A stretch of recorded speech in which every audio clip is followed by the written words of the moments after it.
Rain lashes against the dark castle as thunder booms in the distance. Amidst the storm, the white-haired girl sits alone in the gloomy room. Isabella, the nanny, brings a chocolate cake to comfort the young princess. Alicia rejects the snack, noting the scarcity of food during the ongoing war.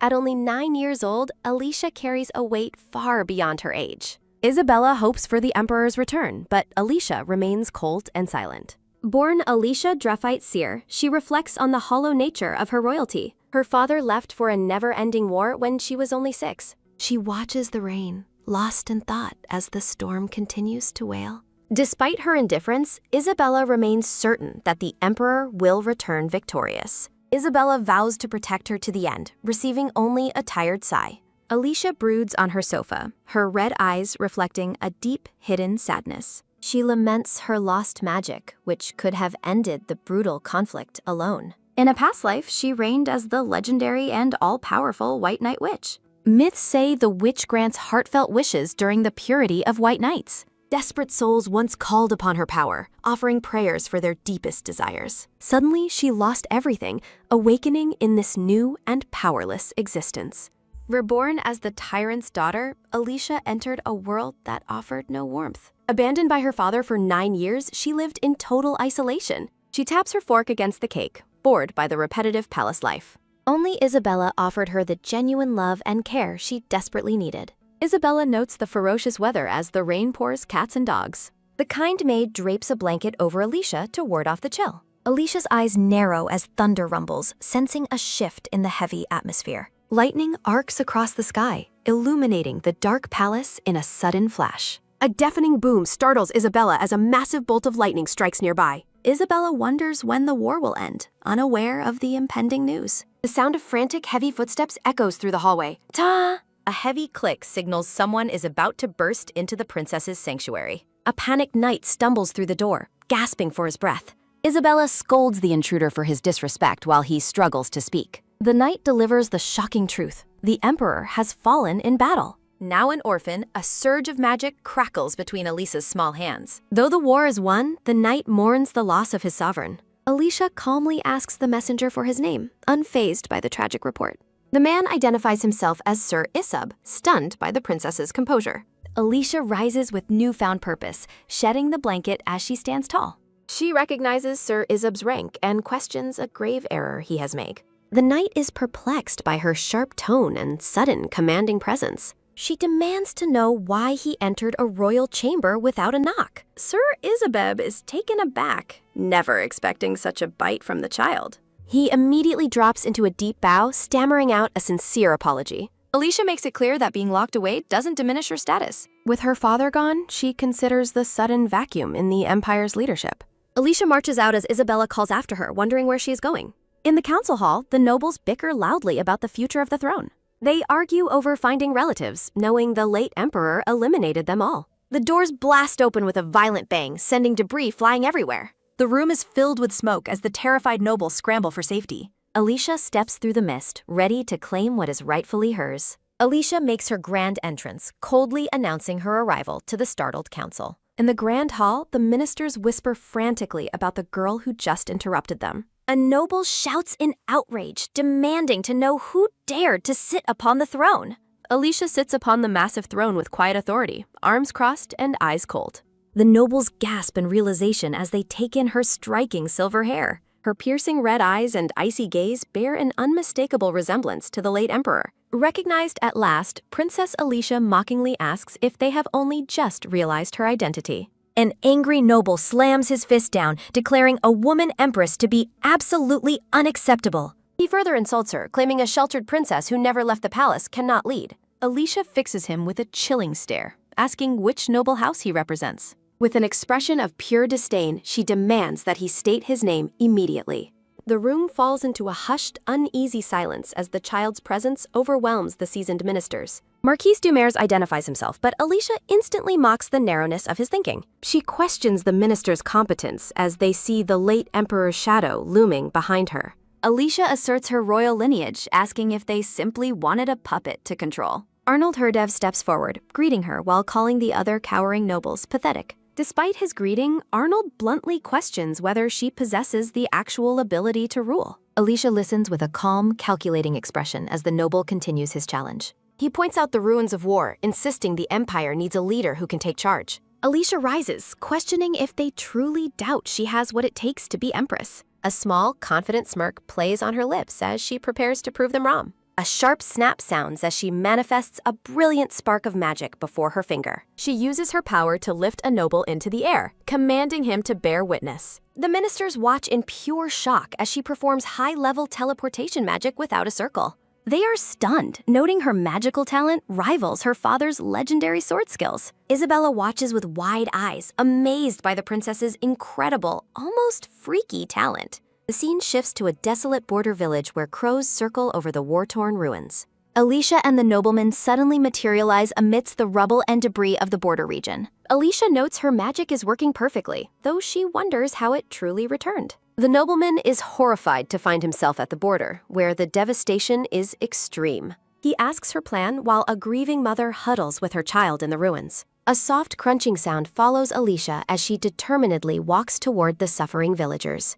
She reaches down into the dust, whispering a quiet intent to see what she can do. Alicia blows a handful of shimmering magical dust into the air with a gentle breath. She declares that with a simple wave, the wounded shall rise fully healed and restored. Massive beams and stones begin to shift as the ruins piece themselves back together automatically. She promises an abundance of food for every starving soul as divine light fills the sky. Alicia stands triumphantly as the entire village is instantly rebuilt and bathed in a golden glow. The villagers are struck speechless, staring in awe at the miracle that has occurred. The nobleman stands frozen, unable to process the impossible display of power he just witnessed. Alicia looks on with a satisfied smile, her eyes sparkling with her restored magical might. The people realize they are witnessing a divine act as light continues to radiate from her. A sudden flash signals their return to the palace, leaving the council hall shimmering with residue. Alicia calmly announces to the stunned nobles that she has just restored the entire border region.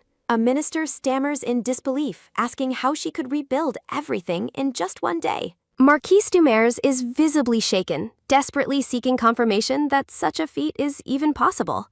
He realizes with absolute terror that she truly did restore the ruins in an instant.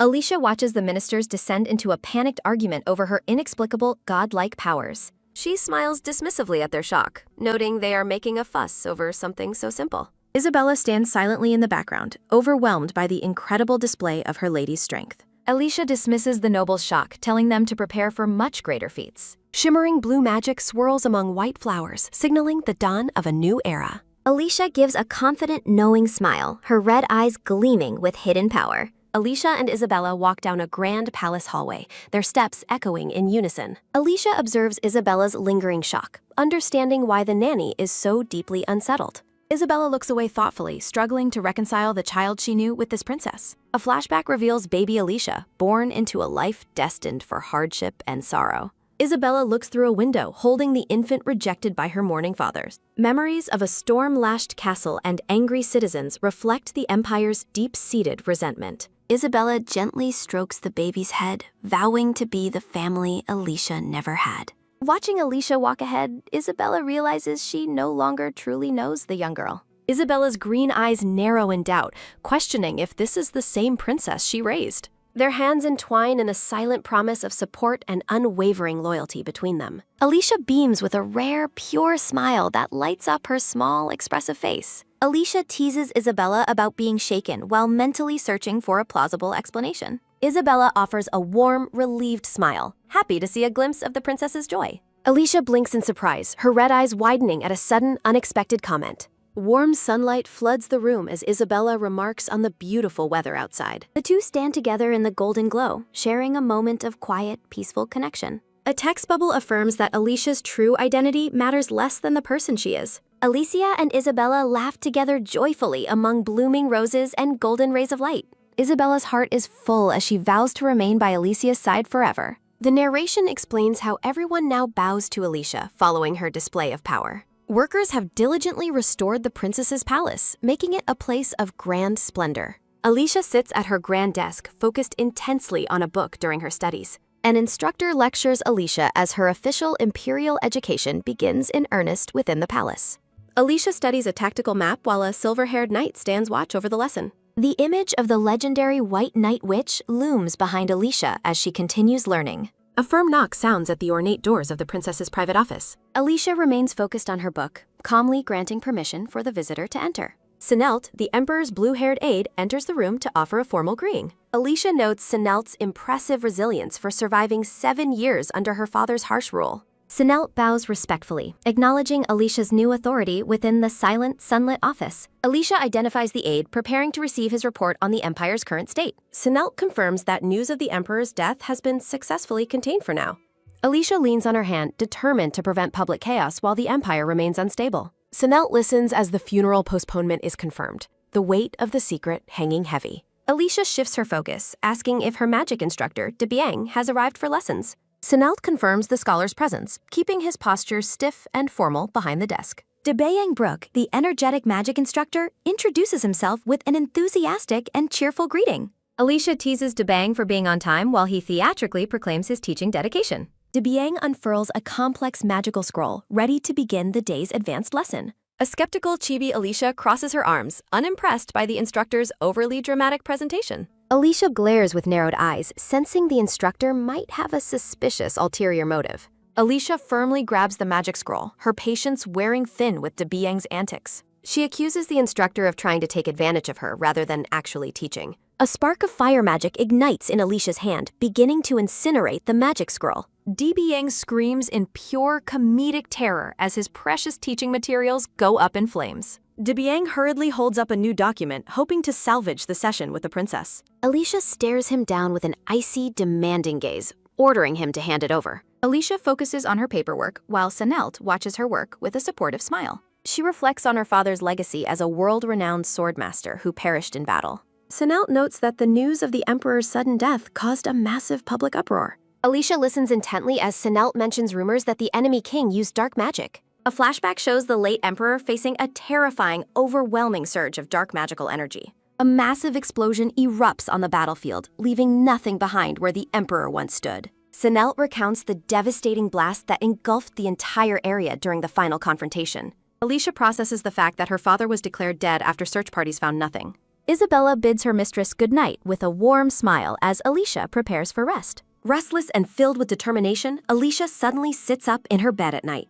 She gazes across her moonlit room toward a document resting on a small table. Alicia decides to act as a true emperor and uses magic to retrieve the report. The document details the mysterious disappearances of commoner children near the imperial palace grounds. Looking out the window, Alicia observes that the late hour is perfect for her plan. A thought bubble acknowledges that it is too late for a child to wander alone. With a confident smirk, Alicia activates a teleportation portal to investigate the missing children. Alicia materializes in a dark, empty alleyway in the city under the pale moonlight. She gathers shimmering golden energy in her hands, preparing to use a specialized tracking method. Shimmering magical ribbons erupt from her hand, scouring the town for the kidnapper's hideout. Guided by her magic, Alicia locates a suspicious building guarded by several men. Her instincts lead her deep into a dark, stone-walled underground tunnel or dungeon. Alicia's red eyes glow in the darkness as she finds several children locked behind bars. A triumphant smile spreads across her face as she confirms she has found the targets. A spark of magical light dances on the dungeon floor, heralding the princess' arrival. A young boy watches in awe as Alicia appears before them, glowing like an angel. Alicia places a finger to her lips, silently commanding the children to remain perfectly quiet. She offers a reassuring and warm smile to the frightened children she came to save. Her expression remains playful yet confident as she prepares to lead the group to safety. Alicia stands before the cage, noticing there are more captives than the initial report indicated. She cross-references her information, realizing additional children have already been taken by the kidnappers. With a simple magical touch, Alicia effortlessly unlocks the heavy iron bars of the cage. She stands in a pool of light, questioning if the criminals intended to sell the children. A sudden noise from above causes Alicia's red eyes to narrow with a chilling focus. Two kidnappers barge into the room, shouting in shock at the sight of the open cage. The men demand to know how a child managed to infiltrate their secret underground hideout. A sharp tack sounds as Alicia snaps her fingers, binding the men in magical golden chains. The criminals shout and muffle under the weight of their bonds, greatly annoying the princess. Alicia turns away from the captured men, her attention shifting back to the rescued children. The children watch her with wide, hesitant eyes, unsure of how to navigate the darkness. One girl timidly admits to Alicia that they do not know the way back home. Alicia manifests a glowing magical arrow and guides the children out of the forest hideout. She points toward a magical sign, instructing the children to follow it back to their village. The children wave happily as they run toward safety, leaving Alicia alone in the forest. Alicia ponders why the villagers couldn't find the children if the forest was not very deep.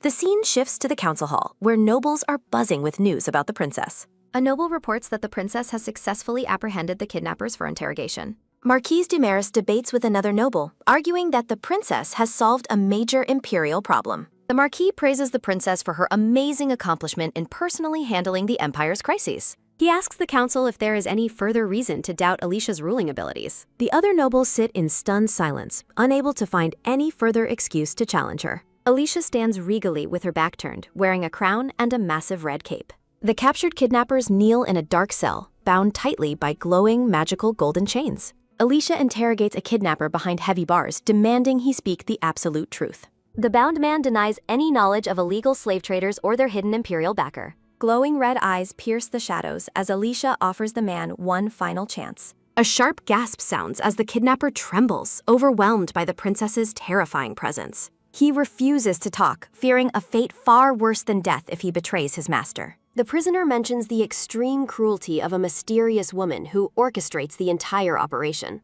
Suddenly, a violent cough sounds as dark magic silences the witness in a spray of blood. Alicia watches in grim silence, processing the brutal elimination of her only lead.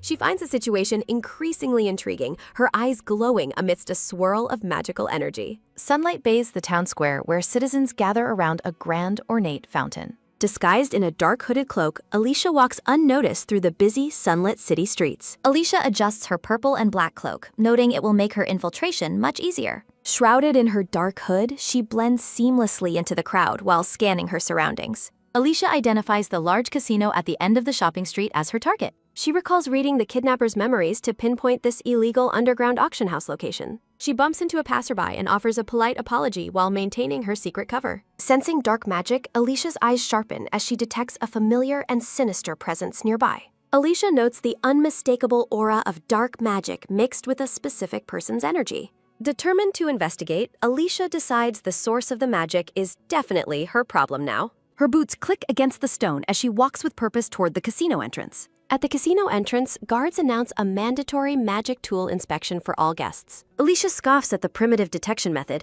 confident her immense magic will remain hidden. The guards permit her to enter, completely unaware of the powerful princess passing by them. She enters the opulent casino where patrons are gathered around several busy gambling tables. Alicia's red eyes gleam from beneath her hood as she prepares to enter the auction. A man in formal attire displays a prestigious golden ticket required for auction participation. Shimmering magic swirls around Alicia's gloved hand as she manifests a counterfeit golden ticket. She confirms with the staff that her magical ticket grants her access to the auction. A staff member politely leads Alicia toward the entrance of the exclusive auction area. They arrive at the venue as Alicia enters the grand gold-trimmed underground auction hall. The massive chamber is revealed, featuring rows of luxurious seats and a grand red stage. Alicia smiles under her hood, anticipating a very enjoyable and revealing time at the auction. The staff member bids Alicia a pleasant time as she prepares for the event's start. Alicia walks through the grand doors, her cloak fluttering as she enters the main hall. She uses stealth magic to phase through a doorway, exploring the auction house undetected. Alicia observes the items, noting that only elite families or royals could afford such treasures. Her gaze remains sharp as she continues her secret investigation into the auction's origins. A red-haired woman discusses the failed kidnapping with a mustached man in a private room. The woman smiles coldly, mentioning a special preparation her younger brother made for today. Alicia watches from the shadows, questioning if the red-haired woman is the true mastermind. The mustached man gazes greedily at a small vial containing a mysterious, glowing purple liquid. The red-haired woman refuses to reveal her source for the valuable monthly deliveries. Alicia magically retrieves the vial, noting she has what she needs to investigate further. The substance is identified as Kashanable, a rare drug only elite dark sorcerers can create. Narratives describe dark magic as a forbidden, life-devouring power that is banned for humans. Alicia observes from her balcony seat as the official auction is announced to begin. A bright flash of light signals the start of the event within the opulent theater. Alicia sits with crossed arms, watching with interest as the illicit auction proceedings start. A red-haired woman named Kira introduces herself as the host of the auction. Kira smiles brilliantly as she welcomes her distinguished guest to the grand event. a golden box opens to reveal a ruby sculpture said to carry divine blessings. Alicia watches with glowing red eyes, recognizing the item as a stolen national treasure. Narration describes the heart of the 12th bell from the distant sovereign kingdom of Lorette. Alicia's gloved hand grips her arm in anger at the auctioning of another nation's treasure. Kira raises her gavel high to signal the start of the official bidding process. Noblemen immediately begin shouting their offers, quickly reaching 2,500 gold. Bidding paddles rise throughout the room as the price climbs toward 3,000 gold. Shrouded in her dark hood, Alicia decides it is the perfect moment to intervene. Kira stops her announcement, looking startled by a sudden disturbance on the auction stage. Flashes of light erupt during the chaos as a confused man shouts in shock. A gloved hand snatches the ruby treasure as Kira demands to know the thief's identity. Kira acknowledges the thief's obvious power while Alicia prepares her final warning to the crowd. Alicia stands boldly in a pool of light, holding the ruby with regal confidence. Manifesting a small flame, Alicia mockingly asks who else would dare to stop them. She displays an official imperial document, identifying herself as an agent sent to catch illegal auctioneers. Panic spreads through the audience as guests scramble to flee the room and avoid arrest. Alicia's eyes glow as she activates a magic circle, sealing the exits with golden chains. A loud scream echoes as Alicia rebukes Kira for holding an illegal auction within the empire. A mustached man shouts at Alicia, arguing that she looks far too young to be official. The man accuses Alicia of being a fake who is only pretending to represent the palace. He aggressively snatches the document, calling it fraudulent while shouting his defiance. The man claims the emperor's death proves no one could have issued such an order. Alicia looks down in grim silence as the man continues his reckless, disrespectful ranting. She warns him that he is unaware of the true terror of the imperial family. The man argues that no one remains in the palace capable of using the royal seal. Alicia removes her hood, revealing the silver hair exclusive to those of pure imperial blood. Overwhelmed by the revelation, the mustached man falls to his knees in utter shock. Alicia smirks playfully as she mocks the man's ignorance regarding her true identity. She declares that a wielder of the imperial seal still remains within the empire. With her silver hair flowing, Alicia stands as the absolute authority over the cowering criminals. The scene shifts back to the grand spires of the imperial palace under the moonlight. Alicia returns to her private chambers, her dark cloak fluttering behind her as she walks. A voice calls out, "Your Majesty," as Alicia's red eyes focus on the approaching maid. Isabella tearfully embraces Alicia, a loud sob of relief sounding as they reunite. Alicia casually pats Isabella's back, explaining she merely raided an illegal auction during her outing. Isabella holds Alicia's hands tightly, admitting she has been feeling extremely anxious lately. Alicia looks surprised when Isabella frantically asks if someone has been harassing her. Isabella scolds Alicia for sweeping through dangerous areas without a single guard for protection. She begs the princess to at least provide an indication of where she is going. Alicia offers a sincere promise to inform Isabella before she leaves from now on. A warm, relieved smile spreads across Isabella's face as she accepts Alicia's vow.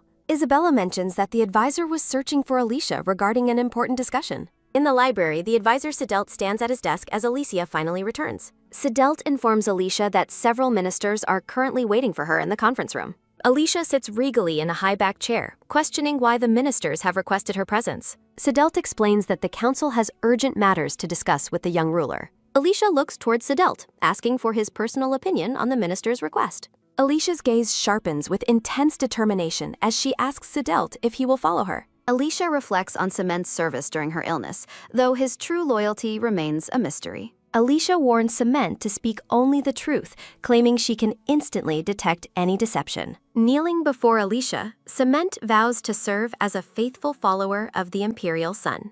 Alicia offers a knowing smile, noting that her advisor never fails to meet her expectations. Cement pledges his complete obedience as Alicia prepares to assign him a critical new task. Alicia reveals that a palace servant is accepting bribes to leak secret internal imperial affairs. Cement bows low, taking full responsibility for the oversight and apologizing for his own negligence. Alicia commands him to identify the traitorous staff member who sold the palace's secrets. Stepping with purpose, Alicia heads toward the ministers while Cement follows behind her. Inside the conference room, the ministers wait nervously, whispering as they anticipate the princess's arrival. The mustached minister looks particularly tense as a heavy thud sounds against the grand doors. Alicia enters the hall in a beautiful pink gown, her presence demanding immediate silence and respect. A rhythmic clack-clack sounds as Alicia walks confidently toward the throne at the end of the hall. Taking her seat, Alicia leans forward and asks the ministers what urgent matters they wish to discuss. The mustached minister pleads for Alicia to rise as the new sun and lead the empire. The assembled ministers bow in unison, formally requesting that the princess take her place as ruler. Alicia watches them with glowing red eyes, her expression unreadable as she considers their desperate plea. Relieved by her silent acknowledgement, the minister bows once more, acknowledging her absolute authority. Alicia accepts their request, ordering the ministers to begin immediate preparations for her official coronation ceremony. The sky turns a vibrant orange as the scene transitions through the fading light of sunset. Isabella brushes Alicia's long silver hair, preparing her for the monumental event ahead as sunlight fades. Noticing Alicia's heavy eyelids, Isabella asks if the pressure of the upcoming ceremony is exhausting her. Isabella offers a warm, comforting smile, her green eyes filled with genuine care for her mistress. Alicia recalls how Isabella was the only one who protected and cared for her since infancy. Isabella reaffirms her total devotion, her face radiant with happiness as she serves the princess. Alicia gazes down at her hands, reflecting on the isolation of being trapped in a palace prison. Narration emphasizes that Isabella was the sole source of comfort in Alicia's lonely, restricted life. Isabella clasps Alicia's hands tightly, vowing that she has always believed in the princess's righteousness. Isabella's joyful laughter rings out, filling the room with warmth as she smiles among blooming flowers. Alicia remains silent for a moment, deeply moved by the maid's unwavering and selfless love. Alicia breaks into a rare, bright smile, her red eyes gleaming with newfound joy and determination. Isabella comically mimics a neck slice, enthusiastically promising to deal with any of Alicia's enemies. Alicia laughs heartily at Isabella's spirit, her previous exhaustion completely forgotten in the maid's company. Isabella stands behind Alicia in the mirror, announcing that all preparations for the coronation are complete. A rustle sounds as the heavy, white-furred crimson royal cloak is draped over the princess's shoulders. Alicia stands in her full imperial regalia, appearing every bit the powerful and majestic future empress. Isabella gazes at Alicia with pure admiration, declaring that Her Highness looks absolutely magnificent. In a playful moment, Isabella fusses over Alicia's collar while the princess stands with crossed arms. The two share a quiet, emotional embrace as they prepare to face the world together. Alicia looks back with a soft smile, promising Isabella that she will ensure her lifelong happiness. Overwhelmed by the promise, Isabella's green eyes widen in shock and gratitude as tears well up. Isabella beams with happiness, her heart full as she gazes lovingly at her precious princess. Alicia's expression turns sharp and regal once more, ready to take her place on the throne. Standing before the tall mirror, Alicia takes one final look at her reflection before stepping out. The grand doors swing open, and Alicia steps into the bright light of the coronation hall. Her red eyes pierce through the chamber, fixed forward with the unwavering resolve of a ruler. Ministers line the path, bowing deeply in reverence as the princess walks toward her destiny. As she climbs the stairs, Alicia resolves that she will soon be known only as Empress. Alicia kneels before the high priest, who holds the golden imperial crown above her silver hair. Under the glittering chandelier, the priest begins the sacred declaration of the empire's new son. A hand holds the ornate imperial crown, ready for the upcoming coronation. Alicia stares forward with her piercing red eyes, bracing for the ceremony. A massive explosion of light and power suddenly erupts within the hall. Chaos ensues as a protective barrier shields the official holding the crown. Alicia senses the overwhelming power while a steady, armored footstep approaches. A cold voice questions who would dare to covet the imperial throne. A tall, silver-haired man in heavy armor towers over the small princess. Terrified onlookers shout, "Your Majesty!" as the emperor makes his sudden return. The official bows submissively while Alicia silently mocks the minister's quick betrayal. Alicia addresses the intimidating warrior as her father, questioning his unexpected arrival. She offers a mocking apology for failing to recognize the absent ruler. Bowing deeply, she formally greets her father as Princess Alicia Drefite-Seer. A metallic clank sounds as the emperor's armored hand reaches for her. The emperor dismissively orders Alicia to get out of his way immediately. He insults her temper while the high official cowers in absolute terror. A heavy thud echoes as the imperial crown is carelessly cast aside. The crown hits the floor near Alicia's feet, rolling with a hollow clang. Alicia feigns shock, playfully questioning if her words offended his high majesty. Enraged, the emperor draws his sword and levels it at Alicia's throat.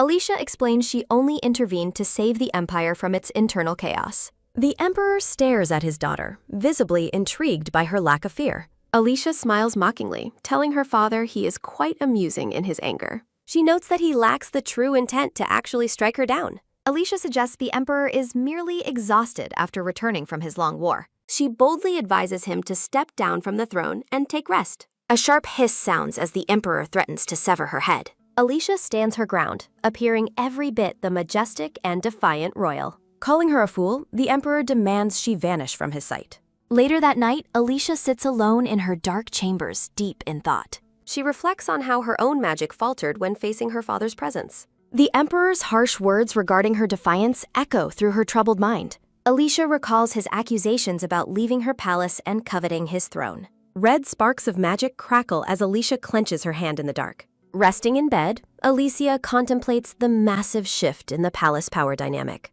Isabella enters the room asking if the princess is feeling all right after the confrontation. Isabella gently reminds her that despite his coldness, the emperor is still family. Alicia looks away, her expression hardening as she processes her maid's words. She acknowledges the emperor's return, prepared to step aside for the rightful owner. A cheerful clap sounds as Isabella offers to tell her an interesting story. Alicia looks curious as Isabella prepares to share a tale from her childhood. Isabella asks if Alicia has heard of the legendary Witch of the White Night. Alicia's eyes widen in shock as she hears the familiar name mentioned. Isabella describes the witch residing in the moon, capable of granting heartfelt wishes. Alicia reacts with visible intensity, causing Isabella to look on with sudden confusion. Isabella smiles warmly, her green eyes shining with hope among the blooming flowers. Alicia offers a soft, genuine smile, touched by Isabella's unwavering kindness and care. Faint trails of light drift through the darkness like fragments of a dream. A golden-haired woman prays fervently, pleading for a child who resembles her love. The prayer fades into the starry void as destiny begins its quiet work. A rhythmic tweet-tweet sounds as birds wake Alicia from her long, reflective sleep. Alicia stares out at the bright window, feeling as though she just woke from a dream. Feeling unsettled, Alicia ignores her breakfast as a voice calls out to her highness. Alicia tells Isabella she feels like she is forgetting something important that just won't come to her. Alicia decides she should eat the berry-topped pastry Isabella served her for breakfast. Isabella asks if the princess is bothered or if she had a bad dream last night. Isabella waits patiently, asking if her precious mistress requires anything else this morning. Alicia offers a bright smile, her red eyes glowing with a mischievous sense of joy. A bright sun shines over a bustling town square filled with people going about their day. A light tap sounds as Alicia teleports herself and Isabella into the center of the garden. Alicia explains that motion sickness from teleportation magic is only a problem for beginners. A wink and a crinkle sound follow as Alicia reveals a heavy pouch full of gold. Isabella is shocked, questioning where the princess managed to obtain such a massive treasure. Alicia explains she took the gold from the Imperial Vault as payment for her recent work. Alicia reminds Isabella of their 9 years of struggle living in the palace without any money. Alicia beams with happiness, her eyes sparkling as she plans how to spend their new fortune. Isabella looks on with a soft, affectionate smile for the princess she has always served. Hand in hand, Alicia and Isabella walk toward the town to begin their shopping spree. A flash of light reveals several elegant dresses displayed in the windows of a grand boutique. Trays of glittering gold necklaces and fine jewelry sparkle on an ornate shop table. Two shopkeepers warmly welcome their prestigious customers into Gloria's boutique for private viewing. A light ding sounds as Alicia holds up a stolen imperial crest to pay for her purchases. The shopkeepers gape in absolute shock at the incredibly valuable item the princess has presented.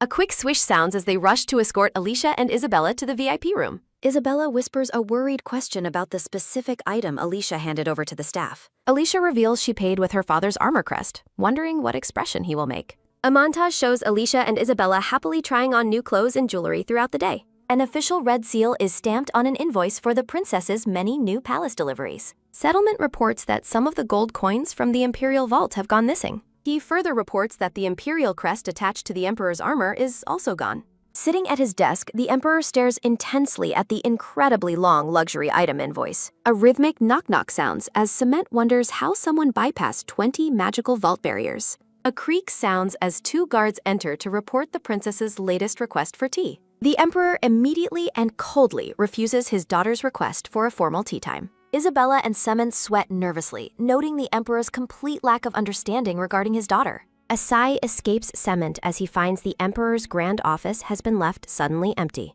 A gentle rustle sounds as the Emperor stands alone under the trees in the royal garden. The Emperor stares across a sparkling lake toward a distant white gazebo nestled among the trees. A light crunch sounds as he approaches the gazebo hidden deep within the palace forest. Remarking on the nice weather, the Emperor finally finds Alicia waiting for him in the garden. A rustle of leaves sounds as the Emperor approaches the lovely picnic Alicia has prepared. Alicia explains she prepared a picnic since he refused her earlier invitation for tea time. A soft thud sounds as the Emperor sits down on the grass beside his daughter. Alicia mockingly notes that the Emperor finds sitting on the bare ground to be quite uncomfortable. A flutter sounds as Alicia uses a burst of magic to spread out a picnic cloth. Sitting together under a parasol, the Emperor asks Alicia if she is feeling any better now. Alicia looks up with a playful expression, asking her father exactly what he means by that. The Emperor suggests that Alicia already has enough magical ability to leave the palace forever. Alicia calmly replies that she has nowhere else to go because the palace is her home. A plop-plop sounds as Alicia adds sugar to her tea while her father makes a threat. Alicia laughs at the threat, telling her father he has no talent for making jokes. Her mockery is heard in the garden as a sudden, bright "ha ha ha" escapes her lips. The Emperor coldly rejects her presence, claiming he has no desire for her misguided affection. Alicia calmly sips her tea, declaring her refusal to live like a ghost any longer.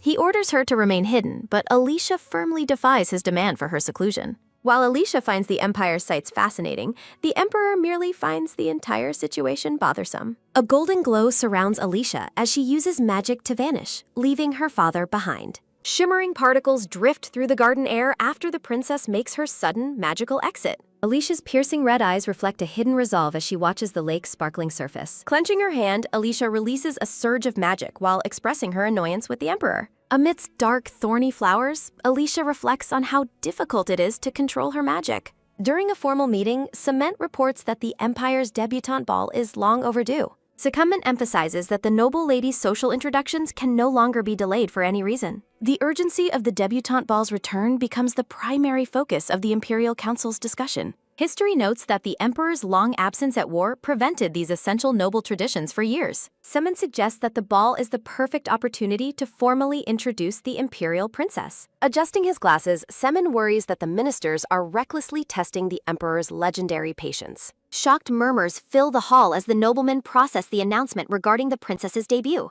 With a cold, sharp gaze, the Emperor commands the event to proceed as planned. The sun shines brightly over the palace towers as the official debutante preparations begin. In the garden, Alicia's macaron snack is interrupted by news of her upcoming debutante ball. Isabella informs her mistress that the grand event will take place in exactly 2 weeks. Alicia questions her attendance, but her maid insists it is a mandatory celebration of imperial victory. The tranquil atmosphere of their afternoon tea shifts as the weight of the news settles. Isabella claims the Emperor approved the introduction, though Alicia remains highly skeptical of his intentions. Slapping the table, Alicia decides she will attend the ball despite her obvious personal misgivings. Isabella is outraged that the Emperor gave them so little time to prepare for such an event. A shadow of annoyance crosses Alicia's face as she contemplates the sudden social obligations. Panicked, Isabella realizes the sheer volume of tasks required before the princess's formal debut. The maid frantically lists the endless requirements, from banquet logistics to designing the perfect dress. Isabella's worry peaks as she remembers that the princess has never actually learned how to dance. Alicia's attempt at a simple dance step leaves Isabella looking even more stressed about the deadline. A formal announcement marks the 14-day countdown until Princess Alicia's Grand Imperial Debutante Ball. The palace becomes a hive of activity as Alicia is measured for her many new dresses. Alicia and Isabella practice balancing heavy books on their heads to perfect their noble posture. Countess Sinel, the dance instructor, begins her rigorous lessons to prepare the princess for the floor. Exhausted, Alicia suspects the Emperor scheduled the ball specifically to torment her with these lessons. Countess Sinel encourages Alicia to remain focused despite the immense pressure of their ticking clock. Alicia practices her steps with Isabella, making steady progress under the sunlit ballroom windows. Impressed by her talent, Countess Sinel praises the princess for her flawless and quick learning. The instructor gently asks if Alicia has already chosen a partner for her first official dance. It is explained that tradition usually requires a noble lady to be escorted by her father.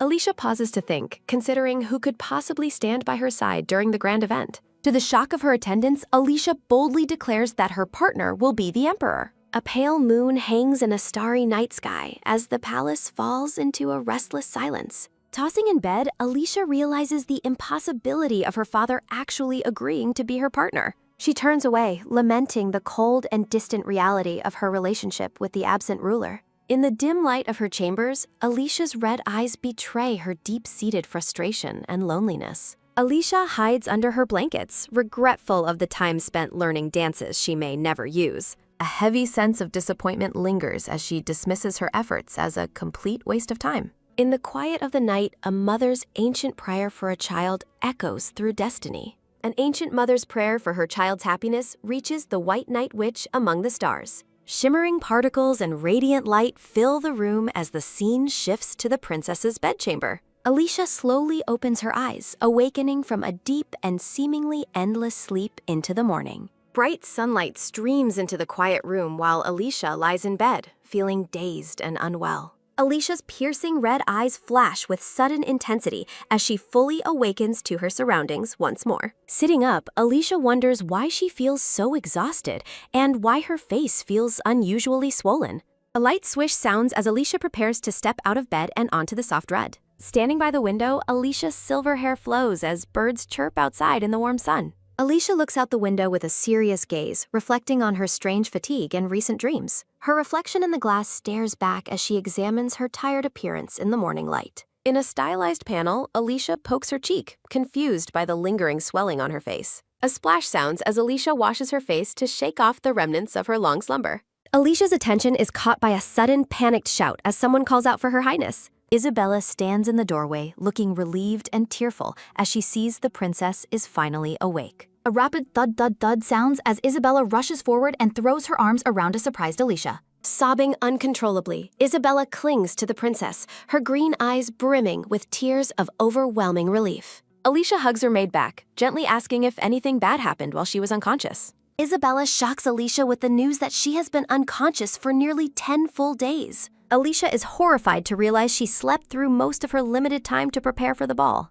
The grand palace stands peacefully under a clear blue sky, contrasting with the princess's internal panic. A light clink sounds as a spoon stirs mushroom soup while Isabella expresses her deep worry. Alicia chuckles nervously while eating, trying to reassure her maid that she is perfectly fine now. Isabella remains adamant that the princess's health is far more important than any social debutante ball. A close-up of Isabella's green eye reveals the genuine depth of her concern for the princess. Isabella asks Alicia if she truly feels better, still looking quite skeptical of her mistress's recovery. Beaming brightly, Alicia insists she is healthy and capable of eating a full meal without trouble. A sudden rhythmic running sound approaches as Devian calls out for the princess across the garden. Alicia watches from the balcony as Devian sprints down the garden path with urgent news. Devian arrives at the table out of breath, surprising Alicia with his sudden and energetic appearance. A tray filled with donuts and cakes sits on the table for their peaceful afternoon tea. Alicia and Devian sit together under the bright sky, enjoying a variety of sweets and fine tea.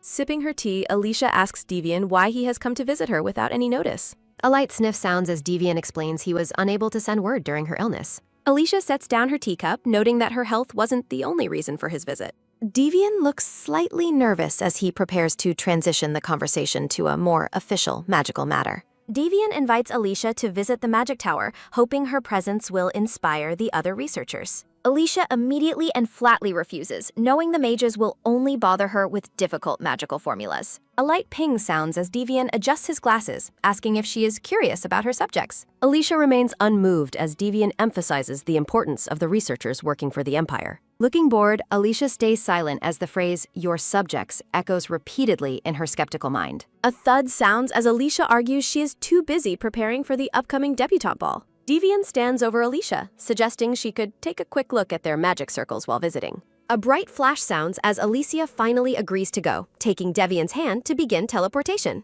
Enveloped in a golden glow, Alicia and Devian vanish from the garden to travel to the tower. A rhythmic whir sounds as they arrive at the grand, multi-level magic tower of the Eastern Empire. Alicia looks around in surprise as she spots a familiar and unexpected face within the library. A startled gasp sounds as two mages stammer in absolute shock at the princess's sudden appearance. One mage nearly falls off a ladder, exclaiming, "No way," as he processes Alicia's unexpected arrival. Standing with her arms crossed, Alicia listens as a shocked mage addresses her by her royal title. Two mages excitedly approach Alicia, eager to show her the magical scrolls and research they have conducted. Two mages cheer Devian for recruiting the princess, while he insists it is just a day trip.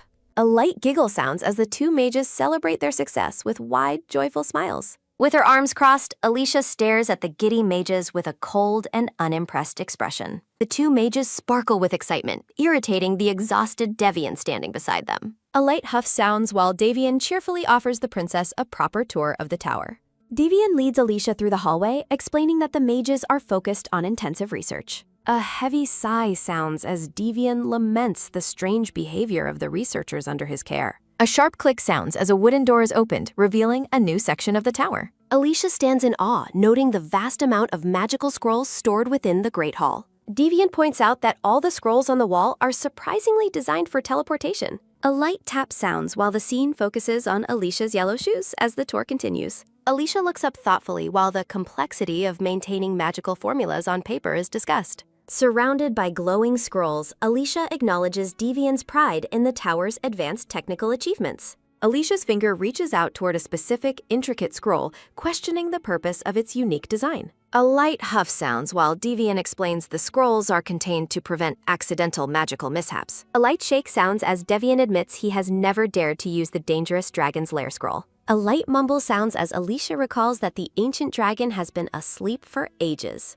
Alicia dismisses the scroll as useless while questioning who the creator of such a purposeless item is. A light yawn sounds as the messy-haired mage named Raven Dre is introduced to the princess. Looking curious, Alicia asks the disheveled Raven about the specific research purpose of his strange scroll. Raven explains his current research project while Devian watches the interaction with a calm gaze. A light hum sounds while Devian examines a document, noticing something suspicious on the mage's clothes. Raven explains he must have stained his robe when he fell earlier, dismissing it as nothing. Devian shouts in shock, realizing Raven is covered in an incredibly adhesive and dangerous magical substance. A light rustle sounds as Raven discovers the teleportation scroll is now stuck to his hand. Devian panics and insults Raven's intelligence for mishandling such a volatile magical item so recklessly. A sudden achoo sounds as Raven sneezes, inadvertently activating the unstable teleportation scroll in a flash. Horrified, Alicia and Devian are caught in a violent explosion of red magical energy and sparks. A bright bang sounds as the magic circle erupts, consuming the room in a blinding light. A heavy thud sounds as they arrive in the crumbling ruins of the legendary Dragon's Lair.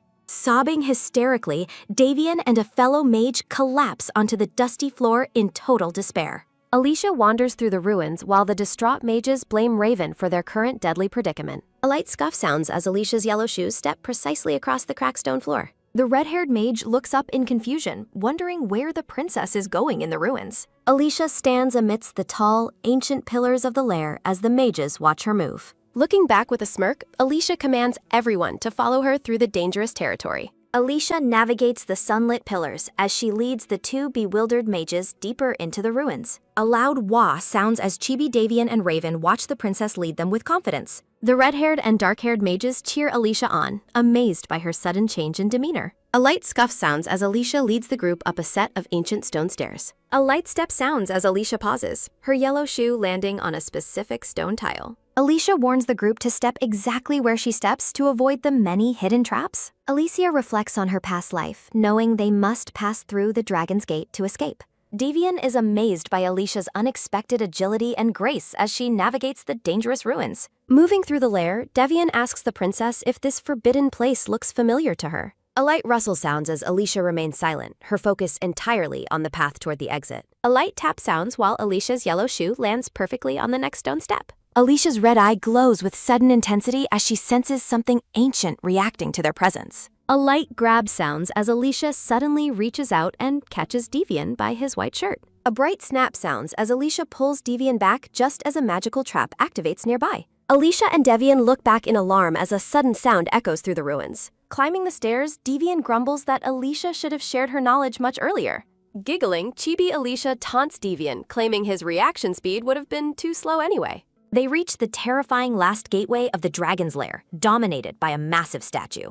Alicia commands the hidden mages to come out as she approaches the crumbling stone altar. Her red eye glows with intensity, wondering if this ancient trial remains unchanged after ages. A mystical prompt appears, challenging the visitors to overcome their deep-seated fear of the dragon. The ground shakes violently as Devian panics, fearing the ancient building is finally collapsing. Alicia realizes the statue is actually charging a deadly blast of dragon breath to strike. She understands that they must endure the magical fire head-on to earn their way back. Desperate, Davian and the mages scramble to find a way to survive the impending disaster. Alicia stands firm against the light, claiming she is the only one who can endure. Her gaze remains fixed and determined as the surrounding atmosphere crackles with raw magical energy. A thunderous roar sounds as the dragon statue unleashes a massive, blinding beam of blue fire. The destructive breath surges across the room, leaving Alicia and the fallen Devian barely clinging on. Back at the palace, a frantic Devian demands to know why Alicia didn't try to dodge. The panicked mages fuss over Alicia, who looks slightly dazed but otherwise entirely unharmed. Devian continues his relentless scolding, admitting his heart nearly stopped from the overwhelming worry. Alicia looks down silently as Devian vents his frustration, noticing how tightly she holds his sleeve. Looking at her dirt-stained face, Alicia finally realizes the physical toll the dangerous journey took. Devian carries Alicia through the hallway, even though she insists she can walk perfectly fine alone. Isabella spots them returning and immediately asks where the princess has been all this time. Hugging her maid, Chibi Alicia lies that nothing happened while Devian watches with a flat expression. Alicia prompts Devian to confirm her lie, and he blames his own overprotectiveness for their appearance. A sharp thud sounds as Alicia kicks Devian's leg to keep him from saying too much. Alicia whispers a harsh warning to Devian while Isabella leaves to fetch some cleaning supplies. Isabella walks away, looking back with a confused expression at the pair's very strange behavior. A light scuff sounds as Devian kneels down to carefully fix the princess's loosened shoe. Alicia stares at Devian with a serious gaze, preparing to ask him an unexpected question. Alicia surprises Devian by inviting him to be her official partner for the upcoming debutante ball. Devian looks up in utter shock, hardly able to believe the princess chose him for society. Devian kneels and formally accepts the honor, even asking her for a dance during the song. A bright giggle sounds as Alicia laughs joyfully, delighted by his formal and earnest response. Devian looks skeptical, asking if she truly feels comfortable attending such a major social event. He worries that his reputation as an eccentric wizard might actually tarnish her debutante debut. Alicia looks away, wondering if he is simply worried about losing favor with the Emperor. Chibi Devian frantically denies any fear of the Emperor while Alicia looks on with confusion. A dark vision illustrates how society often labels even the most powerful mages as crazy eccentrics. Devian looks down sadly, explaining his genuine fear of damaging the princess's standing in high society. A light grab sounds as Alicia reaches out and takes Devian's hand with firm resolve. Alicia holds his hand tightly, signaling her complete lack of concern for what others might think. Devian bursts into hearty laughter, finally relaxing as he accepts the princess's bold and sincere choice. Devian walks away, scratching his head awkwardly, while Alicia watches him with a thoughtful expression. The day of the debutante arrives, and the maids begin the elaborate process of preparing Alicia. Two maids gasp in total amazement as they see the princess's stunning transformation in the mirror. The chibi maids gush over her beauty, making Alicia feel slightly embarrassed by all the attention. A carriage stands ready in the lush gardens, while a formally dressed Devian waits outside. A light gasp sounds as Isabella looks toward the palace doors with her eyes wide open. Isabella covers her mouth in sheer shock, completely overwhelmed by how radiant the princess looks. Alicia's silver hair is beautifully styled with delicate white flowers and a long red ribbon. Alicia stands radiant in her pink and white tiered debutante gown, adorned with red bows. Davian and a maid are struck speechless by the princess's magnificent and stunning transformation. A determined focus fills Alicia's red eyes as she prepares to face high society. Alicia questions the royal carriage's arrival while Devian insists she deserves to be seen. Devian offers his gloved hand to lead the princess toward the grand social event. A light rustle sounds as Alicia turns away, her long silver hair flowing elegantly behind. Alicia looks back with a confident, knowing smile, ready for the challenges ahead. Devian walks alongside Alicia through the palace gardens toward the waiting gala. A palace official bows deeply, directing the imperial princess and her partner upstairs. Guests whisper rumors about Alicia's long confinement and the emperor's mourning for Empress Cecilia. Alicia reaches the top of the stairs, facing her father, the silver-haired Emperor Roberto. Emperor Roberto looks back with a cold, stern gaze as he acknowledges his daughter. Alicia stands firm and unwavering, meeting her father's icy stare with her own resolve. A warm memory of the late, smiling Empress Cecilia flickers briefly in the air. Roberto notes her lack of notice as they prepare to enter the grand ballroom. A light creak sounds as the massive doors open, revealing a blinding golden light. The announcer heralds the arrival of Emperor Roberto de la Pechier and Princess Alicia. Alicia reflects on her past fears of being a partnerless laughingstock at her debut. A joyful smile brightens Alicia's face as she finally steps into the public eye. A light scuff sounds while the pair enters the hall, facing the elite crowd. Alicia looks down momentarily, the weight of the moment and history pressing upon her. Looking slightly dazed, Alicia stands beside Devian as they face the silent, watching guests. Devian admits his nerves before formally inviting the princess for their first dance together. Alicia beams with delight, signaling her readiness to begin the dance with her partner. They stand together in the center of the hall, a striking and unexpected pair. Alicia looks up with a triumphant smile, finally claiming her place in the palace. Looking worried yet determined, Devian promises to do his absolute best for her. A light tap sounds while the pair takes hands, beginning their formal ballroom dance. A thunderous bang sounds as the massive chandelier suddenly detaches and falls toward the floor. High-pitched screams erupt as the guests flee in terror from the falling crystal debris. Horrified, Alicia spins around, frantically searching for the source of the destructive sound. Guards draw their swords, shouting for an immediate evacuation as assassins leap through windows. A sharp shriek sounds as hooded intruders descend into the ballroom, attacking the panicked guests. Alicia commands Deviant to prioritize saving the people as the gala turns into chaos. Deviant gestures urgently toward the doors, directing the terrified nobles to flee the smoke. Standing amidst the thickening smoke, Alicia looks around with a focused and sharp gaze. Alicia spots a fallen girl in the distance as the hall descends into total ruin. Alicia rushes to a cowering, dark-haired lady, demanding she stand up to survive. With a fierce glare, Alicia warns the lady that staying down means certain death. The blue-eyed girl looks up in shock, stunned to see the princess helping her. A light scuff sounds as Alicia pulls the girl towards safety through the smoky ballroom. Sensing a deadly presence behind her, Alicia glances back as a hooded figure looms. A bright flash sounds as Alicia unleashes a burst of protective magic against the attacker. Alicia looks on in frustration, wondering why this violent intrusion is targeting her debut. Devian shouts in alarm, his eyes wide as the battle intensifies around the princess. A sudden thud sounds as Alicia is thrown back while Devian calls her name. A knight of the Imperial Palace watches the carnage with a grim, determined expression. Knights clash with hooded assassins in the courtyard while guests scramble through the smoke. A guard shouts a desperate inquiry, searching for any sign of the emperor and princess. An assassin lunges through the air with daggers drawn, targeting Alicia in a lethal strike. A sharp black blade strikes the ground with a sudden tack. Blood splatters across Alicia's face as a sickening chwa echoes through the air. Sir Aesop draws his sword, frantically asking the princess if she remains uninjured.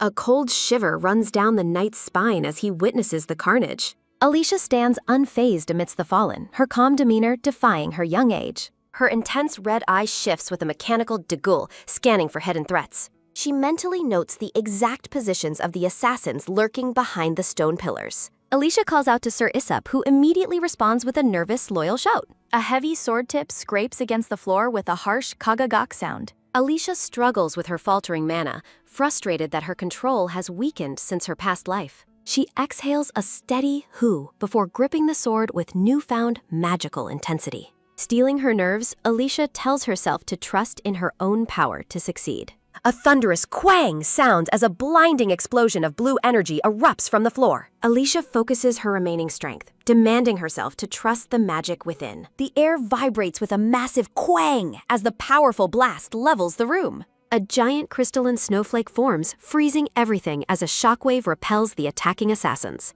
Alicia stands triumphant in the frozen hall, her sword planted firmly in the ground. Sir Aesop watches in stunned silence, completely overwhelmed by the princess's incredible display. Wiping away a smudge of blood, Alicia coldly notes that the threat is handled. The sword tip cracks the stone floor with a final, heavy tutuk sound. Surrounded by swirling magical petals, Alicia prepares to move on to her next objective. Glowing golden chains bind the captured assassins tightly against a pillar as Alicia departs. Alicia wipes her face, her thoughts immediately turning to Davian's safety amidst the chaos. A blue mana shield protects the guests while Devian lies unconscious on the floor. Her red eye narrows with intensity as she focuses on the fallen mage. Alicia's voice rings out in a panicked cry as she discovers Devian's limp body. Light streams through the palace window, signaling the end of the violent night. Alicia stands beside the sofa where the unconscious Devian has been carefully laid. She reflects bitterly on how the Emperor chose to flee instead of protecting them. Looking at Devian, she realizes he exhausted himself trying to save everyone alone.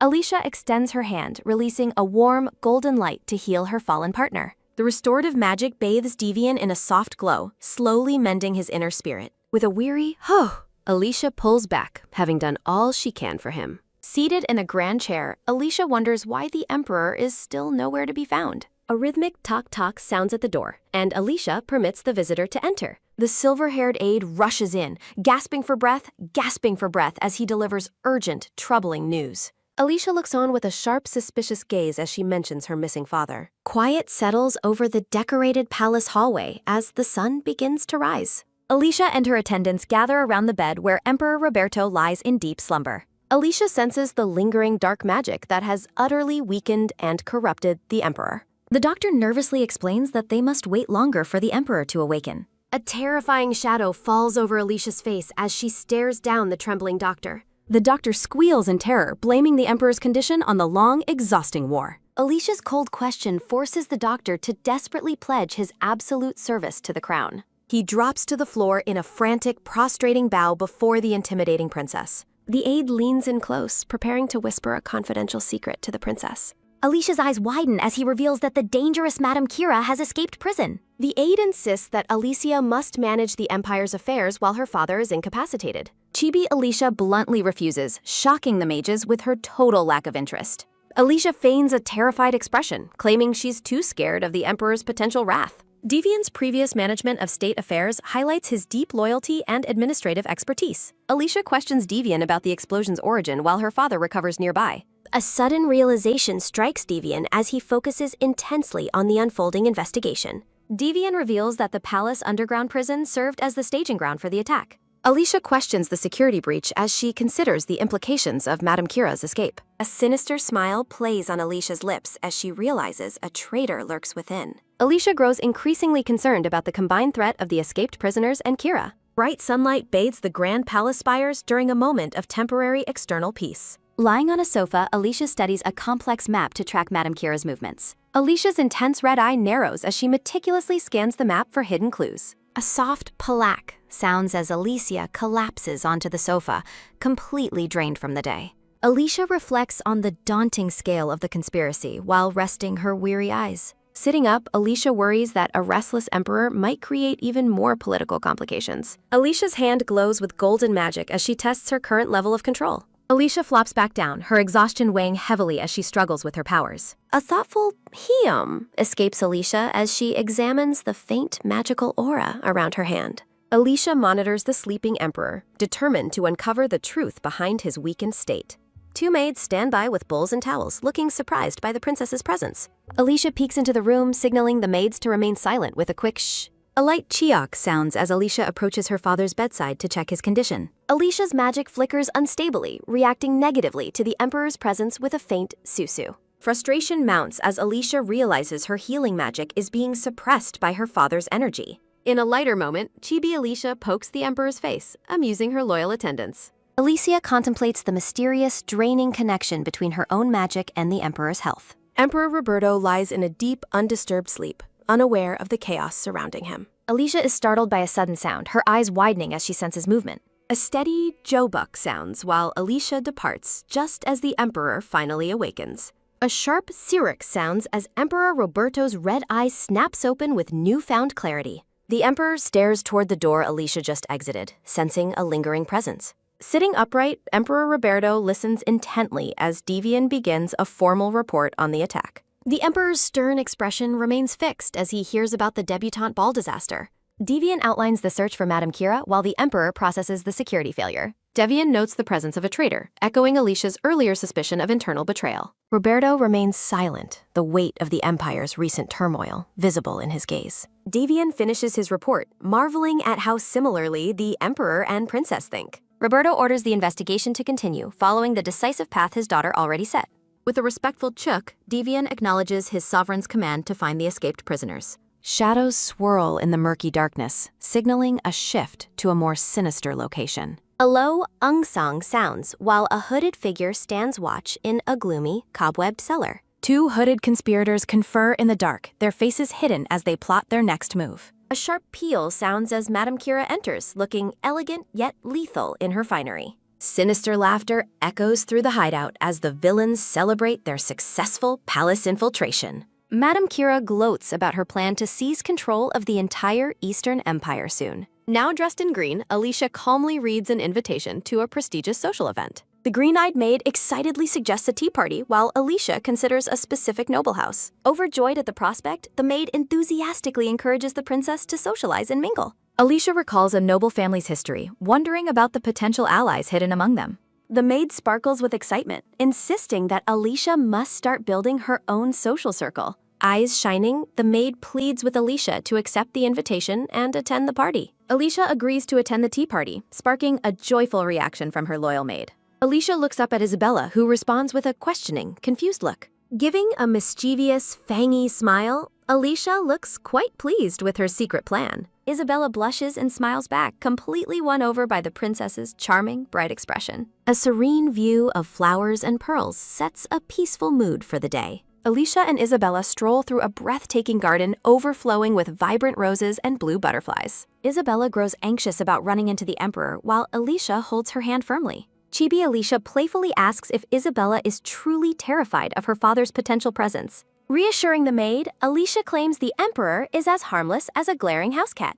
Alicia asks Isabella if she wants to hear a secret about their current location. Alicia taps her foot, revealing that a hidden teleportation magic circle exists right there. Startled, Isabella admits she has never heard of such a secret within the palace. Alicia's red eye glows with magical intensity as she contemplates her next bold move. Glowing rose patterns illuminate the stone floor as Alicia credits her father for the magic. Alicia invites the frightened maid to join her in investigating the secret magic together. Terrified, Isabella frantically shakes her head, refusing to trespass on the emperor's secret ground. Releasing her hand, Alicia tells Isabella to stay and enjoy the garden alone. Alicia decides to venture ahead, leaving the worried Isabella behind in the rose garden. Isabella calls out after the departing princess, her voice filled with desperate, anxious concern. Ignoring the maid's warnings, Alicia waves her hand dismissively while walking toward the light. Alicia follows the glowing rose patterns appearing on the stone floor of the garden.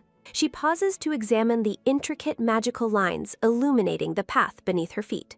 A close-up shows Alicia's intense red eye focusing sharply on the mysterious magical aura. Alicia spots a distant ornate greenhouse and wonders if her goal lies over there. Understanding the magic's purpose, Alicia gives a knowing smile as the circle activates fully. A blinding flash of light erupts, signaling the activation of the ancient teleportation magic. Alicia arrives in a new, sun-drenched clearing, looking around at the peaceful, green surroundings. She discovers Emperor Roberto napping soundly against the trunk of a large, beautiful tree. Alicia wonders why the emperor is sleeping outdoors and if he is still recovering. Gazing at her father, Alicia reflects on the man who usually commands so much fear. She notes that his sleeping face lacks the usual intimidation he projects to everyone. A soft rustling sound follows as Alicia sits down on the grass beside her father. Alicia reaches out and playfully pokes her father's cheek with a curious, gentle finger. Roberto's red eye suddenly snaps open, glaring directly at his bold and surprising daughter. Alicia greets him with a nervous laugh, claiming it is a fine day for him.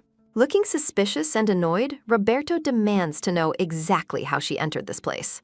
Alicia giggles, maintaining her innocent act while dropping a flower petal onto the grass. A sharp step sounds as Roberto stands, coldly asking Alicia who she really is. Alicia gazes back at him, her own red eyes glowing with a sharp, defiant intensity. Roberto threatens her, stating she won't leave until she provides a satisfactory answer. A rush of magic surrounds them as the atmosphere between father and daughter turns hostile. Roberto asks if she is truly of his bloodline or something else entirely. A sharp glare punctuates Roberto's demand for her to reveal what she actually is. Alicia clutches her chest, the weight of the palace's recent chaos hanging between them. Roberto glares at her, his red eyes burning with suspicion as he questions her legitimacy. Alicia reminds him that the palace was thrown into chaos by a sudden invasion. She continues her verbal assault, reminding him that she protected the people, not him. Alicia's red eyes flare with rage as she challenges his right to be emperor. Her voice rings with fury as she repeats the question, mocking his supposed imperial authority. Alicia demands to know why he collapsed, refusing to be repaid for her efforts with suspicion. Roberto stands in silent contemplation, his expression hardening as Alicia's accusations hang in the air. Alicia's intense red eye focuses sharply as she processes her tense encounter with Roberto. Breaking the silence, Alicia coldly announces her departure after her father refuses to answer. Alicia performs a graceful, dismissive curtsy, ending the confrontation before turning to leave him. A soft rustle sounds while Roberto watches Alicia walk away, left alone in the clearing. Roberto recalls the ball's chaos, remembering how an assassin lurked while Alicia stood her ground. A memory of the attack reveals a wounded Roberto struggling against a shadowy, magical force. Roberto's foot lands with a quick tap while purple magical energy crackles violently around him. The memory intensifies with a loud crackle as Roberto realizes a black magic barrier trapped him. Roberto grits his teeth in frustration, bleeding from the mouth while cursing his helpless state. A fleeting vision of young Alicia appearing among the sunlit vines flickers in Roberto's mind. Back in the present, Roberto stares ahead with a somber expression, deeply troubled by his memories.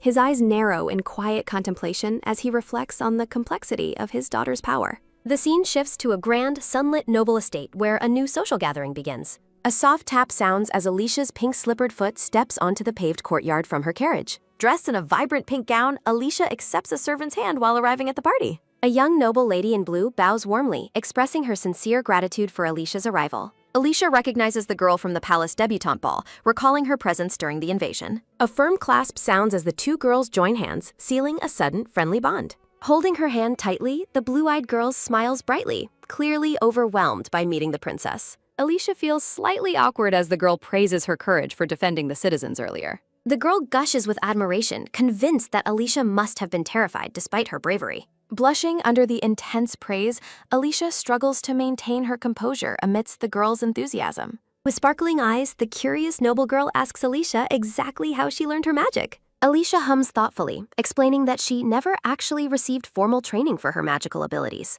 The girl gasps in total disbelief, shocked that such raw power could be entirely self-taught. Chibi Alicia laughs nervously while the girl remains baffled by the princess's natural combat instincts. Eager for more, the noble girl asks just how much strength Alicia's magic truly possesses. A soft hum escapes Alicia as she decides to offer the girl a little demonstration. Alicia's hand glows with a brilliant golden light as she prepares to manifest her power. A sharp snap sounds while golden sparks erupt, signaling the activation of a teleportation spell. Bathed in a radiant glow, the two girls vanish from the party in a spectacular display. Arriving at a sunny beach, the stunned noble girl wonders if she is simply dreaming. Alicia encourages her friend to enjoy the spontaneous trip since they have already arrived. With a confident, fanged smile, Alicia reaches out to guide her guests through the town. A loud cheer sounds as the pair enters a bustling, vibrant marketplace filled with townspeople. An enthusiastic vendor waves them over to a stall, eager to show off his unique wares. The girls react with varying levels of disgust as the merchant presents a scorpion on a stick. Despite the odd food, Alicia and the noble girl share a joyful walk through the market. The noble girl marvels at the beautiful hanging dream catchers, her eyes wide with wonder and delight. She notes that the intricate crafts appear to be inspired by the legendary White Night Witch. A friendly shopkeeper confirms the motif, explaining the charms honor the witch and grant wishes. Alicia looks away silently, her expression unreadable as she hears the shopkeeper's explanation. Alicia finds it unsettling to see souvenirs based on her own mysterious past identity. Gesturing to her wares, the shopkeeper asks if Alicia enjoys hearing stories about the witch. Alicia offers a vague, playful response, keeping her true connection to the legend a secret. In a cute display, the noble girl hugs a dream catcher, determined to grow tall and strong. A bead of sweat rolls down Alicia's blushing cheek as she watches the girl's adorable antics. Alicia smiles warmly at her new companion, touched by the girl's genuine, innocent excitement. A sharp squeeze sounds while the street grows uncomfortably crowded, pressing the two girls together.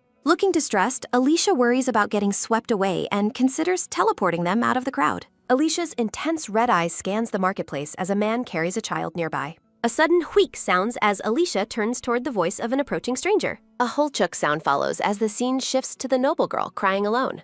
Deeply distressed, the girl worries she may never return home while in this state. A voice calls out, "Hey, you!" startling the crying girl from her dark thoughts. A hooded woman holding a staff appears, asking if the girl is speaking to her. Smiling eerily, the hooded figure beckons the lovely young lady to come closer for a moment. Looking apprehensively, the young noble girl asks what the mysterious woman wants from her. A squeak sound accompanies the woman reaching into her bag, promising something for the girl. The hooded figure presents an ornate mirror, asking if it wouldn't suit the girl perfectly. A small sound punctuates a close-up of the girl's hypnotic, wide-eyed gaze at the mirror. The woman offers the pretty mirror for 2 silver coins as Alicia suddenly intervenes. A tuck sound rings out as the mirror falls onto the stone floor. A quagic sound follows as Alicia's boot crushes the mirror, infuriating the hooded merchant. Alicia demands to know what kind of scam the merchant is trying to pull now.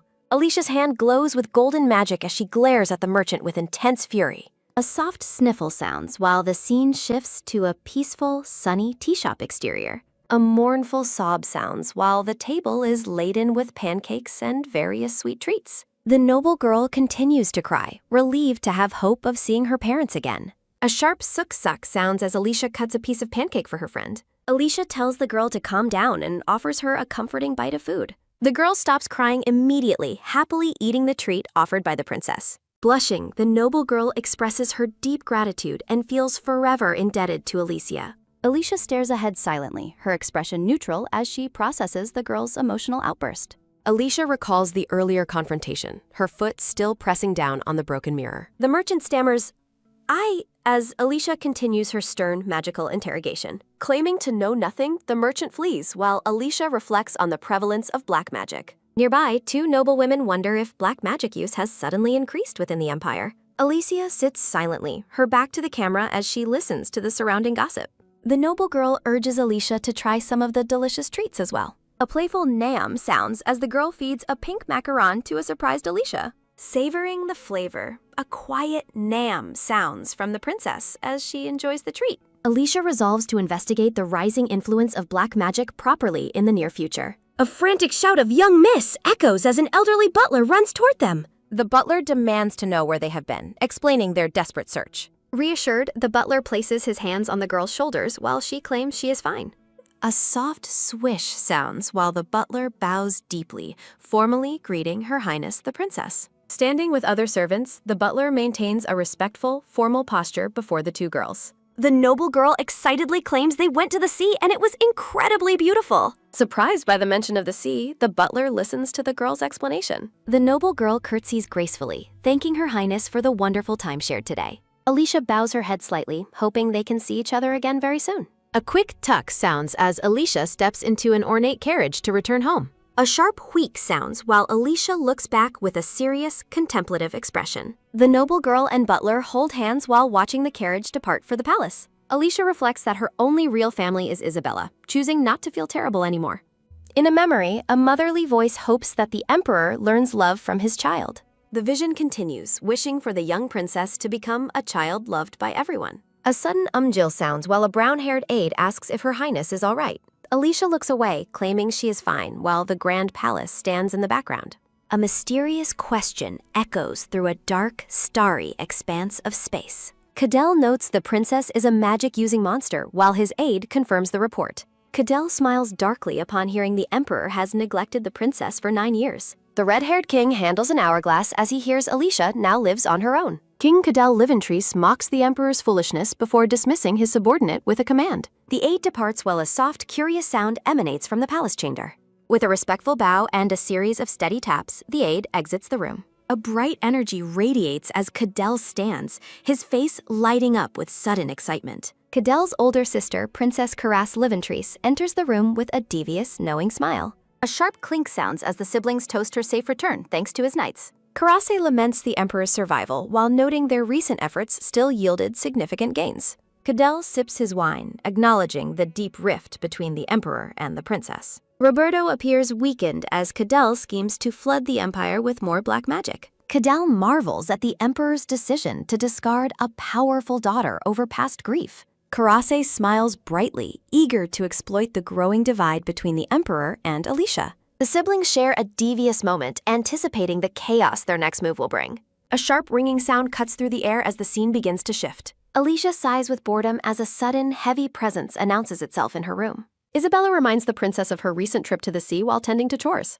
The maid suggests a quiet day of reading, much to Alicia's visible and adorable annoyance. A soft sigh escapes Alicia as she flips through the pages of a new book. A sudden idea strikes the princess, her red eyes sparkling with newfound mischief and intent. Isabella's attention is pulled from her work as the princess calls her name twice. Alicia excitedly suggests a fishing trip, while Isabella wonders what Her Highness is planning now. The princess proudly reveals her plan to hunt a terrifying, super-strong kraken from her book. Isabella firmly refuses the dangerous request, calling the creature hideous and far too risky to hunt. Alicia stands frozen in total disbelief as her grand plan is immediately and flatly rejected. Isabella remains unmoved by Alicia's claims of delicious seafood, insisting palace treats are far superior. A grumpy pout forms on Alicia's face as the maid maintains her strict protective stance. The princess begins to speak, her voice trailing off as she prepares a magical surprise. A brilliant golden light swirls around Alicia's feet as she activates her teleportation magic.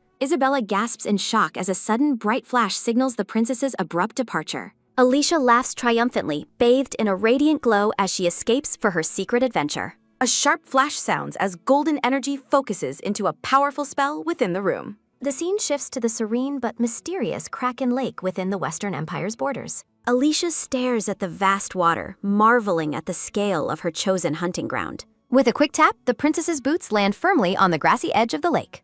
A loud swish sounds as Alicia extends her hand, manifesting brilliant golden rings of magic. Beneath the surface, a massive, glowing eye watches as Alicia prepares to begin her hunt. The water begins to churn with a series of heavy, rising bubbles from the depths. A massive splash erupts as the Kraken rises, the sound of crashing waves filling the air. Colossal tentacles surge from the lake, dripping with water and reaching toward the sky. Alicia smiles confidently, pleased that her giant prey has decided to show itself so quickly. A soft whoosh sounds while golden energy once again gathers around the princess's feet. As the tentacles thrash violently, Alicia calmly plans to bind the monster's powerful limbs.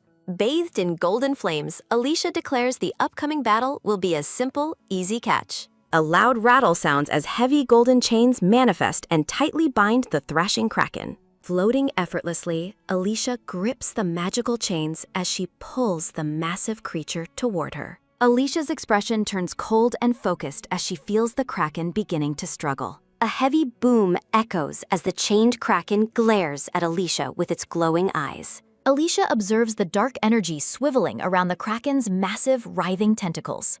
A sharp clank sounds as Alicia manifests golden magical chains from her hand. The radiant golden chains tighten, crackling with a surge of intense magical energy. Alicia floats calmly while the bound Kraken is completely subdued by her magic. Scenting something foul, Alicia suspects that the entire lake has been intentionally poisoned. Troubled, Alicia realizes someone deliberately drove the creature into a dangerous, mindless frenzy. A quick whoosh sounds as Alicia spots a blue-haired boy resting nearby. The blue-haired boy looks visibly shaken and exhausted by the edge of the lake. Alicia wonders how long the boy has been subjected to the Kraken's influence.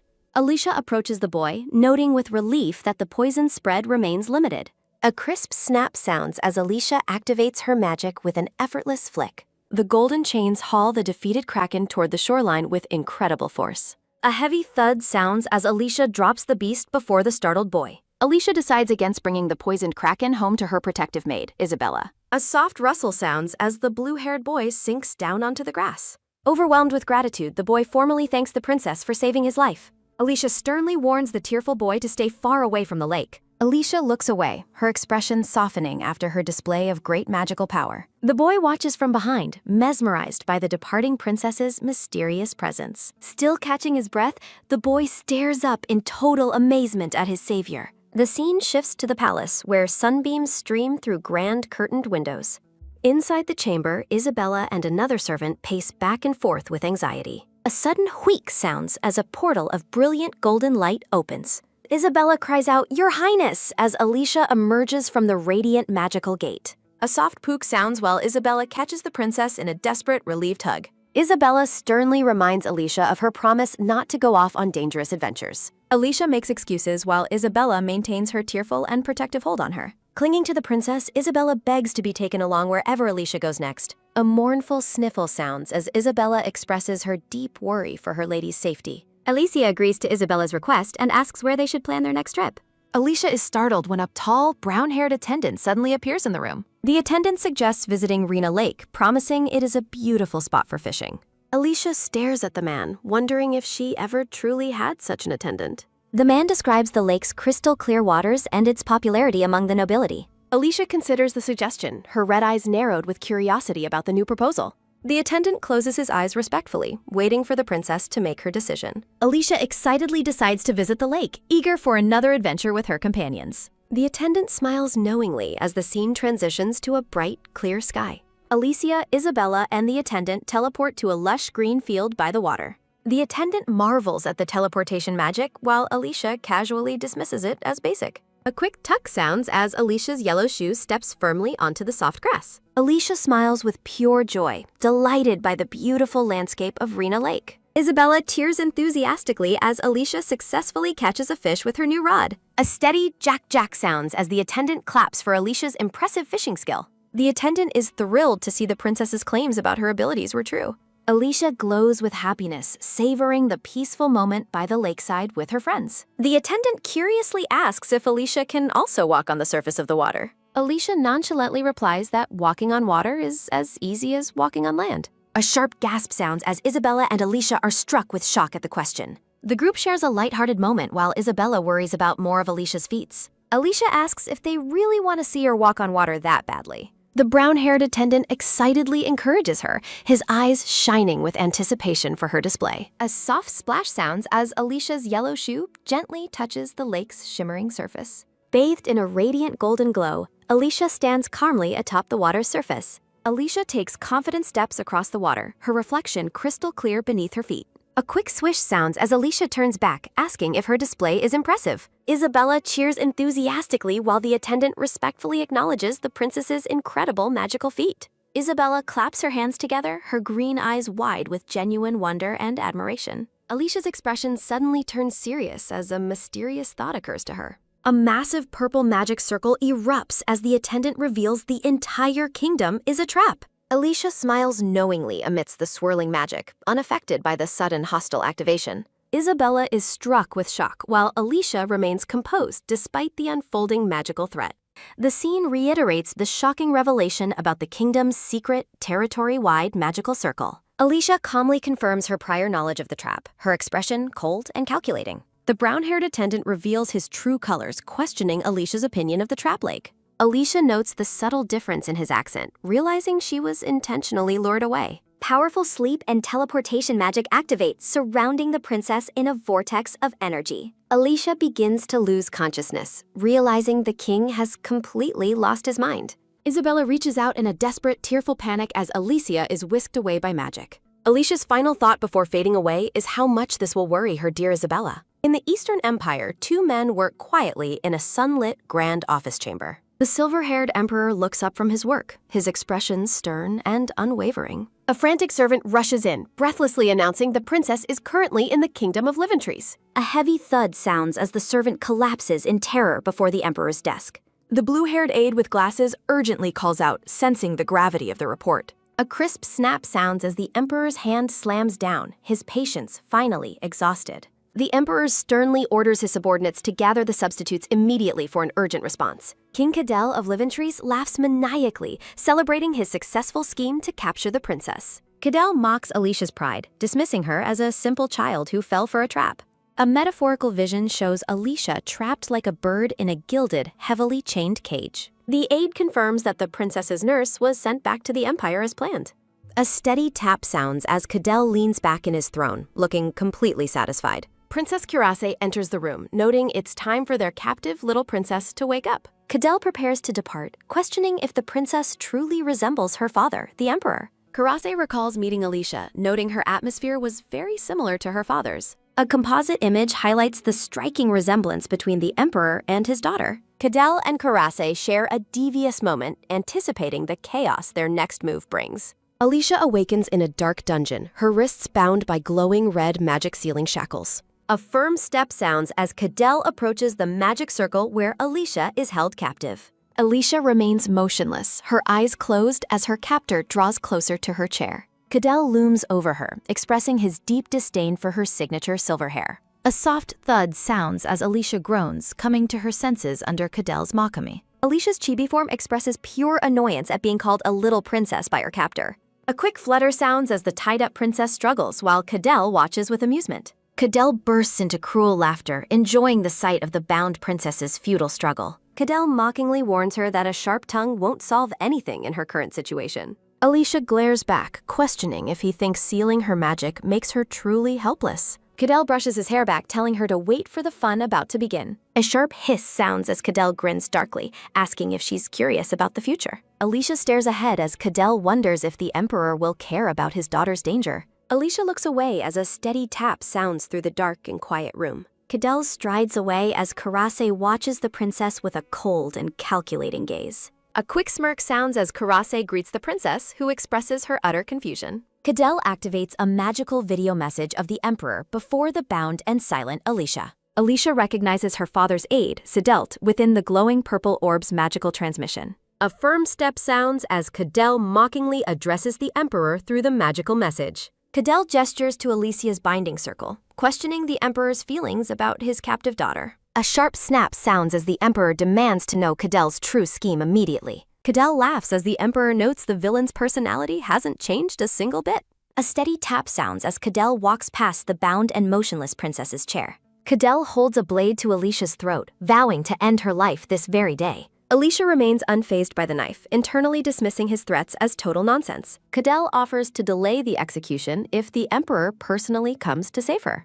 Grinning, Cadell asks if the Emperor would save his daughter for even one more day. A sharp crackle sounds as the magical video message suddenly shatters into glowing purple fragments. Alicia stares in shock as the Emperor's transmission is abruptly and violently cut off. Shards fall through the air as Alicia wonders if her father intentionally severed the connection. Cruel, maniacal laughter sounds through the room as the princess's situation grows more dire. Cadell mocks Alicia, claiming her father clearly possesses no affection for her at all. Alicia admits Cadell is right as he questions what she will do without magic. A massive boom sounds as a sudden explosion rips through the dungeon stone walls. Standing amidst the smoke, Alicia calls her captor a wretched fool for underestimating her. Alicia glares with glowing red eyes, calling Cadell a monster far worse than the Emperor. A sharp smirk sounds as Cadell looks up, bloodied but amused by her hidden power. A steady tap sounds as Karase approaches Alicia to discuss the meaning of family.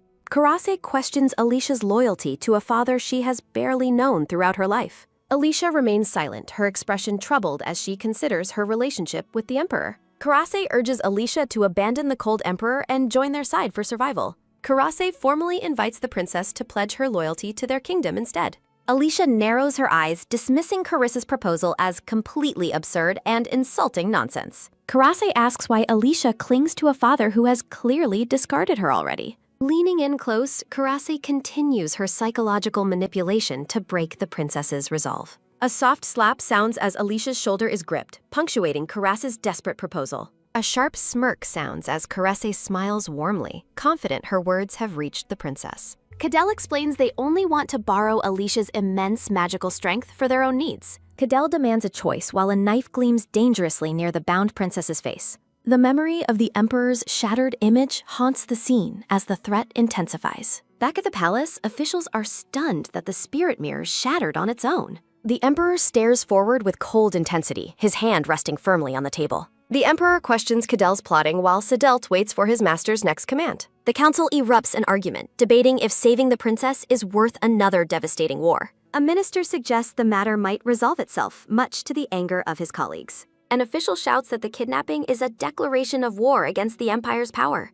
The Emperor looks down at the mirror shards, his silence more terrifying than the shouting. With cold eyes, the Emperor sternly orders his generals to mobilize the entire army. A peaceful sky hangs over the Grand Palace as preparations for conflict begin in secret. Cadell and Karase dine together in a grand hall, awaiting their guests' arrival. A heavy bang sounds as Karase looks up, startled by the dining hall door opening. A steady step sounds as Alicia enters the room wearing a stunning new dark dress. Karase smiles and invites the princess to join them for a meal and further discussion. Alicia enters the dining hall, labeling her red-haired captors as insufferable fools. Alicia takes her seat, questioning if Cadell and Karase are truly siblings. The red-haired pair sparkles in chibi form, proudly confirming their family bond. Alicia recalls their crimes, suspecting they were behind the palace attack and auctions. Cadell mockingly admits his dark magic skills aren't worth boasting about before her. A soft scrape sounds as Karase focuses on her meal, ignoring the tension. Alicia stares coldly at the siblings, asking if their claims are some joke. Cardell looks up sharply, his annoyance visible as Alicia continues her blunt questioning. A firm thud sounds as Cardell sits while Karase defends his previous actions. Alicia notes that Karase seems quite delighted for someone claiming her actions were unavoidable. Karase asks why she shouldn't be pleased with how things have turned out. Karase expresses pride in her dependable brother as Cardell watches with a stern gaze. Karase describes their meal as a meeting with a new family member on their side. Alicia remains unimpressed, asking for a further explanation regarding their true intentions. A dark potion bottle floats within a complex magic circle as Alicia questions their schemes. Alicia lists their crimes, from illegal auctions to planting dark magic users across the empire. Alicia's red eyes glow with intensity as she demands the truth from her red-haired captors. Karase offers a hollow apology, claiming they never intended to cause chaos in the empire. Kurase suggests a cooperative future between the princess and their kingdom for mutual benefit. Karase swears such violent incidents will never occur again if Alicia joins their cause. Alicia acknowledges the enmity between nations, asking what exactly they want from her now. Cadell smirks confidently, stating their full plan will be revealed once preparations are complete.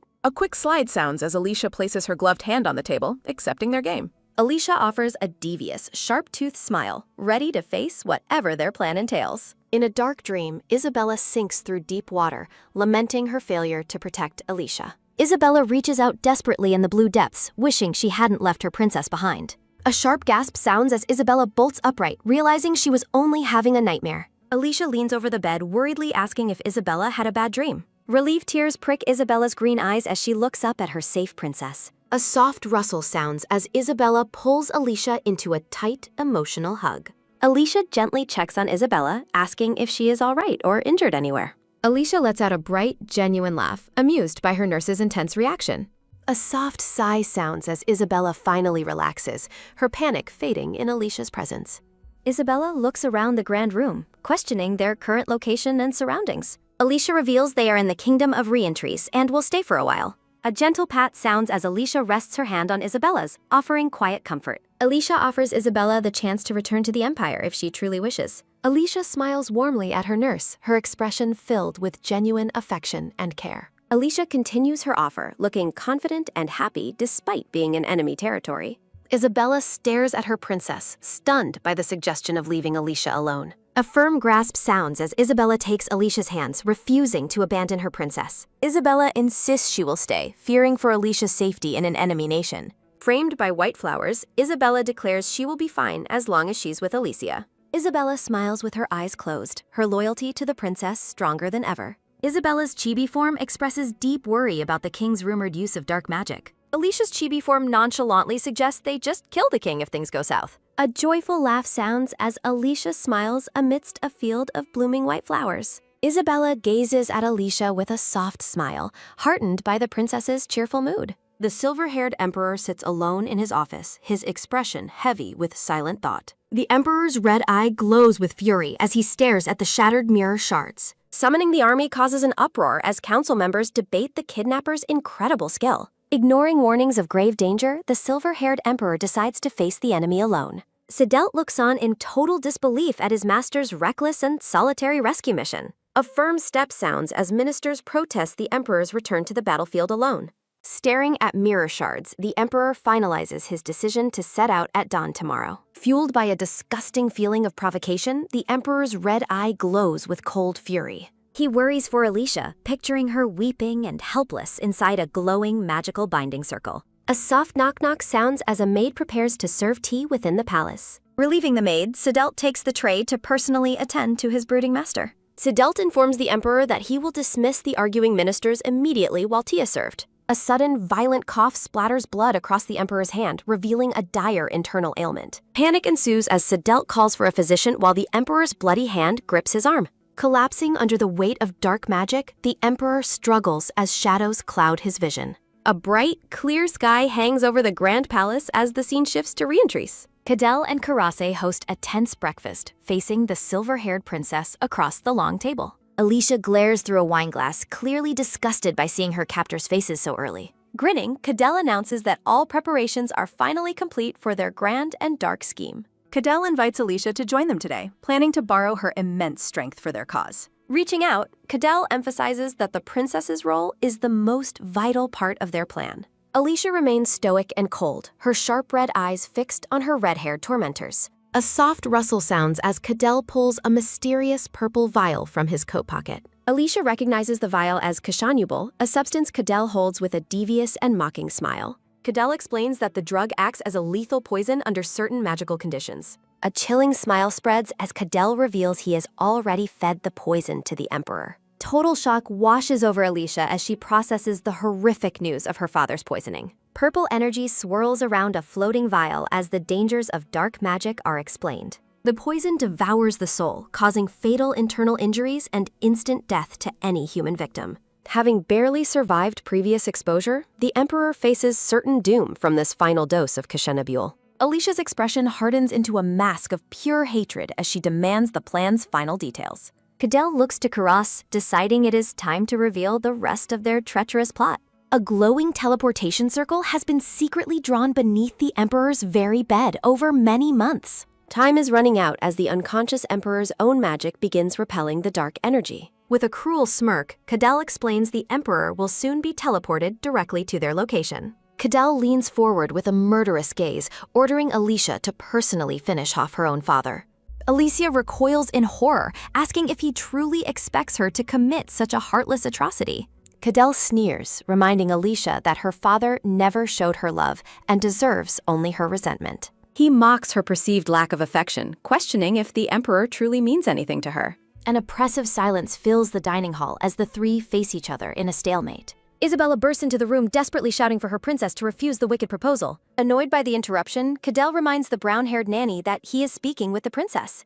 Isabella pleads with Alicia, warning that harming her father will prevent her from ever finding peace. Karas coldly tells Isabella she must follow whatever dark path the princess chooses to take. Driven by unwavering loyalty, Isabella vows to stop the assassination regardless of the personal cost. Alicia looks at her nanny with a softened and conflicted gaze as the psychological pressure mounts. A sharp grip sounds as Alicia's gloved fist clenches her dress in a moment of intense frustration. Reaching out, Isabella takes Alicia's hands in a desperate attempt to reach the princess's heart. Cadell's face contorts with rage as he demands the nanny stay out of their royal affairs. A heavy step sounds as Cadell turns to leave, ignoring Karas's attempt to stop his outburst. Looming over Isabella, Cadell calls her insolent for thinking a mere nanny could interfere with them. Terror fills Isabella's green eyes as she faces the full and murderous intensity of Cadell's glare. A sudden, sharp clang rings out as Karas's shock meets Alicia's icy, glowing fury. A heavy, dull thud sounds as Isabella suddenly collapses to the hard palace floor. Cadell and Alicia stand over the fallen nanny, the atmosphere thick with escalating tension.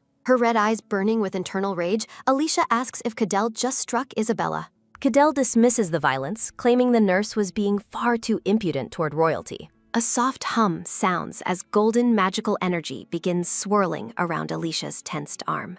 Alicia declares that hurting her beloved Isabella was Cadell's biggest and final mistake. A massive boom echoes as a golden shockwave blasts through the entire dining hall. Alicia stands at the center of a brilliant, raging pillar of divine golden fire. Cadell and Karase are thrown backward by the sheer force of Alicia's magical awakening. A painful sounds as a bloodied Karas cries out during a dark explosion. Shaking in total disbelief, Cadell realizes their grand plans are ending in immediate ruin. The red-haired siblings lie utterly defeated on the floor before the silver-haired princess. A soft rustle sounds as Alicia gently touches Isabella's cheek to magically heal her. Looking weary, Alicia apologizes to her nurse and decides they must return home. Ornate floral designs frame the title card as the story enters Chapter 21. The sun sets over the grand imperial palace as the scene shifts back home. The silver-haired emperor rests peacefully in his grand, ornate bed within the quiet palace. Waking up, the emperor curses Cadell, suspecting a traitorous spy is within his palace.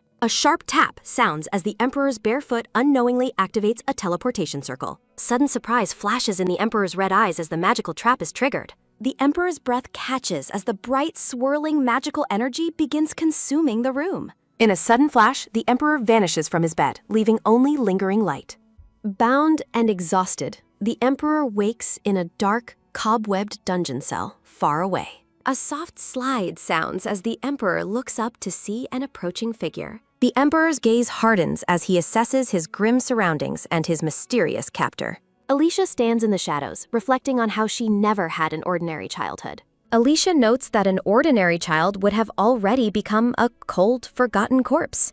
She asks the bound emperor if he understands his actions finally constitute high treason. A soft rustle sounds as she speaks of being cast aside so cruelly by him. Pointing to a sword, she suggests he should have just killed her at birth. A flashback shows the emperor mourning a loss that he knows wasn't Alicia's fault. Back in the dungeon, Alicia stares down at the kneeling and bound silver-haired emperor. A soft clench sounds as Alicia desperately begs her father to finally say something. The Emperor remains silent, his expression unreadable and cold in the dim dungeon light. Finally, the Emperor delivers a heartless blow, stating he never even wanted a child.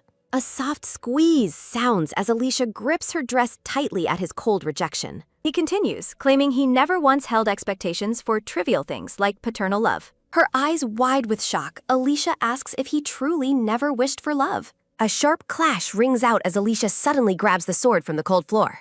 Alicia pins her father against the wall, the sword's blade held near his throat.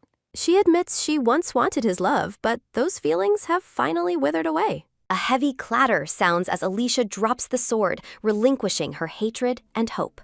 Alicia declares she has heard his cruel and heartless answer loud and clear today. The Emperor stoically faces the blade, seemingly unmoved by the direct threat to life. A soft gasp sounds as the Emperor finally flinches and calls out Alicia's name. Tears streaming down her face, Alicia orders her father to disappear from her sight. A dark, violent slash of emotional energy marks the end of their painful conversation. A brilliant crash of yellow light erupts, signaling the end of the dungeon confrontation. Alicia stands alone under the bright sky, a soft swoosh sounding as she moves forward. A man urgently questions why the wedding celebration has already begun amidst colorful fireworks. Alicia watches from behind as the townspeople rush toward the festive palace wedding. High above on the decorated balcony, a joyous crowd cheers for the royal union. A young flower girl laughs heartily as pink petals drift through the sunny village air. The silver-haired Emperor Robel and his blonde bride stand regally in their magnificent wedding attire. Robel looks tenderly at his new empress, whose golden eyes sparkle with immense happiness. A soft wah sounds as the royal couple shares a romantic kiss before the cheering masses.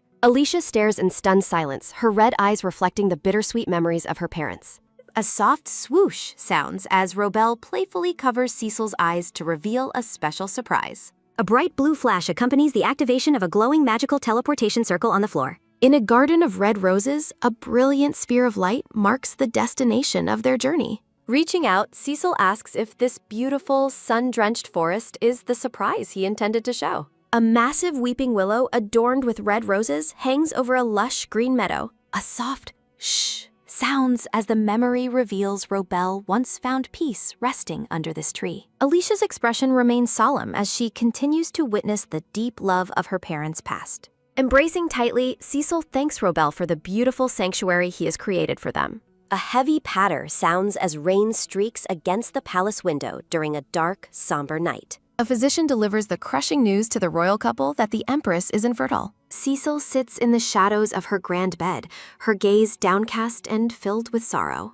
Trying to be brave, Cecil assures Robel that she is fine despite the tragic diagnosis. A close-up reveals Cecil's golden eye glistening with tears as she apologizes for failing him. Robel's face contorts with pain as he desperately begs her not to speak such heart-wrenching words. Clasping her hands, Robel vows that her presence is enough and he never needed an heir. Kneeling in a beam of moonlight, Cecil desperately prays for a child to complete their family. A soft rustle sounds as a young, blue-haired Alicia hears her mother's voice echoing through time. Child Alicia wonders if her father truly wanted her, her heart aching for paternal affection. A single red eye glows with intensity as Alicia processes the weight of her mother's secret. Standing on a glowing magical platform, the present Alicia watches her mother's desperate prayer. Brilliant sparks fly as Alicia stands amidst a cosmic void, surrounded by swirling magical energy. A soft ha sounds as a bittersweet smile crosses Alicia's face against the backdrop of space. A luminous comet streaks across the giant moon, representing the unimaginable act Alicia has committed. Flashbacks show Robel in silver armor, questioning why he once hid his strength from the world. The scene shifts to a peaceful tea time where Robel and Cecil once enjoyed the garden. Alicia reflects on her strange nature while looking down at her sleeping, silver-haired father. Mystical text labels Alicia as the Lady of the White Knight over a deep blue background. Cecil continues her tearful prayer, her hands clasped tightly as she begs for a miracle. Alicia stands at a distance, observing the ghostly image of her mother's past devotion. A translucent figure of Cecil appears behind Alicia, highlighting the girl's desire to feel loved. Her expression hardens into cold resolve as Alicia mentions placing a restriction upon her own magic. Standing before a glowing celestial path, Alicia describes a spell born from a desperate wish. A sudden light fills the room as Alicia recalls her magic returning upon the Emperor's death. A sharp crackle sounds as red energy sparks from a hand, revealing her wavering, unstable power. Floating in a dark abyss, Alicia reflects on the unpleasant sensation of feeling truly unloved. A massive boom echoes as lightning strikes the dark palace spires during a violent midnight storm. Within a dimly lit chamber, servants and Robel gather around the Empress's final bedside. A soft gasp sounds as a physician warns that Cecil may not survive the night. Robel weeps at the bedside, declaring he cannot bear to live a single moment without her. With her final strength, Cecil smiles and begs Robel to promise to love their child. Robel mentions a legendary healing herb in the Black Forest that might save her life. Robel turns away in a desperate rush, determined to find the miracle herb at any cost. Alicia watches the frail Cecil, her spectral form a silent observer in the past. Cecil lies in bed, her golden eyes reflecting the weight of her terminal illness. Alicia flinches, wondering if her mother can actually see her standing in the room. Alicia asks if Cecil truly regrets making the wish that brought her into existence. A soft smile appears on Cecil's face as she looks back with tearful eyes. Alicia's hand clenches in distress as she experiences the depth of her mother's pain. Cecil gently tells Alicia she doesn't have to fulfill any expectations but her own. With a final, serene smile, Cecil closes her eyes as the memory begins to fade.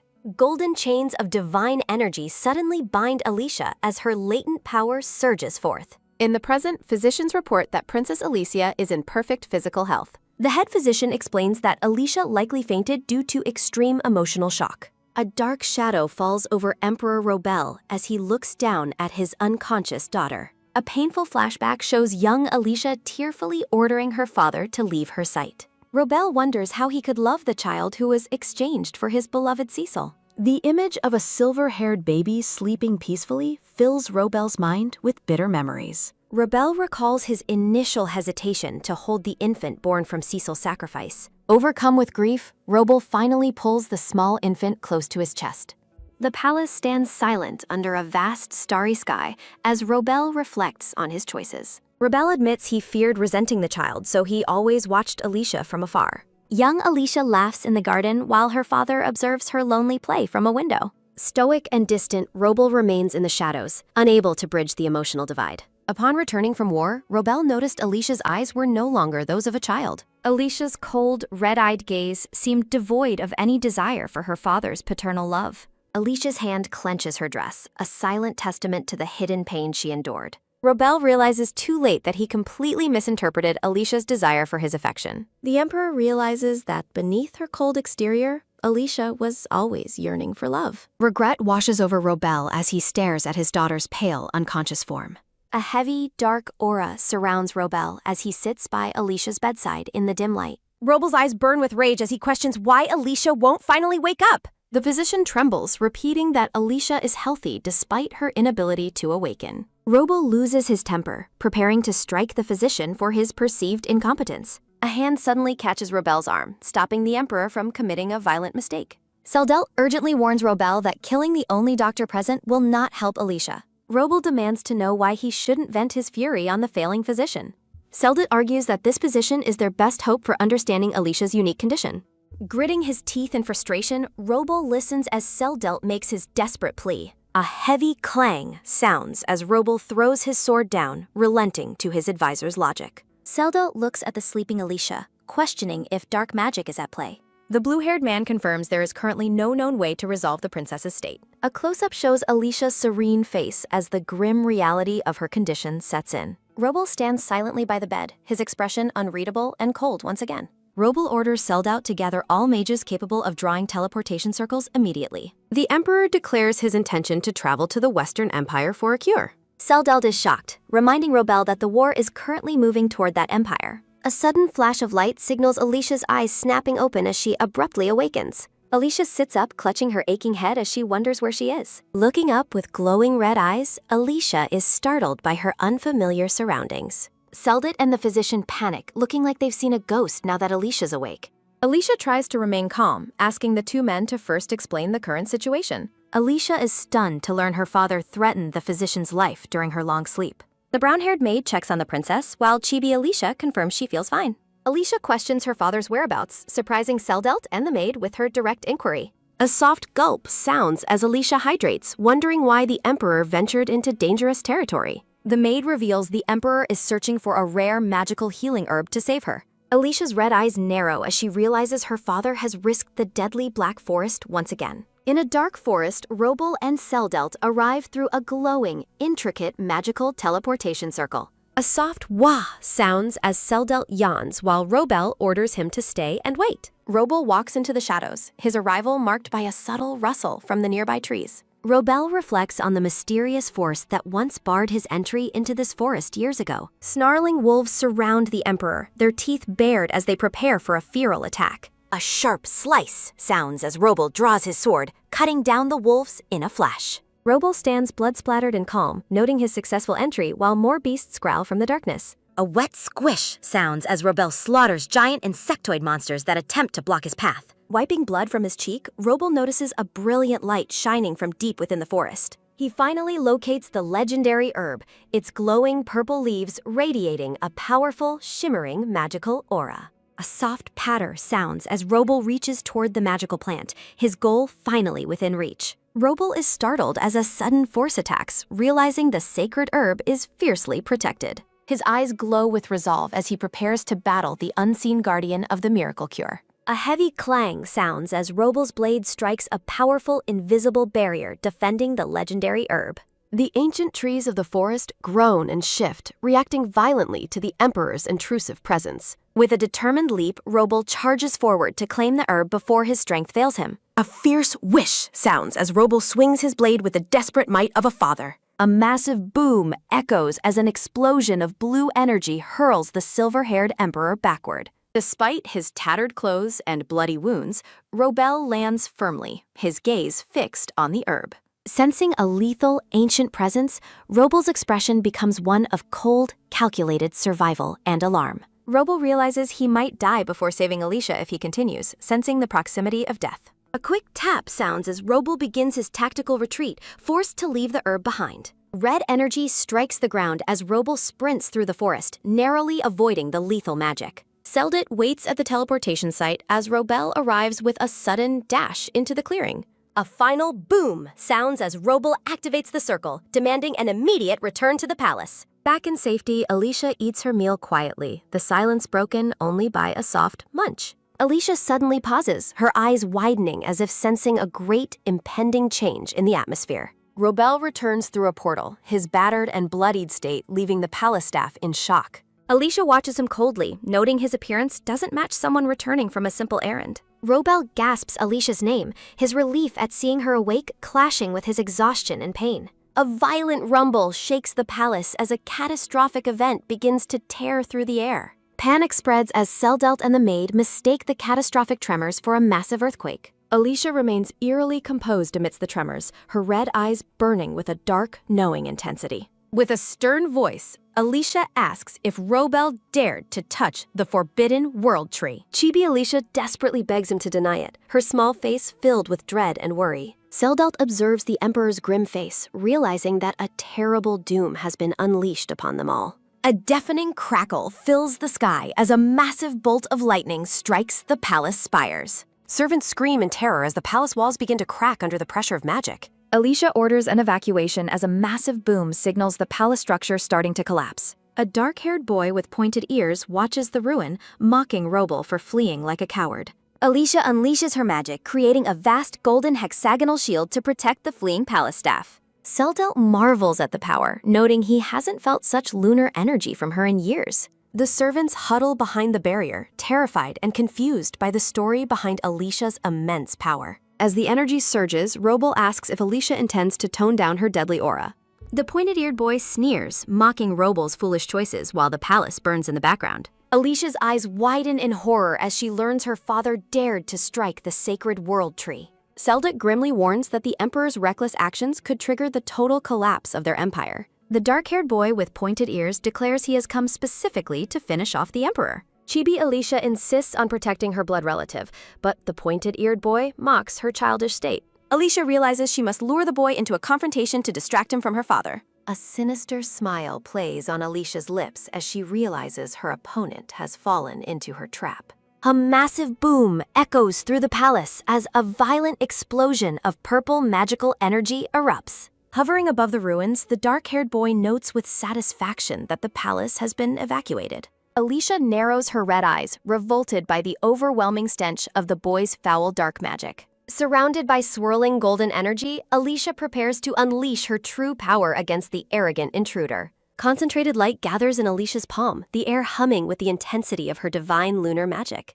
Alicia vows to reduce everything to dust as she releases a blinding, catastrophic blast of golden energy. The dark-haired boy stands amidst the rubble, startled by the sheer scale of the princess's hidden power. A deafening crash resounds as the golden beam obliterates the structure where the boy was just standing. Stepping forward through the smoke, Alicia coldly tells Kashan that their battle must end right now. Alicia demands to know why he is destroying her palace before narrowly dodging a sudden purple projectile. With a swift motion, Alicia conjures a golden shield to deflect a lethal spike of dark energy. Dark magic spears rain down upon her, but Alicia stands firm, repelling each attack with effortless grace. The air crackles as Alicia's golden barrier shatters the boy's relentless assault of shadowy purple energy. Brushing dust from her face, Alicia remains undeterred as the magical fallout begins to settle around her. Searching through the haze, Alicia wonders where the elusive boy has managed to hide his presence. Kashan suddenly lunges from the shadows, his speed caught in a blur as he strikes at the princess. Alicia gasps as a stray blade of magic shears her silver hair, sparking her lethal cold fury. Smirking, Kashan manifests a dark orb and taunts Alicia, stating he never intended to be caught. A low hum vibrates from the dark-haired boy's hands as he compresses a sphere of volatile shadows. Kashan prepares to hurl his strongest attack while Alicia braces for the coming painful impact. Shifting the atmosphere, a sudden whish sounds as the silver-haired emperor desperately lunges to protect his daughter. Alicia's eyes fill with shock as she realizes her father is putting himself in the line of fire. Robo throws his body over Alicia, acting as a human shield against the boy's incoming dark magic. A thunderous boom rocks the area as the dark energy collides with the Emperor's defenseless back. Robo collapses in agony, his arm blackened and smoking from the touch of the lethal dark curse. Seldit cries out in panic as he sees the Emperor's mangled limb, demanding a physician immediately. Alicia glows with a fierce protective aura, ordering Seldit to prioritize returning the Emperor to safety. Standing behind her, Kashan sighs and dismisses the dramatic human reaction to the Emperor's dire injury. A sharp crack sounds as Alicia delivers a powerful kick, punishing the boy for his insensitive remarks. Alicia stands alone in the wreckage, her red eyes burning with a silent, terrifying promise of retribution. Seldelt and a maid struggle to carry the unconscious Emperor away from the site of the battle. Back in the palace, a somber Alicia watches over her father as the royal physician arrives. Robo winces in his sleep, his face pale and covered in sweat as the curse takes hold. Alicia stares at her glowing hand, relieved that her latent magic can finally protect those she loves. Alicia reflects on the grim reality that her father is as good as dead from Kashan's strike. The brown-haired physician looks on helplessly as the dark curse continues to rot the Emperor's arm. Alicia knows that the only one who can reverse this lethal dark magic is Kashan himself. Now in her adolescent form, Alicia looks down with a heavy heart, burdened by her father's condition. Alicia enters the solar, finding Kashan lounging comfortably on a sofa as if he owns the palace. Kashan mocks Alicia's sudden concern for her father, finding her change of heart incredibly annoying. Frustrated, Alicia glares at the boy while he complains about his years of mistreatment in the shadows. A soft slurp sounds as Kashan drinks tea, casually mentioning he killed the king who contracted her. Kashan asks if Alicia truly intends to leave her father to die from the spreading dark curse. Alicia remains silent, her expression pained as Kashan asks if the human burden is too much for her. Alicia stands up abruptly, her silver hair shimmering as a frustrated, "Ugh, damn it." Kashan asks where she's going, mocking her terrible temper as Alicia turns to leave. A soft tink sounds as Kashan sets his tea down, musing on the Emperor's luck. Smiling, Kashan notes that Robel is lucky to have a daughter who will save him. The scene shifts to the grand palace standing silent under a bright full moon. Robel lies unconscious in his chambers, his arm blackened by the curse while staff watches. Alicia enters with a glowing aura, asking the staff to leave her alone with him. The staff bows as Alicia coldly confirms she is well aware of the dire situation. Alicia sits silently by her father's bedside, watching the dark corruption eat at his arm. A sinister crackle sounds as the dark curse continues to rot the Emperor's bandaged limb. Alicia places her hand on Robel's head, her golden magic beginning to soothe his pain. Robel wakes gasping Alicia's name, asking why she deliberately took the blow for him. Robel looks somber, explaining that even if sacrifice is purposeless, the pain remains very real. Alicia scoffs with a mocking smile, calling her father's desperate act of protection utter foolishness. Robel looks down in silence as Alicia's cold words continue to pierce through his regret. Alicia admits she was wrong for his confinement, her expression remaining distant and unreadable. Robel breaks down, weeping as he begs Alicia not to leave him like Cecilia did. Alicia's eyes widen in genuine shock as she witnesses her father's raw, emotional breakdown. Alicia grips her dress tightly, her resolve wavering as she watches the mighty emperor cry. Robel stares at her with tearful red eyes, his heart heavy with a desperate longing. Alicia's eyes burn with cold intensity as she tells him to remember his sins forever. Turning her face away in shadow, Alicia prepares to leave the silent, mournful room. A soft brush sounds as Alicia reaches out to touch his bandaged, cursed hand. Robel's eyes widen in shock at her touch, his expression filled with dawning realization. Threads of golden magic swirl over the cursed arm, signifying that the past cannot be undone. Robel sits up, looking at his hand as Alicia thinks she won't forgive him easily. Standing with a radiant aura, Alicia declares her intention to seize the imperial crown herself. Alicia grips her skirt, vowing to rule through her own strength rather than magic. Robel tells Alicia there's something he wants to show her within the palace. Robel leads Alicia through the grand, moonlit corridors toward his private wing of the palace. They enter a room where the imperial crown sits alone on a velvet pedestal. Alicia notices several framed portraits on the wall depicting her father and her younger self. A sharp gasp sounds as Alicia's eyes widen, seeing the sentimental memories Robel has kept. One portrait shows Robel in silver armor tenderly cradling his daughter when she was a baby. Alicia asks if he is trying to stir her pity with these relics of the past. Robel declares he is prepared to spend his remaining life atoning for his sins. Robel states he won't declare her the heir, challenging the notion of imperial authority. Alicia stares as Robel explains that anyone with competence should be able to rule. Alicia smiles with cold resolve, declaring that she doesn't need his support to take control. The ornate crown glimmers under the light, representing the ultimate prize of their shared power. Robel challenges her to seize the crown. Alicia vows she will claim it without fail. Alicia smiles with a burning new ambition as she faces the challenge of the throne. The scene shifts to a festive town at sunset as citizens celebrate the princess's birthday. A young Alicia walks through the night market with her brown-haired companion, Isabella. Isabella asks if a simple stroll is enough of a birthday celebration for the princess. Alicia points to a play poster, expressing interest in a romantic theater performance. Isabella gushes about the story of lovers reuniting after thousands of years of separation. They sit together in the theater, watching the beautiful, romantic story unfold on stage. A happy munch sounds as Alicia eats market food, looking content and unusually relaxed. Isabella leads the smiling princess through the market, the evening filled with warm, festive light. A vibrant cityscape glows under a full moon as festive lights fill the night. Isabella enthusiastically points out animal masks at a market stall to the young princess. Alicia dons a white cat mask and wonders why Isabella chose that specific animal. Isabella laughs heartily, insisting the cat mask is a perfect match for the princess. A shadowy, distorted figure asks Alicia if she feels amazing wearing the mask. A fragment of a distant memory triggers Alicia's confusion as she reflects on the past. Isabella asks if she is all right, pulling Alicia back from her lingering, distant thoughts. The two companions walk hand in hand through the lively market, the evening air warm. Fireworks burst in brilliant colors above the market, while Alicia watches in quiet awe. Alicia walks away through the crowded street, the sky still ablaze with celebratory light. Bathed in soft light, Alicia stares into the distance with a somber, unreadable expression. Narrative panels describe the rapid passage of time through blooming and withering seasonal flowers. Seasons change over the imperial palace, from the golden leaves of autumn to winter's snow. Now an adolescent, Alicia watches the falling snow, feeling tired of the repetitive cycle. The grand palace stands majestic under a clear sky as a new chapter begins. Alicia prepares for her outing, carefully selecting elegant jewelry from her personal collection. A maid attends to Alicia's long silver hair as the princess readies herself. Alicia selects a stunning pink gown from the options presented by her cheerful maid. A soft rustle sounds as the maid gushes over how beautiful the princess looks.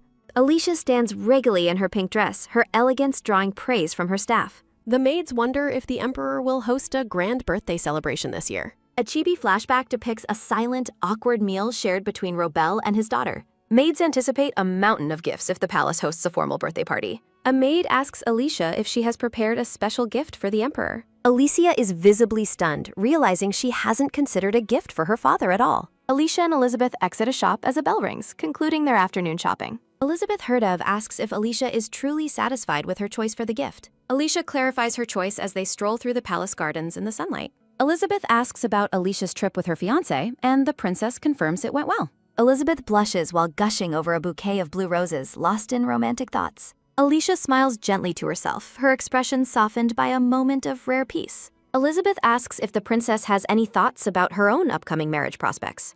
A soft tap sounds as Alicia walks away, stating it isn't too late yet. Panic erupts in the street as a thief flees with a bag, citizens screaming. The thief shouts for people to move while a sudden punch sound echoes out. Elizabeth worries as the thief approaches, wondering where the Imperial guards have gone. Alicia steps forward with a cold gaze, prepared to handle the criminal herself. Alicia's eyes glow with magic as she focuses her power on the fleeing thief. A sudden whish sounds as magical threads trip the thief, sending him sprawling. The thief is hoisted into the air by Alicia's magic, crying out in terror. Alicia stands composed, her mana swirling around her as she effortlessly restrains the man. The thief groans in pain, bound tightly by Alicia's glowing blue magical ropes. Chibi Alicia holds the stolen bag, surprising Elizabeth with her swift magical display. Alicia returns the stolen bag to a tearful citizen as Elizabeth watches in awe. Elizabeth praises Alicia for her timely intervention, relieved that the princess was present.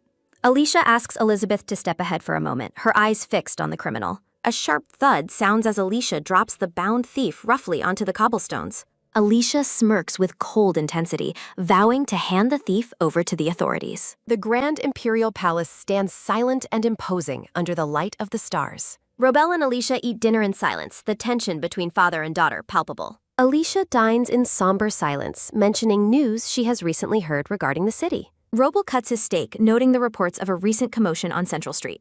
Alicia dismisses the incident as insignificant while focusing on her meal with a cold expression.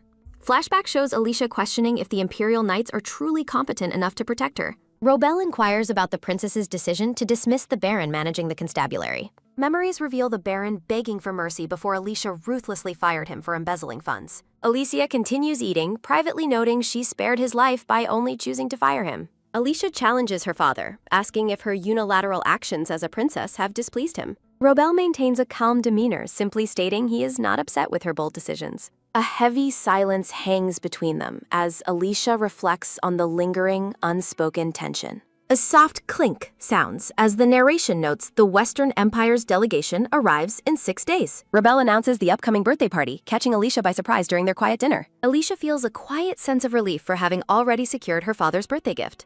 Alicia asks for more specific details regarding the visiting delegation from the Western Empire. A rhythmic clatter sounds as a carriage carries a mystery guest in formal military attire. A brown-haired attendant notes that His Highness seems to be in a particularly good mood. The guest is asked what he is looking forward to most during this diplomatic visit. The blue-haired man tilts his head, his thoughts clearly lingering on someone specific. The carriage approaches the palace as the man cryptically mentions his interest in a woman. A warm smile touches the man's face as he looks ahead with dawning anticipation. Adrian Arland, Crown Prince of the Western Empire, expresses his desire to arrive quickly. The Grand Palace remains bathed in moonlight, awaiting the arrival of the foreign royal guests. A soft creak sounds as Alicia enters her private chambers, carrying a large, ornate book. Alicia stops suddenly, noticing her companion, Isabella, working late to tidy the silk bedding. Isabella turns with a bright smile, greeting the silver-haired princess with a cheerful heart. Alicia urges Isabella to rest, reminding her that new staff should handle the menial chores. Isabella insists on personally preparing for the princess's outings with deep, heartfelt devotion. Alicia watches her companion with a soft, affectionate gaze as Isabella continues her work. Alicia casually asks Isabella if she has any current plans or desires for marriage. Isabella looks back in surprise, flinching slightly at the princess's sudden and personal question. Chibi Isabella denies interest in men, teasing that the princess is at a better age. Alicia explains she is studying the complex background of the Western Empire's upcoming crown prince. A soft flip sounds as Alicia opens a book to a portrait of Adrian Arland. Narrative panels describe Adrian's birth to a maid who later became a royal concubine. Adrian's childhood was marked by isolation and the cruel, judgmental fingers of those around him. Despite his origins, Adrian secured his title through unmatched academic and tactical brilliance. A firm tap sounds as Alicia closes the book on the prince's tragic history. Alicia smirks with cold ambition, intrigued by the powerful rival soon to arrive at court. Sunlight bathes the palace as the day of the delegation's arrival finally begins. The grand throne room is filled with tension as the delegation from Arland is announced. A heavy creak sounds as the massive doors open to reveal the blue-haired crown prince. Alicia observes the prince's silver eyes, noting his lack of resemblance to the Western emperor. Adrian Arland offers a charming smile as he approaches the imperial thrones. Alicia watches with an intense, suspicious gaze, analyzing the man standing before her throne. Adrian bows deeply, offering formal greetings to Robel, the son of the empire. Attendants present a mountain of exquisite gifts brought as a token of the Western Empire's joy. Robel welcomes the delegation, inviting them to rest before the evening's formal banquet begins. Adrian accepts the invitation with a gracious bow and a polite, smiling expression. Adrian announces he has a specific proposal to offer to the Eastern Empire of Levethsir. Adrian locks eyes with Alicia, signaling that his proposal directly involves the seated princess. Adrian proposes that Alicia enroll in the Western Empire's prestigious Royal Academy. The blue-haired prince smiles charmingly, awaiting the silver-haired princess's immediate response. Alicia reacts with sharp, visible defiance, questioning why she should ever go. A heavy thud sounds as noblemen argue for a rare cultural exchange. Officials insist the academy offers immense benefits Her Highness cannot afford to ignore. Chibi Alicia flatly refuses the idea, much to her father's silent, awkward chagrin. A mustachioed official challenges Alicia, citing her lack of demonstrated real diplomatic skill. The man critiques her past engagements, labeling them as shallow and entirely meaningless. A sudden bang sounds as he demands the princess prove her worth once again. A heavy silence hangs over the council as Alicia faces the dismissive, challenging nobles. A soft tapak sounds as Alicia smirks, rejecting the proposal with cold confidence. Radiant golden magic erupts from her chair as a soft sayarak sounds. The nobles cower in shock as Alicia's powerful mana floods the silent room. A soft suek sounds as Robel notes the foreign delegation's stay is temporary. Robel suggests Alicia might reconsider her firm decision before the royal guests depart. Melodic music notes drift through the air during the palace's grand evening banquet. A soft sip sounds as Alicia enjoys her wine while avoiding the crowded ballroom. Alicia is startled from her quiet thoughts as a young nobleman suddenly approaches her. A smiling young man offers his hand, politely requesting a dance with the princess. Alicia gracefully declines the invitation, claiming she has slightly twisted her ankle. A soft kubyak sounds as the noble bows respectfully and walks away disappointed. A sharp zeet sounds as her aide with glasses calls out her name. The aide with the ponytail looks deeply annoyed by the princess's antisocial behavior. He scolds Alicia for making an older man act as her only dance partner. A soft whoosh sounds as Alicia runs away to escape her aide's persistent scolding. Alicia sighs in frustration, clearly not in the mood for another lecture tonight. Adrian appears bathed in soft light, warmly asking if she is enjoying herself. Alicia stares at the blue-haired prince, momentarily frozen by his sudden close presence. A soft sururu sounds as Adrian nervously excuses himself from their awkward encounter.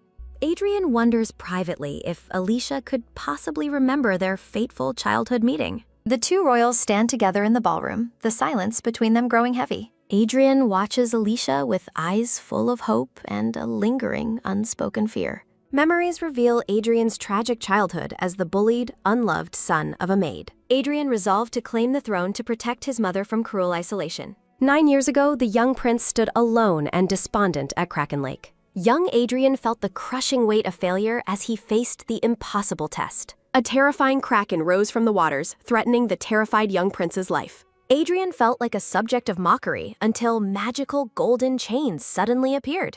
The young prince looks up in sheer disbelief as his dark fate suddenly shifts. A sharp twa sounds as young Alicia effortlessly binds the massive sea beast. Adrian watched with wide eyes as the mysterious girl performed a true miracle. Chibi Alicia tells him to take the beast, saving his entire imperial future. Alicia warned of hidden dangers while the young prince stared in silent awe. Adrian's eyes filled with tears as he looked at his brave, silver-haired savior. In the present, Adrian's face flushes deep red from the sudden, overwhelming memory. Adrian asks the silver-haired princess if she truly has no memory of him. Alicia gazes at him with an unreadable expression, offering no immediate sign of recognition. A soft kultuk sounds as Adrian swallows his nerves, breathlessly awaiting her answer. Adrian points toward her in disbelief, unable to hide his growing emotional turmoil. Panic ensues as Adrian's attendant interrupts the awkward, tense moment between the royals. Baron Blanche addresses Adrian while Alicia stands with her back turned to the group.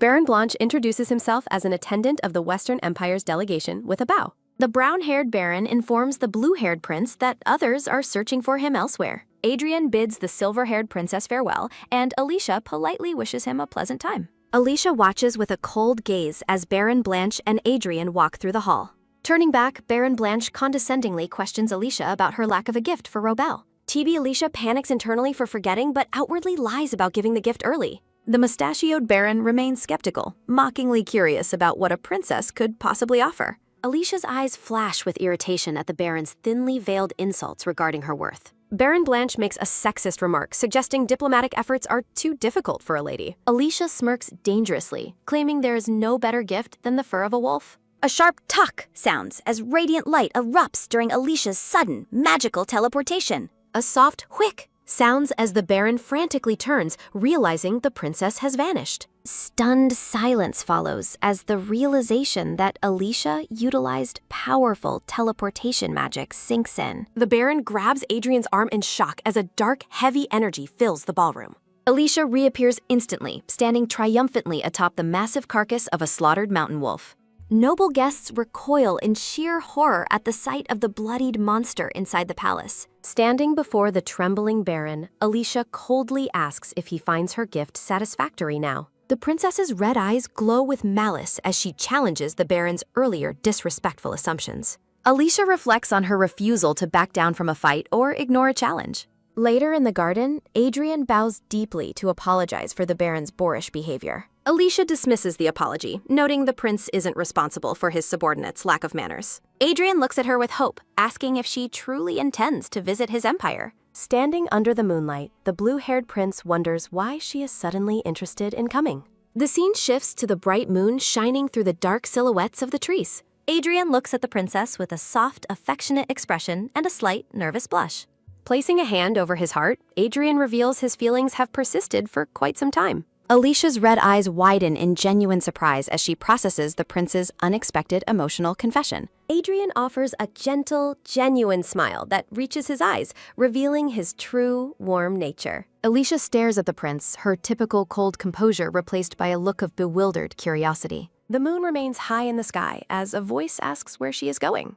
A black-haired boy with pointy ears asks Alicia to accompany him to the Royal Academy. The chibi boy teases Alicia about her need for him, and she begrudgingly agrees. Looking away with a serious expression, the dark-haired boy seems preoccupied with distant, complex thoughts. Alicia watches him closely, questioning if her absence would cause trouble for the Eastern Emperor. Adrian walks away with his attendant, privately noting that the silver-haired princess has intrigued him. Alicia gazes downward, her thoughts lingering on the enigmatic and charming Crown Prince of Ireland. Chibi Alicia recalls Adrian's claim that he fell for her the moment they first met. A small chibi version of the black-haired boy falls over, defeated by Alicia's blunt rejection. Outside the palace, a white carriage waits as the morning sun illuminates the stone steps. An aide with light blue hair and glasses bows respectfully to the departing imperial guests. The aide conveys Robel's apologies for his absence, which Adrian accepts with a polite smile. Chibi Alicia rolls her eyes, suspecting her father is simply avoiding work in his private office. Adrian turns to the princess one last time before his departure,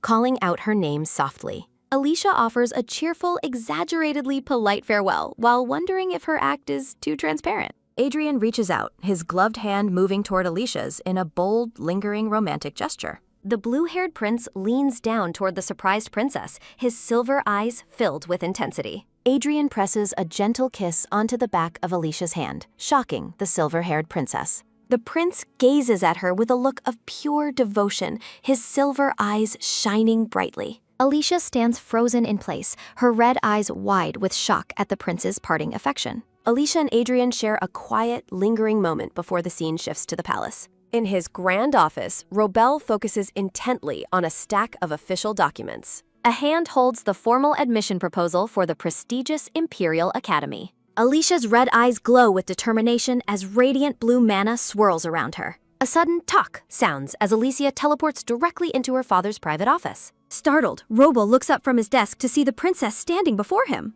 Alicia explains she came to discuss her future since he remained silent during the departure. Robel mentions receiving a report, assuming Alicia had already decided against the academy. Alicia boldly declares her intention to attend the Western Empire's Academy while a pen signs. Robel continues his work, noting that diplomatic exchanges are not currently a priority. The silver-haired princess stands firm, stating her decision is entirely her own choice. Robel stares at his daughter with a stoic, unreadable expression after her firm declaration. Asking if she has any regrets, Rebel listens as Alicia confidently replies she has none. Alicia urges her father to finalize the paperwork and stamp his approval on the document. Looking at her father, Alicia waits expectantly for him to accept her sudden decision. Chibi Robel teasingly questions if Adrian is the real reason for her sudden departure. Surrounded by palace staff, Alicia prepares to depart for her long journey. Alicia offers a bright farewell while the black-haired boy, Kashan, stands silently behind her. A group of bespectacled researchers tearfully begs the princess not to leave them behind. Alicia gazes toward her future, her red eyes reflecting both excitement and a secret resolve. An aide with light brown hair and glasses adjusts his spectacles with a slight smile. Alicia sternly reminds her associate to continue his research diligently while she is away. The green-eyed maid, Isabella, looks visibly distressed by the princess's sudden, imminent departure. Grasping Isabella's hands, Alicia promises to write letters to her every single day. Isabella tearfully begs Alicia to take care of her health and eat regular meals. Alicia reassures her loyal maid, wishing Isabella well while she is gone. Kashan looks deeply annoyed, complaining that the princess is taking far too long to say goodbye. A sharp whish sounds as Kashan activates a complex glowing red teleportation circle. Isabella gasps as Alicia suddenly vanishes, leaving only a faint, empty outline behind. The scene shifts to the magnificent towers of the Western Empire Academy under clear skies. A loud, angry shout echoes across the academy grounds as someone calls Kashan an idiot. Chibi Kashan looks bewildered as nearby students stare at the chaotic scene unfolding. Furious at being interrupted, Chibi Alicia aggressively shakes Kashan for his impulsive teleportation. Kashan lies defeated on the ground as Alicia huffs in annoyance before the stunned maids. A dizzy Kashan rubs his head in pain, wondering why he was just attacked. A maid presents a heavy bag to Kashan, leaving him confused about the luggage distribution. Dressed in her elegant traveling outfit, Alicia stands triumphantly as she arrives at the academy. In a corner, Chibi Kashan sulks in the shadows after being thoroughly scolded by Alicia. A dark aura surrounds the shivering Kashan as he continues to lament his poor luck. Kashan trudges toward the academy entrance, lugging a heavy suitcase behind him. Alicia giggles at the sight of the grumpy Kashan struggling with her bags. Alicia's attention is captured by a sudden, unexpected presence in the courtyard. A bald man with a mustache rushes forward, beaming with overwhelming joy at meeting her. Mushu introduces himself as the guide assigned to assist the princess during her stay. Mushu bows deeply, apologizing profusely for being late to welcome the imperial guests. Alicia smiles kindly, explaining that Kashan's sudden teleportation was the cause of the confusion. Mushu prepares to lead them to their hotel as a blonde girl approaches. A voice calls out, questioning the presence of the newcomers at the academy. The blonde-haired girl offers a radiant smile, her purple eyes sparkling with warmth. Mushu is completely charmed by the blonde girl, his face flushing deep pink in admiration. Silver-haired Alicia questions the identity of the blonde girl standing before her. Mushu introduces the girl as Erica Bellaria, daughter of a prominent Western Empire ducal house. Alicia observes the smiling Erica, noting she is destined to become her academy junior. Alicia stares intently at the blonde girl, sensing an underlying tension behind her smile. Erica offers a bright, radiant greeting, apologizing for her late introduction to the princess. Erica formally identifies herself as a noble of the House of Bellaria in the Western Empire. Alicia politely welcomes Erica, returning her cheerful, sunny demeanor with a soft hee-hee sounding. Erica expresses her deep honor at meeting Alicia, noting her midterm transfer to the academy. Mushu mentions the Crown Prince's personal escort, while Alicia acknowledges Erica's quick acquisition of news. Surrounded by sparkling roses, Erica reveals she shares the same academic year as the prince. Chibi Alicia dryly acknowledges the information, privately noting she never asked for those specific details. Erica maintains her graceful smile as she continues to engage the silver-haired princess. Alicia offers her future assistance to Erica, promising to help whenever the noble lady needs it. The two girls stand together under clear skies as their initial meeting concludes. A few days later, the Western Empire Academy celebrates its grand entrance ceremony. A bright tuck sounds as the audience claps within the magnificent, high-ceilinged Academy Hall. Alicia yawns widely, finding the lengthy and formal entrance ceremony incredibly boring and tedious. Alicia complains about her extreme exhaustion while her companion claps enthusiastically for the speaker. A black-haired man at the podium prepares to present an award to the top student. A handsome boy with black hair steps forward, eliciting a surprised "huh" from the princess. Nearby students whisper in awe, completely captivated by the top student's striking good looks. The black-haired Kashan receives his award for the highest score in the Academy's magic exam. Watching the boy, Chibi Alicia notes his good fortune while he wears a smug expression. New students gather around the announcement board to check their assigned dormitory room partners. Alicia stares at the notice stating dorm partners will remain unchanged for 3 years. The assignment list pairs the silver-haired Alicia DeFacier with a girl named Isabel Rona. Lugging their heavy suitcases, Alicia and Kashan walk through the ornate palace-like dormitory hallway. Kashan hums a happy tune, advising Alicia to build positive relationships with fellow humans. Stopping abruptly, Alicia bluntly declares she doesn't have anything as sentimental as a friend. Kashan is left speechless, his face pale with shock at Alicia's cold, antisocial revelation. Kashan recoils in comic despair, calling her a nemesis, while Alicia remains entirely unfazed. Alicia stands before her dormitory room door, ready to meet her new assigned roommate. Entering the room, Alicia tries to recall her partner's name, thinking it was something like Isabella. A short-haired girl with orange hair is seen from behind, busy preparing her bed. The girl turns with a startled look as she notices the princess entering the room. Bowing frantically, the orange-haired Isabel Rona nervously introduces herself to the silver-haired princess. Isabel looks flustered and anxious as Alicia reaches out toward her during their first meeting. Alicia offers a warm, dazzling smile, instantly melting the tension and charming her new roommate. Isabel blushes a deep pink, clearly starstruck by the silver-haired princess's radiant, kind expression. Alicia politely asks to take a specific bed, and Isabel enthusiastically agrees to her choice. Alicia watches Isabel closely, noticing her roommate's slightly downcast and self-conscious behavior. Calling her name, Alicia captures Isabel's attention as the orange-haired girl turns back. Alicia asks about Isabel's department, and the girl reveals she is in the swordsmanship department.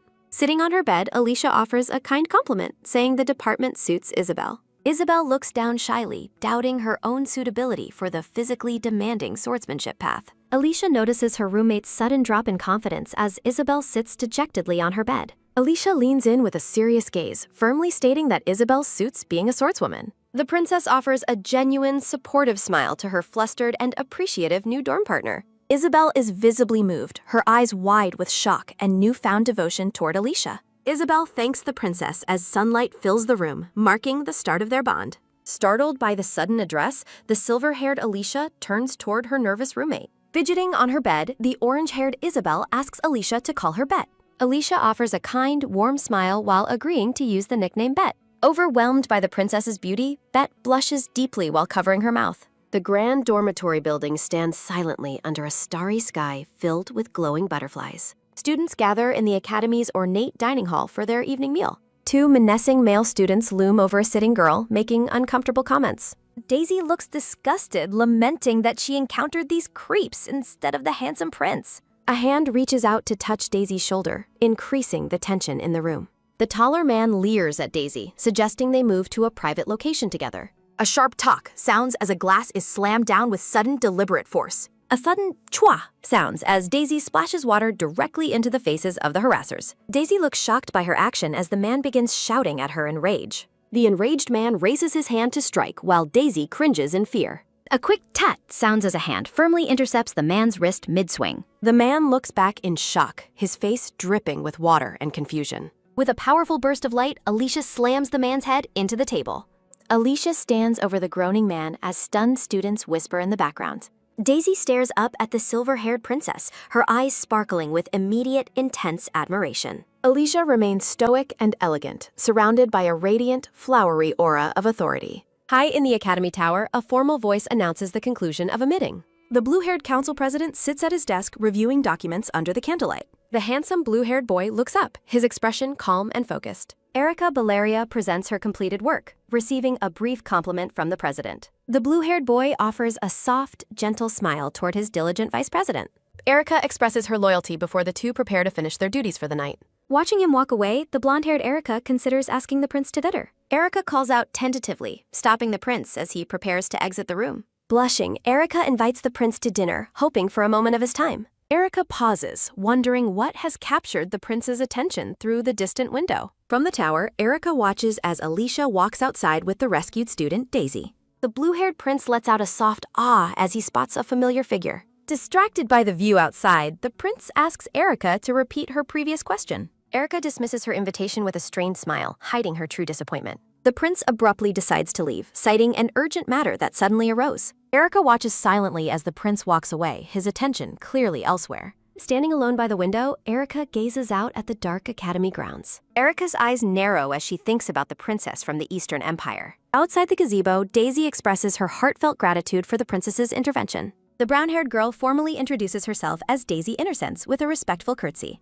Alicia dismisses the praise, explaining she only intended to stop the cafeteria disturbance. Daisy's expression changes suddenly, becoming intensely focused on her new silver-haired savior. Daisy recalls the ugly harassers, finding Alicia's radiant appearance a welcome, healing sight. With sparkling green eyes, Daisy beams at Alicia, completely captivated by her presence. Alicia looks startled by the sudden, overwhelming intensity of Daisy's fanatical gaze. Daisy admires Alicia's radiant silver hair and the cold, gentle pink of her eyes. Remembering Alicia's courageous actions, Daisy reflects on the princess's bravery in helping others. Daisy looks up with pure adoration, her heart completely won over by the princess. Gripping Alicia's hand, Daisy admits her heart is fluttering for this silver-haired princess. Surrounded by blooming flowers, Daisy gazes devotedly at the bewildered and blushing Alicia.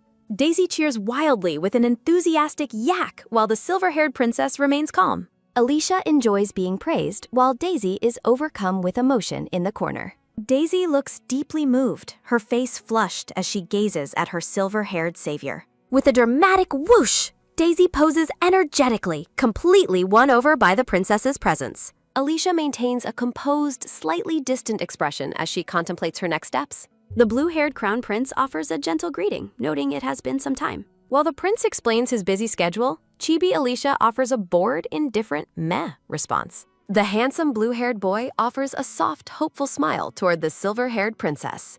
Alicia reflects on the awkwardness of meeting the boy she previously rejected after his confession. Maintaining her poise, Alicia stands with crossed arms while engaging with the blue-haired prince. The prince promises to be accommodating while Chibi Alicia considers using informal speech with him. A posted notice announces the upcoming freshman welcome party, which Alicia hears about during dinner. Alicia stands with elegant authority, her gaze fixed forward as she prepares for academy life. The sun shines over the academy's grand clock tower as the welcome party finally begins. Musicians play a cello and violin, filling the ornate hall with melodies for the students. Looking around the crowded ballroom, Daisy searches for any sign of the missing silver-haired princess. Daisy admits she hasn't found Alicia yet, wondering where the princess could have possibly gone. A red-haired man walks briskly through the quiet hallway, his footsteps echoing with a sharp tuck. A pair of hands carefully places an ornate, red-covered book onto a wooden library table. Sitting alone in the dimly lit library, the red-haired man focuses intently on his study. The red-haired boy remains engrossed in his book, unaware of any presence nearby. A close-up reveals the boy's focused gaze as he continues reading in the quiet library. Alicia watches the boy silently, her red eyes reflecting curiosity about his intense academic focus. Surprising him, Alicia leans over and remarks on his intelligence, catching him completely off guard. The red-haired boy looks back in shock, stunned by the princess's sudden and quiet approach. He wonders how long she has been there, frustrated by his own lack of situational awareness. Alicia peers closer at his book, curiously asking if he finds the difficult material confusing. Chibi Alicia notes the extreme difficulty of the text while the red-haired boy looks away awkwardly. The boy's eyes widen in alarm as he realizes the princess is scrutinizing his private studies. With a sudden build-duck, the red-haired boy stands and aggressively denies her observation, startling Alicia.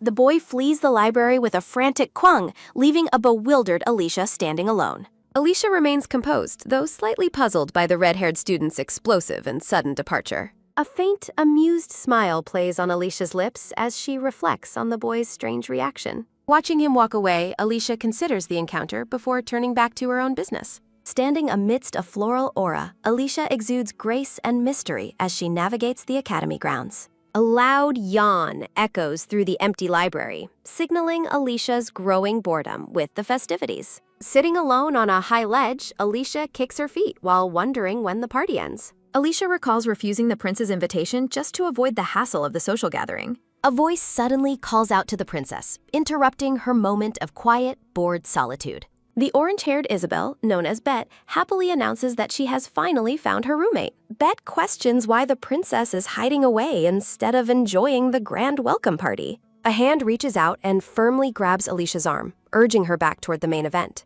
In the main ballroom, silhouettes of students dance gracefully under the sparkling chandeliers and flowers. Several noble ladies surround Alicia, formally greeting her as the star of the Eastern Empire. Sipping her drink, Alicia politely accepts the greeting while privately lamenting that she attended at all. A wave of anxiety hits Alicia as she worries about accidentally encountering the crown prince again. Nearby, the blue-haired prince looks dejected, deeply saddened by Alicia's refusal of his dance invitation. A sudden greeting rings out, drawing Alicia's attention as she stands near her orange-haired roommate.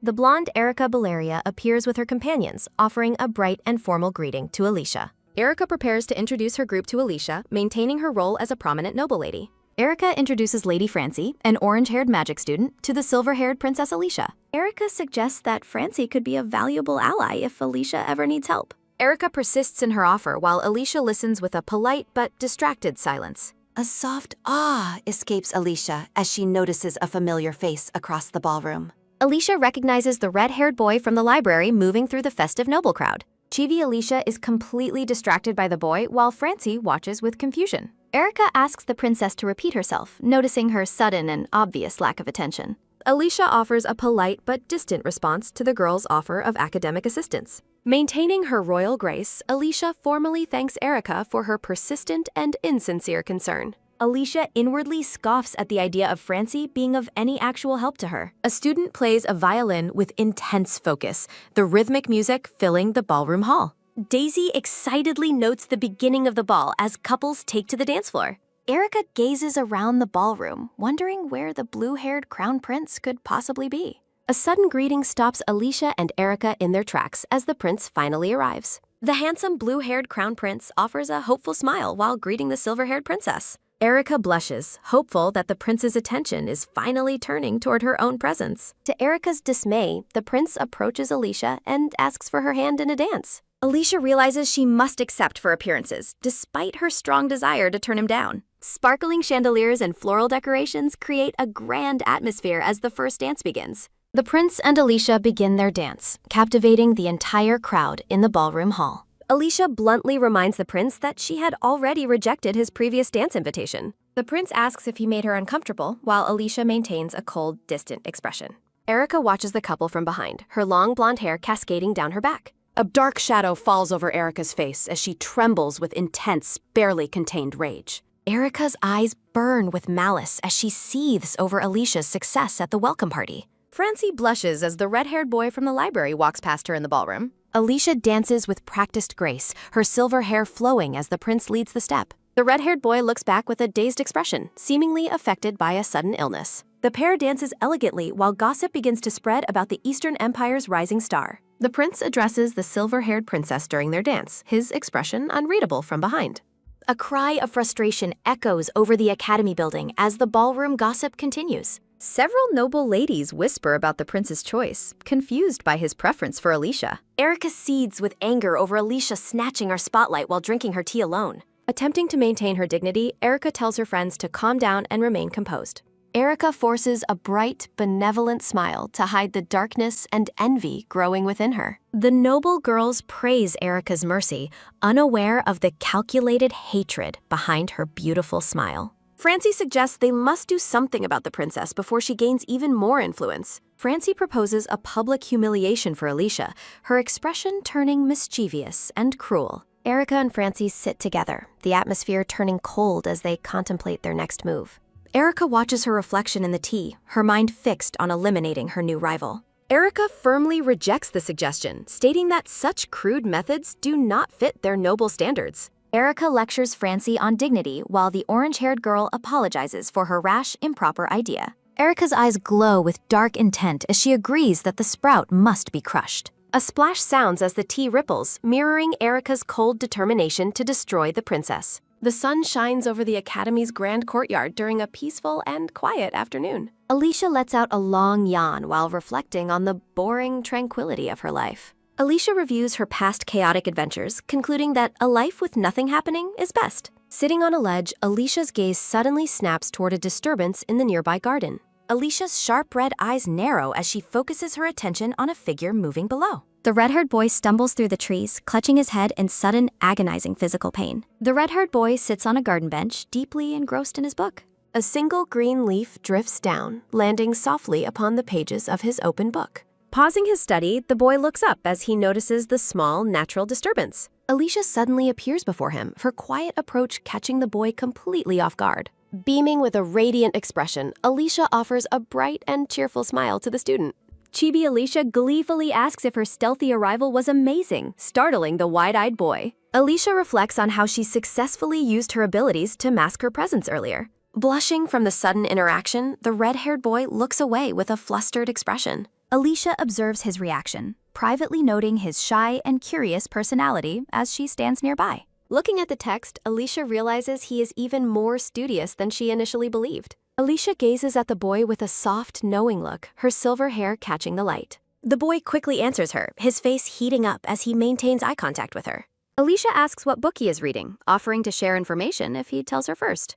He explains that his book is about the legendary White Knight Witch, surprising the princess. Chibi Rowan asks if the legend is her favorite, while Alicia looks on with interest. A gentle, sincere smile plays on Rowan's lips as he continues their academic conversation. Intrigued by his response, Alicia lets out a happy laugh while her eyes sparkle. Sitting beside him, Alicia offers to tell him a story that isn't found in any book. Pages turn rapidly as she begins to recount the true origin of the ancient legend. She describes a child whose prayer to heal her father awakened a long-dormant witch's power. A soft breeze rustles the trees as the pair sits together in the quiet garden. Rowan stares at the princess with an intense, unblinking focus, seemingly captivated by her words. Feeling scrutinized, Chibi Alicia bluntly asks why he is looking at her with such intensity. Rowan remarks on the princess's face, his expression becoming serious as they sit close together. A quiet moment of connection passes between them as they gaze into each other's eyes. The boy reaches down toward the ground as he notices something unusual fallen nearby.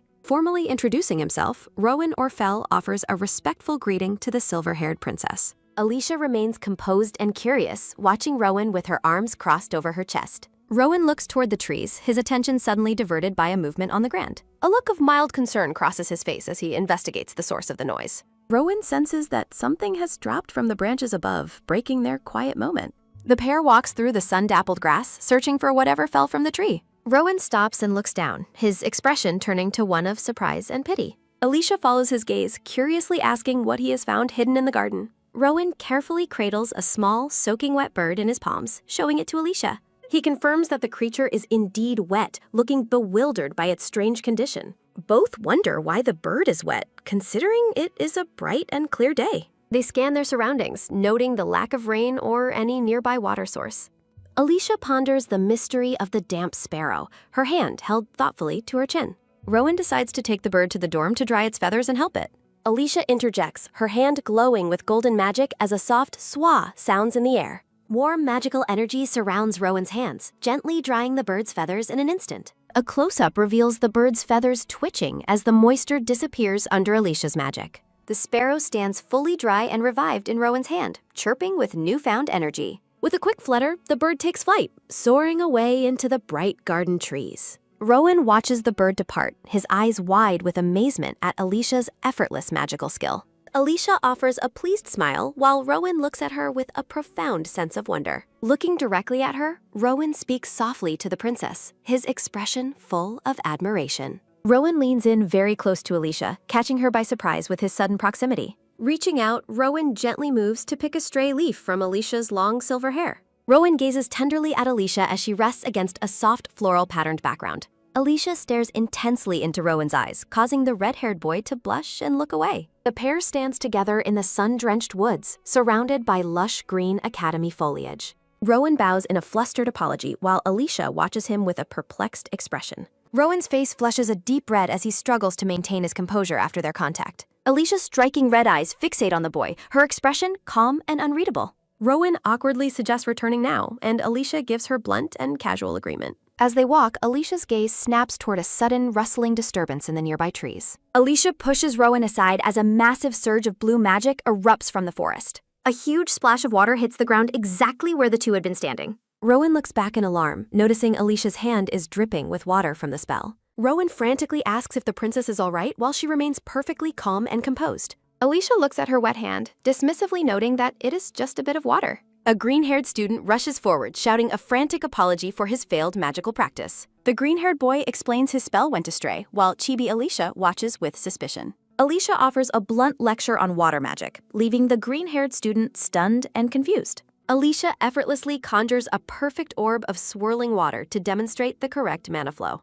Rowan and the green-haired student stare in absolute awe at Alicia's flawless magical control. Alicia tells him to focus on the flow, and the student enthusiastically agrees to try. The two continue their walk, the forest canopy bathing them in warm, golden afternoon light. Rowan praises the silver-haired princess for her incredible and free-spirited handling of powerful magic. Chibi Alicia looks smug, while Chibi Rowan is left speechless by her casual display of talent. Alicia considers Rowan's question about her magic's limits while standing near a vine-covered gazebo. Alicia looks back with a soft, thoughtful gaze, her silver hair shimmering in the sun. Alicia privately observes that Rowan's eyes seem to change whenever his academic curiosity is piqued. With a radiant smile, Alicia extends her hand, inviting the blushing boy on an adventure. Rowan looks at her offered hand with a mix of surprise and quiet, growing affection. A shimmering light fills the air as their hands slowly move to meet each other's. Rowan's eyes widen in shock as a sudden, blinding flash of white energy envelops them. Magical beams shoot across the landscape as the pair teleports into a bustling town square. They arrive in the city streets where Rowan is immediately left doubled over in distress. Alicia observes the Western Empire while Rowan continues to gag in the bottom corner. Alicia asks if he's okay, and Rowan weakly admits it's his first time teleporting. Rowan gazes down a long street toward the Grand Academy building towering in the distance. Rowan asks Alicia how she teleported without using a magic circle, looking completely bewildered. Rowan stares at the princess with a blushing face, enamored by her overwhelming magical talent. Chibi Rowan declares Alicia's magic to be unparalleled in the entire empire, while she looks pleased. Alicia mentions a single problem as she looks toward the distant academy over the roofs. Rowan looks puzzled by her comment, while Alicia keeps her mysterious and knowing smile. Alicia's expression turns mischievous, her red eyes gleaming with a hint of hidden, wicked intent. A brown-haired girl watches the busy streets, where people go about their afternoon business. Rowan wonders if they moved to an unfamiliar location, his expression full of concern. Chibi Alicia admits she hasn't had much time to see the sights, while Rowan listens. Rowan gazes at the city scenery, his profile illuminated by the bright afternoon sun. Chibi Rowan identifies the Commoners District, while Chibi Alicia thinks about looking around comfortably. Rowan watches Alicia's back, his expression turning serious as he ponders their next move. Alicia turns around with a curious look, her long silver hair flowing behind her. Rowan suggests they should return now, but Alicia looks surprised that the trip is short. Alicia protests that they won't get to come out again, but Rowan mentions lunch. Alicia worries about getting caught by a guard, leading Rowan to suggest using teleport magic again. Alicia dismisses the difficulty of consecutive teleportation magic, leaving Rowan questioning the true extent of her vast power. Rowan offers a quick apology, admitting his thoughts were clouded as he struggles to comprehend the princess's capabilities. Alicia stands confidently with her arms crossed, while Rowan ponders the logistics of returning to their destination. Rowan takes a serious tone as he adjusts his necktie, preparing himself for whatever comes next. Standing before a bright floral background, Alicia remains composed and unreadable despite the boy's lingering gaze. Rowan asks for a brief moment of her attention as he reaches out to take the princess's hand. Startled by the sudden physical contact, Alicia's red eyes widen in surprise as she looks at the boy. A deep blush colors Rowan's face as he turns his head away, struggling to maintain his composure. The pair walks hand in hand through a bright, sun-drenched garden, their silhouettes soft against the morning light. A stern, brown-haired guard blocks the path forward, standing before a grand iron gate with his arms crossed. Hiding behind a nearby tree, Rowan notes the guard's lack of movement with a look of concern. Alicia watches the guard from her hiding spot, her expression neutral as she evaluates their next move. Alicia's striking red eye narrows in focus as she prepares to use her magical perception on the gate. Alicia extends a finger, conjuring a thin, glowing thread of magic that snakes toward the unsuspecting guard. The magical energy weaves through the air, following a sign pointing toward the building's manager's office. Deep inside the facility, the magic thread observes a man working diligently at his desk in a quiet room. Viewing a posted schedule through her magic, Chibi Alicia realizes the next shift change is 30 minutes away. The magical probe continues its search through the hallways, floating past a man speaking with two female students. Watching the interaction, Chibi Alicia expresses her disdain for the man's overly polite and fake smile. The black-haired man continues his conversation with a pleasant expression, unaware that the princess is scrutinizing him. Alicia's eyes intensify with magical energy as she attempts to probe deeper into the suspicious man's presence. A mysterious black-haired man with a single piercing red eye looks up, sensing the magical intrusion. A sinister and knowing smile spreads across the man's face as he reacts to the princess's surveillance. A hand clenches into a tight, powerful fist as purple magical energy crackles violently in the air. Feeling frustrated and annoyed by the encounter, Alicia clutches her forehead and complains about the man's irritating nature. Rowan asks if something is wrong, noticing the princess's sudden change in mood and physical distress. Chibi Rowan looks on in confusion, while Chibi Alicia turns her back to the gate, deep in thought. They both conclude that getting past the stern guard at the front gate will be an impossible task. Rowan suggests they look for an alternate route around the garden's perimeter to avoid further detection. Alicia agrees with a subtle and elegant smile, her long silver hair flowing behind her as she turns. The vast garden wall and gate loom above the pair as they search for a gap in the defenses. Looking up at the formidable height, Rowan admits that attempting to climb over the wall will not work. Alicia prepares her hand for a spell, privately deciding it is time to send the red-haired boy back. A voice suddenly calls out for Bet, causing Alicia to freeze and deactivate her glowing magical energy. The pair turns toward the academy building as Alicia responds to the inquiry from the approaching student.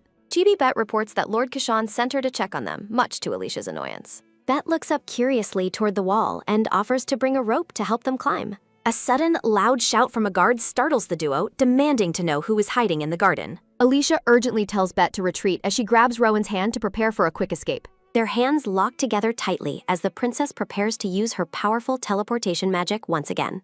A massive, glowing magic circle erupts beneath them, bathing the entire area in a blinding golden light. The scene shifts back to the quiet academy grounds, where an empty wooden bench sits under the shade. With a bright flash of magical energy, the pair materializes on the bench, leaving Rowan completely disoriented. Dazed and shaking, Chibi Rowan asks what just happened, while Chibi Alicia sighs in relief at their escape. Alicia smirks at the confused boy, who sits on the bench with a stray leaf resting on his head. Rowan questions why they went through the trouble of walking if she could teleport them all along. Alicia leans in close, tilting Rowan's head back as she gazes intensely into his blue eyes. High above the academy, a grand clock tower marks the time as white birds fly through the sky. The pair remain seated together on the park bench, a quiet moment of connection in the afternoon sun. A soft tick-tock sounds as Alicia lets the leaf fall from her fingers, concluding their secret garden adventure. Rowan blushes deeply while suggesting they meet again in the near future. Alicia beams with a radiant smile as she bids the boy a graceful farewell.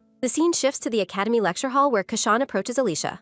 Resting her chin on her hand, Alicia listens as a sudden tap sounds. Startled by the interruption, Alicia looks up as Kashan places a book down. Smiling brightly, Kashan asks if she enjoyed their little magical game. Alicia sarcastically thanks him for the trouble, while Kashan expresses his genuine satisfaction. Kashan confesses to sending away the gate administrator just to heighten her excitement.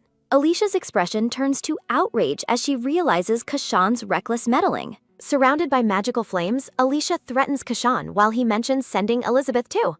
Professor Patrick Dean enters the room and commands the students to take their seats. Alicia remains annoyed by the interruption, while Kashan breathes a sigh of relief. The professor opens a textbook, revealing a complex and ancient magic circle. Professor Patrick begins the lecture by explaining the fundamental concepts of magic. Students listen attentively as the professor prepares a demonstration at the front of the hall. Watching the professor with a mischievous grin, Kashan plots a new distraction. Patrick explains that magic involves materializing mana to create something from nothing. Turning to the chalkboard, the professor writes down formulas for unnatural magical creations. Alicia considers the accuracy of the lecture, but decides she needs to focus more. A soft tap on her arm draws her attention away from the professor's words. Alicia turns in shock to see a tiny button-eyed doll of Rowan. Kashan commands her to watch carefully as the miniature Rowan doll begins to move. Raising its arms, the tiny clone begins to glow with an intense golden light. Alicia panics as Kashan's magical clone explodes into a blinding flash of energy. Kashan cries out in mock despair as his magical creation shatters into pieces. Parts of the broken clone fall toward the desks below, causing a star. The doll's head tumbles across the floor, coming to a stop near the professor. Professor Patrick looks down at the strange object with a stern and suspicious gaze. Alicia and Kashan break into a cold sweat as they face the professor's wrath. The classroom erupts into quiet murmurs as students witness the odd disruption. Holding the miniature doll, Professor Patrick ends the lesson early as a bell tolls. The professor calls out for Kashan, who jumps up with a frantic and guilty yell. Patrick orders Kashan to his office before walking out of the lecture hall. Alicia watches with a smug smile, mocking Kashan's unfortunate and well-deserved fate. A sudden movement catches Alicia's eye, causing her to stop and look closer. Alicia notices Rowan walking away with his back turned and his fists clenched tightly. The afternoon sun pours through the tall windows of the Grand Academy hallway. Rowan stands alone in the corridor, looking toward the professor's office with hesitation. A look of worry crosses the boy's face as he contemplates his next move. Alicia suddenly leans in from behind, startling the unsuspecting boy in the quiet hall. Rowan screams as he jumps back, while Alicia wonders about his strange, flustered behavior. The pair questions each other's presence in the hallway as the sun begins to set. Rowan admits he came to ask Professor Patrick a question, though he seems nervous.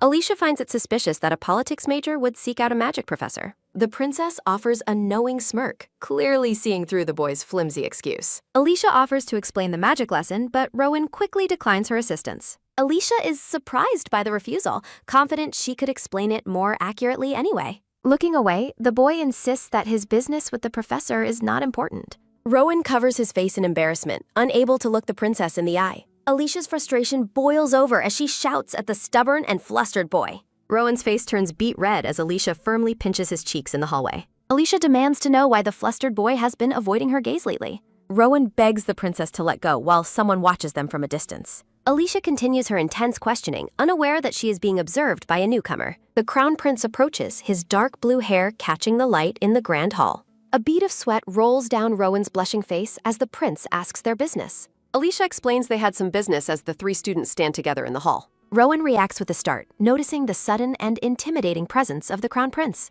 The crown prince stares coldly at Rowan, demanding to know who the boy is. The blue-haired prince questions if Rowan and Alicia belong to the same academic department. Bowing low, Rowan introduces himself as a first-year politics student to the student council president. The president coldly dismisses him, stating there are simply too many students to remember everyone. Rowan offers a nervous smile, clearly intimidated by the prince's cold and distant demeanor. An awkward silence falls over the chibi trio as they stand in the sunlit corridor. Alicia suddenly stops and looks back, sensing something strange about the prince's arrival. Before another word is spoken, Rowan suddenly sprints away as fast as he can. Alicia watches in total bewilderment, wondering why Rowan fled the scene so abruptly. The crown prince closes his eyes, seemingly lost in thought after Rowan's sudden departure. Alicia asks the blue-haired boy why he is staring at her with such intensity. The prince's face flushes with a deep blush as he avoids Alicia's direct gaze. Alicia's red eye widens in surprise as she captures the prince's unexpected and intense reaction. Alicia demands an answer, but the blue-haired boy turns away with a flustered expression.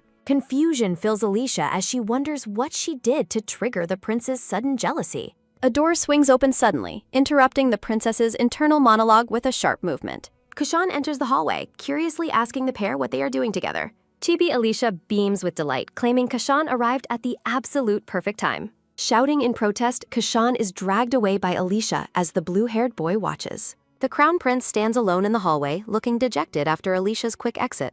The academy towers are bathed in a beautiful golden light as the sun sets. Alicia and Kashan sit together on the tiled roof discussing stolen research materials. Kashan shows Alicia a document, explaining the Western Empire is also researching the forest. Chibi Kashan smirks while Chibi Alicia labels him an evil bastard for his recklessness. Alicia questions if his conflict with Professor Patrick was strictly due to the research. Kashan explains how he used dark magic to test if the professor could detect him. A chibi drawing shows Kashan mocking the oblivious professor while he holds a doll. Alicia giggles at the story while Kashan reacts with a cross and annoyed look. Chibi Alicia continues to tease Kashan about his father, much to his visible frustration. Kashan turns to Alicia and asks why she was even at the scene earlier. Alicia's expression freezes as she is caught off guard by the black-haired man's question. Deep inside his office, Professor Patrick frantically tears through stacks of papers on his desk. The professor shouts in absolute despair, realizing 2 years of research data have vanished. A sudden knock at the door catches the attention of the frantic and sweating researcher.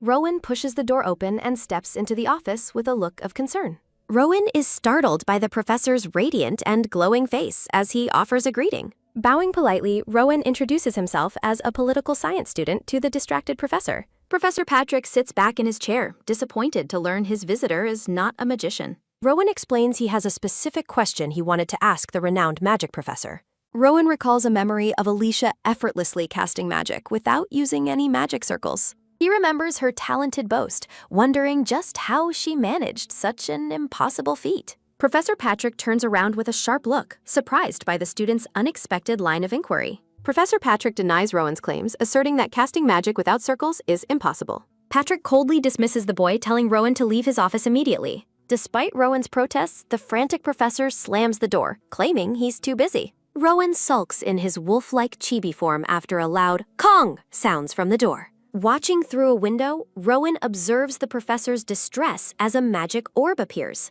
A glowing blue orb of mana floats gracefully toward the startled boy's face. The blue sphere makes a light magical tuck as it touches Rowan's nose.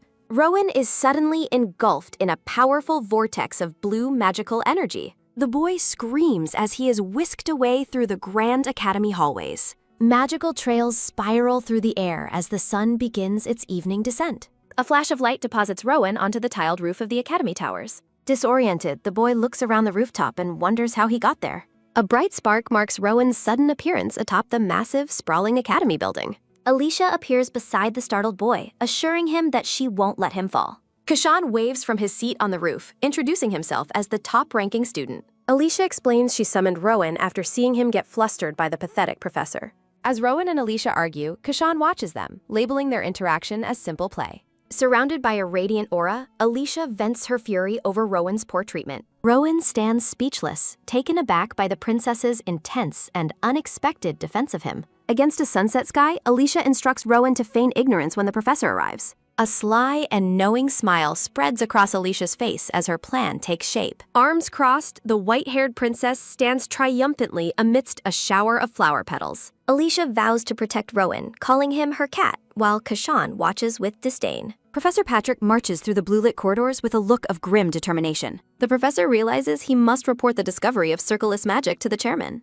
Patrick stops in his tracks as he overhears students discussing the very same magic. Patrick hides and listens as a student describes controlling water magic without a circle. Rowan questions the possibility of such magic as the professor listens in shock. Realizing the gravity of the situation, the professor's eyes widened in sheer shock. The following day, Professor Patrick visits Rowan to apologize for his previous sudden outburst. Professor Patrick offers a warm and unusually friendly smile as he sits with Rowan. Rowan remains wary, noting to himself that Alicia's prediction about the professor was correct. The nervous boy lets out a quiet gulp as the professor asks for details. Patrick claims his interest is merely personal curiosity, while Rowan maintains his guarded stance. Rowan looks away solemnly, sticking to the plan of feigning ignorance about the magic. The boy insists there was nothing to report, leaving the professor visibly sweating and suspicious. A heavy de-yang sounds as the professor suddenly grabs Rowan's leg to stop him. Patrick admits he also knows someone capable of casting magic without a magic circle. Rowan pulls away and politely declines, stating he cannot be of any help here. The scene shifts back to the Grand Academy lecture hall filled with many students.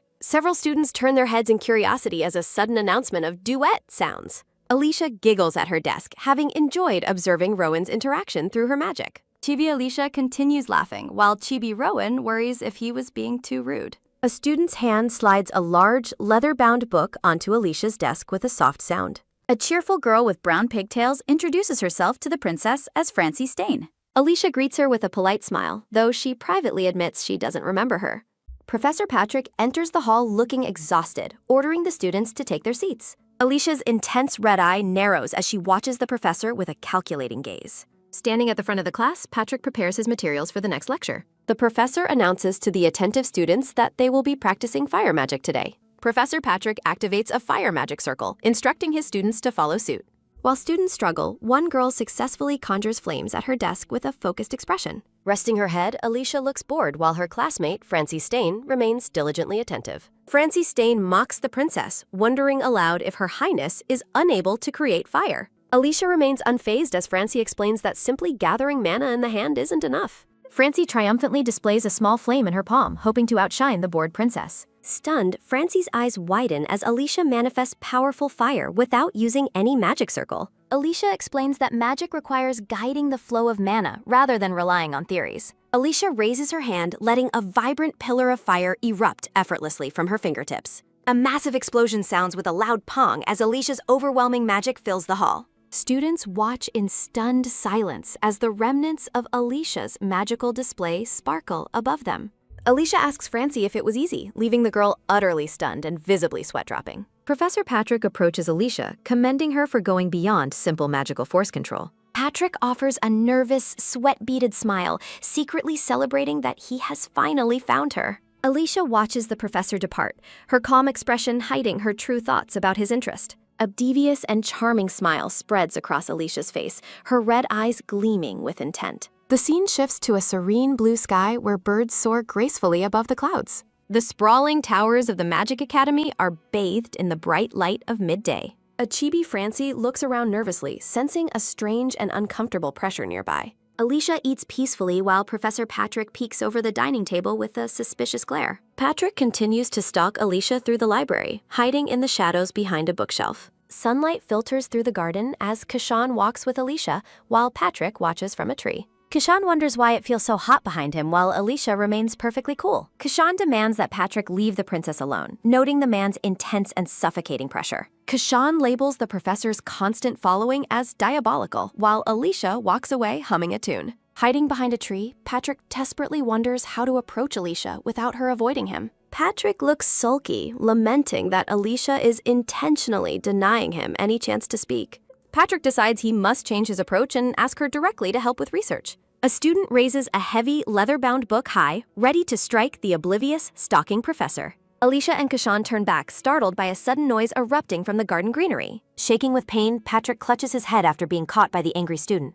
Daisy shouts at the cowering professor, accusing him of watching the princess with perverted eyes. Alicia calls out to Daisy, clearly surprised by the sudden and violent confrontation. Patrick shouts in absolute desperation, trying to convince the girl that he is a professional professor. Daisy remains unconvinced, narrowing her eyes in judgment as Patrick continues his frantic, angry denials. Alicia and Kashan watch the loud argument with visible exhaustion, wondering what to do next. Looking up at the bright sky, a voice notes that the situation has become completely messed up. The camera pans over the academy grounds, capturing the peaceful scenery despite the ongoing drama. Alicia sits elegantly on a green sofa, sipping tea while thanking her guest for their time. Professor Patrick sits across from Alicia, explaining he has a specific question for the lady. Chibi Patrick swears he isn't a pervert, causing Alicia to spit out her tea in amusement. Recovering his composure, Patrick mentions he became certain of her skills during the last lecture. Alicia recalls the memory of manifesting flame magic without a circle, confirming he saw correctly. Alicia looks directly forward, her red eyes sparkling as she listens to the professor's proposal. Patrick sets his teacup down with a soft sound, formally asking for her help with research. Alicia beams with a radiant smile, seemingly delighted by the prospect of helping the renowned researcher. Patrick stands up excitedly, imagining how Alicia's help will lead to a historic discovery. Alicia's expression turns cold and calculating as she privately notes that his joy won't last. The scene shifts to the academy hallway the following day, bustling with students in conversation. Students whisper excitedly about Professor Patrick's research lab as Rowan walks past the gossiping duo. Rowan pauses as he overhears that the professor personally invited Alicia to join his research. The news of the princess joining the research leaves Rowan visibly stunned and deeply confused. Rowan wonders if this unexpected development is connected to the professor's previous suspicious and odd behavior. Thinking of the princess's safety, the boy begins to hurry with a worried and determined look.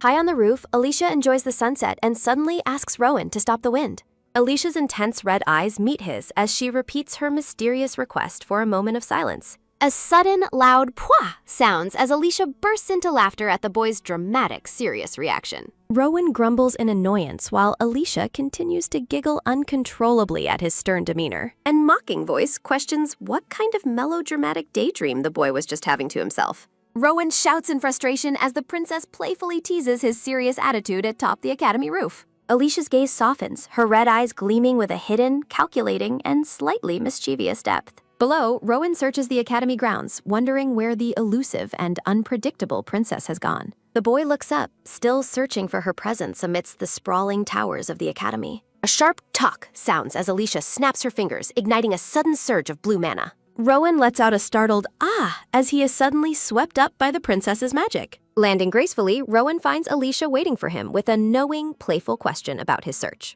Surrounded by a warm evening glow, the white-haired princess looks back at him with a smile. Rowan looks at her, momentarily captivated by her radiant presence in the fading midday light. Alicia gently takes his hand, her touch surprising the flustered and visibly blushing boy. Rowan asks what she truly plans to do regarding the professor's suspicious research request. Alicia offers a polite chibi smile, though Rowan remains wary of her true hidden intentions. The princess laughs brightly, clearly enjoying how easily she can unsettle and tease her companion. Alicia reaches out, her hand moving toward Rowan's head with a sudden, gentle, and comforting motion. A soft patting sound accompanies Alicia's hand as she affectionately comforts the stunned and speechless boy. Alicia gives him a serene, breathtaking smile that hides her deeper, more complex and secret thoughts. The chibi princess continues to tease, calling Rowan her cat while he sighs in quiet defeat. Kashan watches their interaction from a distance, noting Alicia's strange playfulness with a look of disdain. A firm thud sounds as a foot steps onto the red carpet of the Dark Academy. Professor Patrick marches through the dark halls, desperate to salvage his failing and ruined research. Patrick adjusts his gloves with a sharp snap, preparing for a dangerous and forbidden magical experiment. He holds a dark potion, wondering how the princess manages to cast magic without any circles. Alicia recalls her childhood visit to a dragon's lair as the professor listens to her story. A quick scribbling sound follows as Patrick frantically takes notes on every word Alicia says. Alicia admits she isn't certain why she doesn't use circles, leaving Patrick even more obsessed. A heavy thud sounds as Patrick approaches the legendary, mysterious, and glowing sealing stone. The professor identifies the ancient floating artifact as the key to his ultimate academic success. Patrick stands before the glowing stone, believing it holds the power he so desperately craves. He notes the stone's terrifying ability to absorb surrounding mana and claim it as its own. A devious smile crosses Patrick's face as he plans to combine the artifact with dark magic. The air crackles with energy as dark purple magic begins to swirl around the ancient altar. Patrick pours the forbidden potion, begging the stone to grant him immense and powerful magical energy. A single tick-tock sounds as a drop falls onto the yellow gem, triggering a violent reaction. The stone turns an ominous dark black, erupting with a powerful surge of corrupt magical energy. Patrick screams in triumph, believing he has finally achieved his life's work and ultimate goal. A sudden, sharp smack resounds as the experiment takes a terrifying, violent, and unexpected turn. Patrick is thrown back by a violent whoosh of dark energy as the unstable ritual fails. Horrified and reeling, the professor realizes the dark power is far beyond his meager control. In her room, Alicia sits on her bed, sensing the distant magical disturbance, while Daisy watches. Alicia's eyes narrow with an intense, knowing look as she realizes the trouble has finally begun. Alicia suddenly senses something wrong, turning her back on the confused orange-haired girl. Her red eyes narrow as she feels an oppressive and chilling presence nearby. A sudden crash echoes as the window shatters, releasing a plume of dark smoke. A violent explosion rocks the room, prompting Alicia to shield Bet from the blast. Manifesting a glowing hexagonal barrier, Alicia protects them from the intense flames and debris. Surveying the devastation, Alicia realizes the red energy is actually powerful black magic. Alicia wonders if Kashan is responsible as the destructive force continues to expand outside.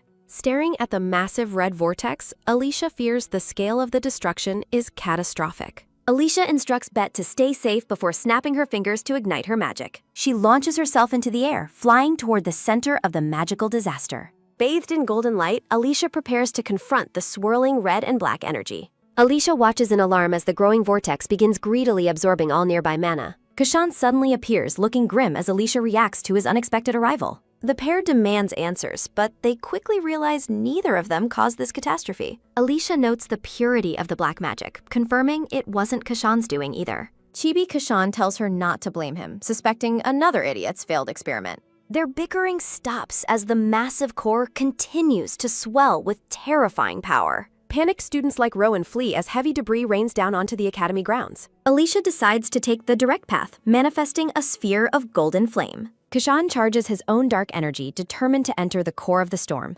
Alicia stops him after noticing someone is trapped inside the center of the vortex. Her eyes widen in horror as she tries to identify the person within the magic. They spot Professor Patrick at the center, forcing Alicia to choose a sealing spell. The two watch helplessly as the professor remains suspended within the swirling magical eye. The massive vortex begins to fracture, dividing into numerous smaller, volatile red spheres. Corrupt magic spheres crash into the grounds, sending students running for their lives. Alicia panics, realizing this plague of black magic could spread across the entire continent. Alicia calls out to Kashan, who appears to be physically suffering from the magical resonance. Kashan clutches his face in agony, struggling against the influence of the nearby dark energy.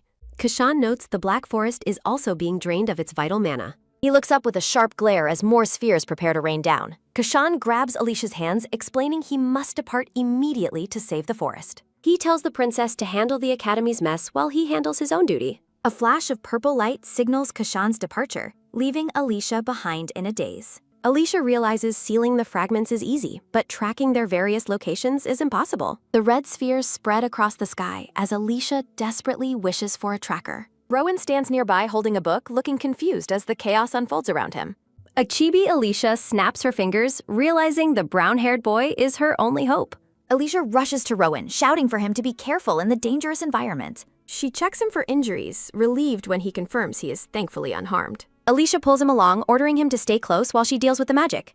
Rowan asks if she has a way to stop it, prompting a complex explanation. Chibi diagrams show Alicia's need for someone to relay coordinates while she casts her spell. Rowan confidently accepts the challenge, stepping forward to offer his tracking expertise. Alicia is surprised by his resolve while the red vortex rages in the background. Steeling himself, Rowan insists he can handle the immense task of tracking the magic. The sky turns blood red as the mana devourer begins tearing the academy apart. A hand slams against a glass pane as someone wonders who awakened the beast.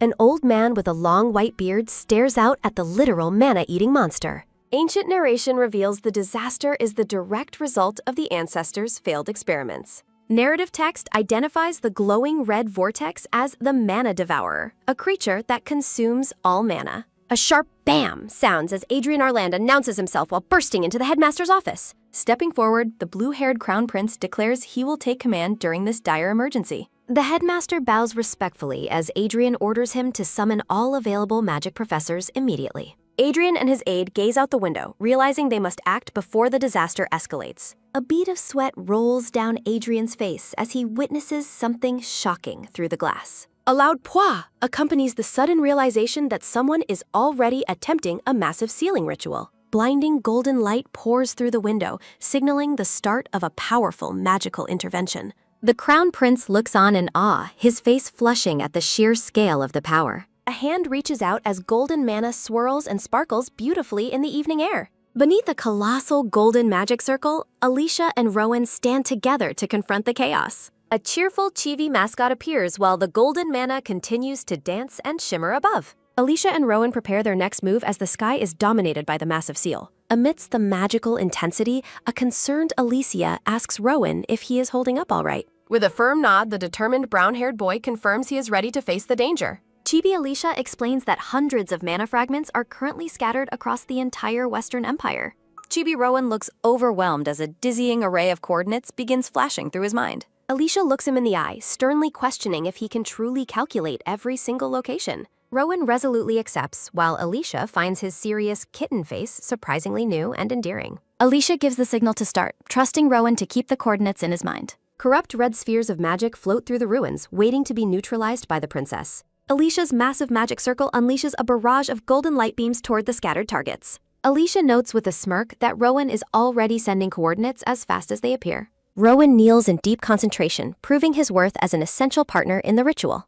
A low growl sounds as Alicia realizes the fragments have no intention of being sealed easily. The dark red core pulses with resistance, fighting back against the golden threads of Alicia's magic. Sensing the core's defiance, Alicia urges Rowan to speed up their calculations for the final strike. A bright flash marks the moment the final fragment is successfully captured within the seal. Alicia closes her eyes and exhales, relieved that the most difficult part of the task is over. Just as Alicia prepares the finishing touch, a sudden, frantic warning cry breaks her focus. A violent whoosh of green energy erupts right in front of the startled and defenseless princess. Rowan reaches out in a panic as he and Alicia are suddenly separated by the explosion. Alicia realizes that someone is targeting her at the exact moment she is most vulnerable. Glaring with intense hatred, the brown-haired Frances Sten channels her magic to enact her revenge. Alicia remains calm, dismissing Frances as a minor nuisance who can only drain a little magic. A sharp tuck sounds as a foot lands, while a voice calls out to the princess. Rowan screams, "No!" in absolute horror as he watches Alicia fall toward the dangerous red vortex. Alicia dives recklessly into the center of the magic, ignoring the prince's warnings from below. Adrian and his guards run through the academy grounds, desperately calling out for Princess Alicia. An aide stops the crown prince, warning him that the epicenter is far too volatile to enter. The group stands in shock as a mysterious, dark-haired figure suddenly emerges from the swirling smoke. A mocking ch sounds as Kashan appears, arrogantly claiming that nothing gets done properly without him. Chilling purple mana begins to swirl around Kashan as he prepares to intervene in the disaster. Dark energy gathers in Kashan's palm, manifesting a powerful aura that rivals the princess's own magic. Kashan's purple flames strike the golden circle, working to suppress the core of the mana devourer. A massive explosion of white light fills the sky as the opposing magical forces finally collide. Kashan casually catches a glowing fragment, smirking at what he calls a nice catch. A suppressed, dark, gelatinous blob of mana sits harmlessly on the ground near Kashan's boot. Through a veil of dark energy, Kashan warns the others not to try taking his credit. Alicia and Rowan walk through the aftermath, while Chibi Kashan proudly boasts about his timely help. Alicia snaps her fingers with a sharp click, bringing her powerful magic to a rest. Rowan stands in a daze as golden light fades, leaving only dark residue behind. Alicia walks away from the scene while Professor Patrick remains unconscious on the stone ground. Chibi Rowan blushes intensely as a Chibi Alicia offers him a gentle, encouraging pat. Amidst a backdrop of soft white flowers, Alicia offers a rare and beautiful smile. Rowan looks completely mesmerized, his heart racing as he stares at the princess's radiant expression. The blue-haired crown prince calls out as he and his guards approach the pair. Adrian approaches with a worried expression, asking the princess if she has sustained any injuries. Alicia looks back at the prince and calmly confirms that she is perfectly fine. Trembling with fear, Francis Sten is horrified to see Alicia survived the magical vortex. Alicia hands a glowing fragment to Kashan while stating that other matters are more pressing. As Alicia passes the item to Adrian, Francis suddenly screams that everything is the princess's fault. Francis points an accusing finger, claiming Alicia triggered the disaster by shattering the sealing stone. Alicia remains silent, her back to the crowd as the heavy accusation hangs in the air. Adrian intervenes with a stern gaze, asking Lady Sten to explain her shocking statement. Francis continues her desperate rant, accusing Alicia of a plot to control the Western Empire. Rowan looks on in shock as golden light flares brilliantly against the Academy's towers. Alicia turns around slowly, her intimidating presence casting a dark shadow over the terrified girl. With glowing red eyes, Alicia coldly asks if the girl can truly guarantee her claims. Turning the tables, Alicia declares that she actually finds Lady Sten's behavior to be suspicious. Alicia reveals that she personally witnessed Francis launch a magic attack during the ritual. She notes that the treacherous move nearly caused them to be consumed by the vortex. The surrounding students begin to whisper, wondering if Francis targeted the princess on purpose. Adrian stares down at Francis, demanding to know if the princess's accusation is actually true. Cornered and desperate, Francis screams that this is just another one of the princess's schemes. Alicia suddenly lunges forward and grabs Francis' wrist with a firm, terrifyingly quiet intensity. Leaning in close, Alicia warns the girl to stay put if she cannot resist her. Alicia delivers a bone-chilling ultimatum, warning Francis that she might die if she persists. Broken by the princess's overwhelming aura, Francis collapses helplessly onto the cracked academy grounds. Adrian declares that the girl's actions constitute a serious crime against the imperial family. Francis trembles on the ground as the crown prince formally places her under arrest. Adrian orders his men to take the unconscious Professor Patrick into custody as well. Alicia walks away into the night, signaling that the long ordeal is finally over. Alicia offers a serene smile, the blooming background reflecting her newfound sense of peace. Rowan watches her with a look of pure adoration, completely captured by her strength. Adrian acknowledges the princess as they stand together before the Grand Academy facade. An official imperial investigation later reveals the truth behind the disaster in a grand courtroom. Professor Patrick is brought before the court to face the consequences of his forbidden experiments. Classes are suspended as a carriage arrives to transport students away from the damaged academy. A butler assists a regal blonde woman as she steps out of a luxurious white carriage. Princess Laurentia Arland makes a majestic entrance, her expression one of cold and regal authority. Laurentia hides her face behind a black fan, complaining about the trouble of public appearances. She glares with icy blue eyes, dreading the sight of a certain detestable face. Laurentia asks the staff where her brother, the crown prince, has disappeared to. A small, mocking smile forms as she learns Adrian has already left for the palace. Laurentia's composure snaps as she shouts in fury at the guard who delivered the news. Enraged, the blonde princess fumes over the humiliation caused by her brother's sudden departure. Laurentia pauses as she notices the crowd whispering about the recent magical catastrophe. She turns to see the ruins, wondering what else happened while she was away. Chibi Laurentia tries to breathe through her rage, reminding herself to maintain her royal image. Alicia dismissively places a hand on the blue-haired prince's shoulder as she prepares to leave. Laurentia decides to retreat, her blonde hair catching the light as she turns from her brother. The blonde princess's icy blue eyes widen in sudden, startled realization as she spots someone. Alicia walks gracefully through the ornate academy gates, her presence commanding the attention of everyone nearby. Alicia pauses, her striking red eyes filled with an uncharacteristic sense of surprise and bewilderment. Laurentia stands before the imperial carriage, confirming her status as the formidable princess of the Western Empire. The two princesses finally meet, Laurentia greeting the silver-haired star of the Eastern Empire with polite curiosity. Alicia performs a flawless, respectful curtsy against a shimmering, decorative floral background to show her respect. Laurentia returns the gesture with regal poise, acknowledging Alicia's stature with a graceful, composed smile. Claiming fate brought them together, Laurentia graciously invites the visiting princess to join her for tea. The blonde princess offers her hand, her expression warm, yet undeniably carrying the weight of her authority. During an elegant outdoor tea, Alicia expresses her sincere gratitude toward the emperor for his ongoing support. Alicia sips her tea delicately, her composed and elegant demeanor masking her deep inner thoughts. Laurentia reveals she came to see Adrian, only to find the crown prince had already departed. A shadow of irritation crosses the blonde princess's face at her brother's sudden and inconvenient absence. Alicia observes Laurentia closely, wondering if the royal siblings share a particularly strained or distant relationship. Adrian suddenly rushes into the garden, calling out to his sister with a sense of urgent panic. Laurentia scolds her brother for interrupting their tea, while Adrian attempts to explain Alicia's true identity. Furious at being ignored, Laurentia slams the table and demands Adrian's full and undivided attention. Unfazed by the outburst, Alicia offers a serene smile and states that she enjoyed herself today. A sudden, firm grasp sounds as Adrian takes hold of the silver-haired princess's arm to stop her. Adrian stares at Alicia with intense concern, his golden eyes searching her own for some unspoken answer. Laurentia looks on in complete shock as her brother acts so boldly and impulsively toward their guest. The blue-haired prince leads Alicia away, leaving his stunned sister behind in the garden without a word. Frozen in place, Laurentia can only watch as the pair disappears into the bright garden sunlight. Alicia glances back with a mysterious and knowing smile, her long silver hair flowing behind her. The pair walks through the lush palace grounds together, surrounded by blooming roses and soft sunlight. Adrian senses an impending upheaval, certain that the Western Empire is on the brink of a massive change. Narrowing her eyes, Alicia thinks that Adrian will surely be at the very center of coming events. Adrian's figure stands resolute as he gazes toward the horizon, lost in deep and heavy thought. Adrian apologizes for his rudeness, while Alicia thanks him for his discreet and silent assistance earlier. Alicia waves off his apology, mentioning she has a specific and important question for the prince. Adrian looks back at her, clearly puzzled by the sudden and serious tone in her request. Alicia reflects on the Mana Devourer incident, realizing something about the outcome still bothers her deeply. A memory surfaces of Rowan approaching Alicia at night with a very specific and humble request. Rowan asks her to keep his involvement in sealing the Black Sphere a total secret from others.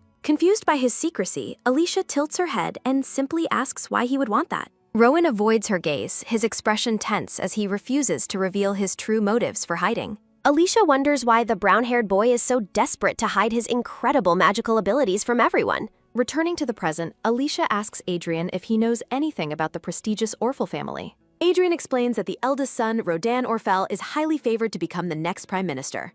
Chibi versions of the pair discuss Rodan's exceptional intellect as his silhouette looms behind them. Alicia realizes that the role of a brilliant prime minister actually fits Rowan's talents perfectly instead. Adrian notices her deep concentration and stares at her with a look of silent, growing worry. Alicia's eyes widen as she finally connects the pieces of Rowan's mysterious behavior and high lineage. She recalls Rowan's previous confession of admiration, seeing his devotion in a completely new light. Turning away with a swirl of magic, Alicia cryptically suggests that might indeed be the case. With a brilliant flash of golden mana, the princess suddenly teleports away from the palace garden.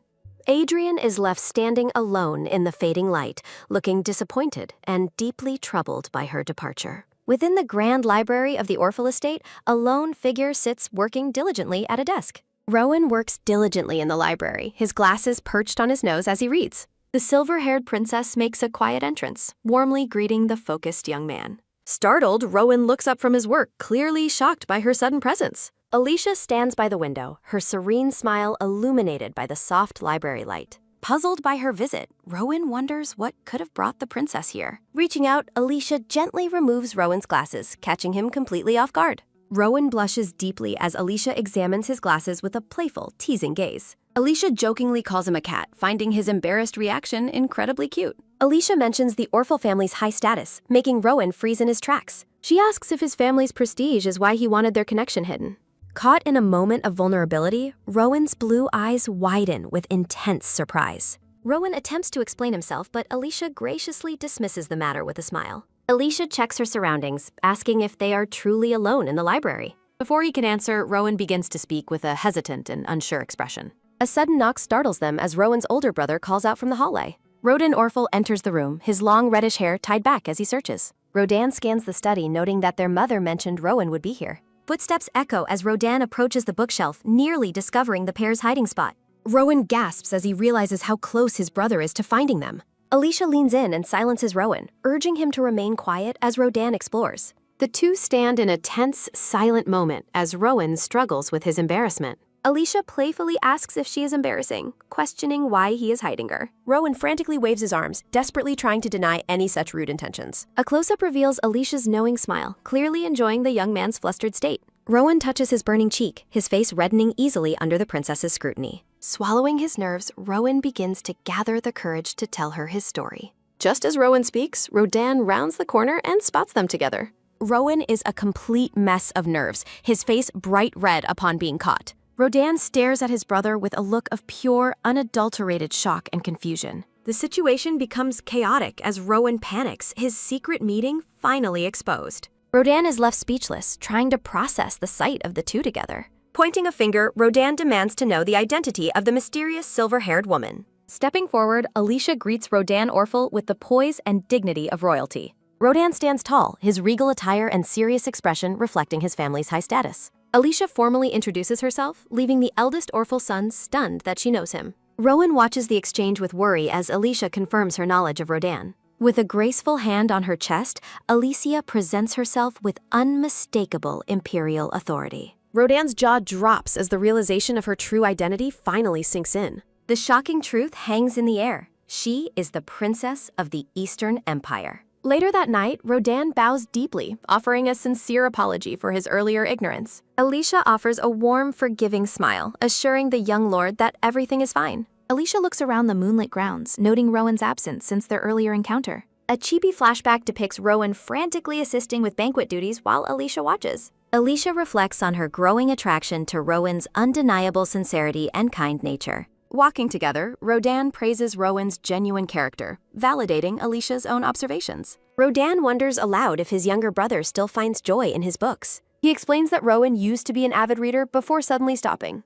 Alicia listens intently, her red eyes reflecting deep thought under the starry night sky. A nostalgic memory shows a younger Rodan reading a fairy tale to his brother. Rodan stares into the distance, lost in thought as he shares Rowan's past history. Lorden suggests that Rowan is likely comfortable around the silver-haired princess. Alicia smiles warmly, confirming her belief that Rowan feels at ease with her. Lorden admits he can sense the truth in the princess's gentle words. A steady footstep sounds as the narrator observes Rowan's deeply rooted motivations. Rowan suddenly appears in the garden, calling out to his older brother. The narrator notes that all of Rowan's actions stem from brotherly love. Rowan explains their mother's request for help while worrying about their father. Rowan politely excuses himself, leaving Alicia to reflect on their pleasant conversation. Standing amidst blooming flowers, Rowan expresses his desire to share his story. Alicia listens with focused attention under the shimmering light of the night sky. The pair stands together in the rose garden, ready for a deep confession. A formal portrait introduces the two sons of the prestigious Orphle Marquess family. The eldest son, Lorden, gained significant attention for his truly exceptional intellect. Rowan is introduced as the second son, who deeply admired his older brother. Childhood memories show the brothers sharing meals, playing, and sleeping side by side. The atmosphere shifts as a single word hints at a hidden complication. As a child, Rowan spent his days surrounded by books and scholarly pursuits. A sudden realization strikes young Rowan as he compares his abilities to Lorden's. Rowan discovers that he is actually far more outstanding than his celebrated brother. Lorden enthusiastically declares his grand ambition to become the country's Grand Chancellor. Their parents praise Lorden's wonderful dream while young Rowan watches from afar. A close-up captures Rowan's bittersweet expression as he witnesses his brother's joy. Rowan resolves to thoroughly hide his own brilliance for his brother's sake. Clinging to his books, Rowan chooses to sacrifice his potential for his family. The young boy hides his true self because he understands his brother perfectly. Back in the present, Rowan admits that hiding his talents brought him peace. A gentle smile touches Rowan's lips as he reflects on his life's choices. Rowan explains that he believed living a hidden life was the right path. Alicia addresses the young man directly, her expression filled with serious intent. Alicia challenges Rowan, asking if he truly wants to settle for discarded dreams. Stunned by her insight, Rowan gazes at the princess with wide, surprised eyes. Alicia stands surrounded by radiant light, awaiting his reaction to her bold question. Closing his eyes, Rowan absorbs the weight of the princess's challenging words. A chibi Alicia playfully teases him, noting that his location shouldn't really matter. Alicia reveals her grand ambition to become emperor and invites Rowan to follow. Deeply moved, Rowan vows to help make the princess's imperial dream a reality. Alicia extends her hand with regal grace, offering Rowan a new future together. Rowan envisions a happy future by her side, but fears leaving his family. Clenching his fist, Rowan grapples with the difficult decision of leaving his home. Alicia acknowledges the difficulty of the choice and promises she is willing to wait. A soft touch sounds as Alicia reaches out to comfort the conflicted young man. Confident in her influence, Alicia knows Rowan will eventually choose to join her. The two share a quiet, significant moment under the vast, star-filled night sky. Sunlight bathes the grand estate the next morning, marking the start of a new day. Chirp! Two small birds sit on a branch outside the sun-drenched library window. Awakening in her luxurious bed, Alicia remarks on the beauty of the quiet morning. Alicia stretches lazily while enjoying the peace, unaware of a presence in her room. Shock and annoyance cross Alicia's face as she realizes she is not alone. The black-haired man stands by the window with crossed arms, watching her intently. A piercing, cold gaze from the black-haired man meets Alicia's startled eyes. The black-haired man questions Alicia's intent to interfere with the crown prince's affairs, and she firmly confirms it. Heaving a frustrated sigh, the black-haired man asks if Alicia has forgotten her precarious position. Pointing a stern finger, he warns that her actions as a foreign princess could spark a war.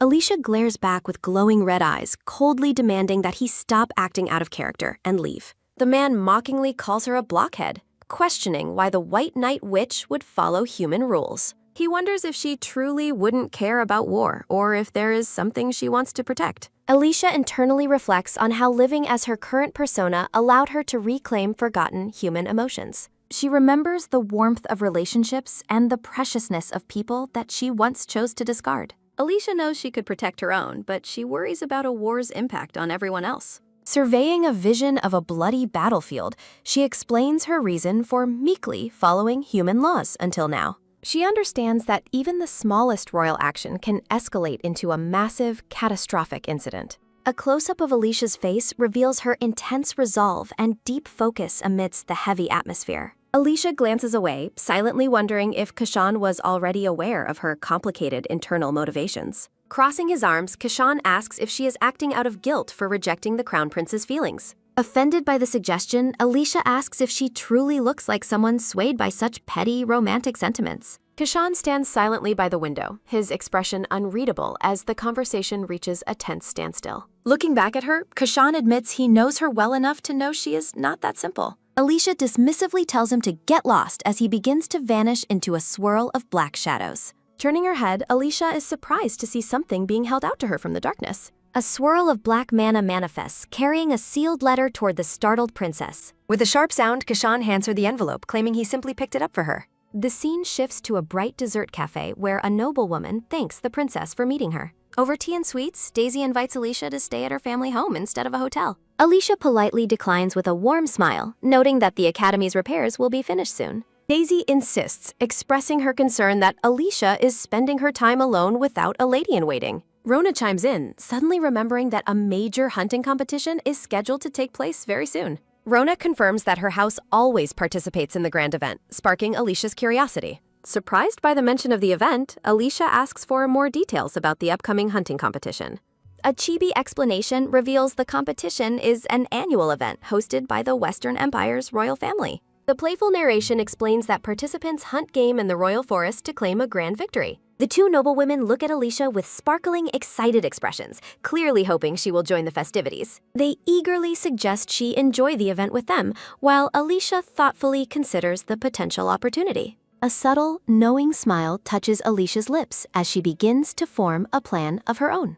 Radiant with confidence, Alicia smiles brightly as she admits she is looking forward to the competition. The scene shifts to a magnificent, sun-drenched conservatory situated within a lush, blooming royal garden. Prince Alan Erland of the Western Empire notes that his sister Rhea has met the foreign princess. Fanning herself, Princess Rhea warns that the Eastern Empire's princess appears to be siding with Adrian.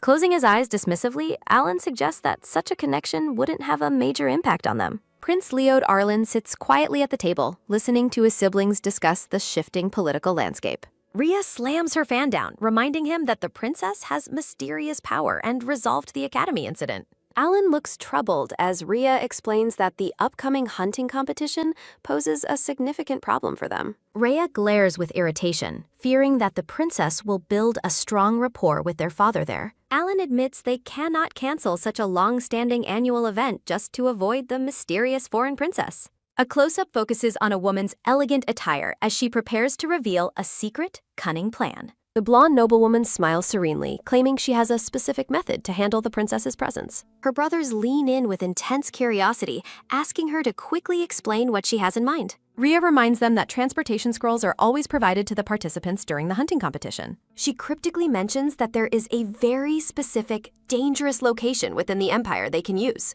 A chilling close-up of a woman's face hints at a sinister plot brewing beneath her graceful exterior. The dark, thorny silhouettes of the Black Forest loom ahead, marking a dangerous destination for the princess. Rowan stops Alicia, sensing something is wrong as they prepare for the hunt. Whoosh! Violent swirls of dark mana erupt, triggering a sudden and alarming teleportation. Alicia catches a fleeting, blurry vision of Adrian as she is pulled away. Production credits and a community recruitment announcement for fairy scans are displayed. Alicia finds herself floating in a surreal cosmic void beneath a giant, glowing moon.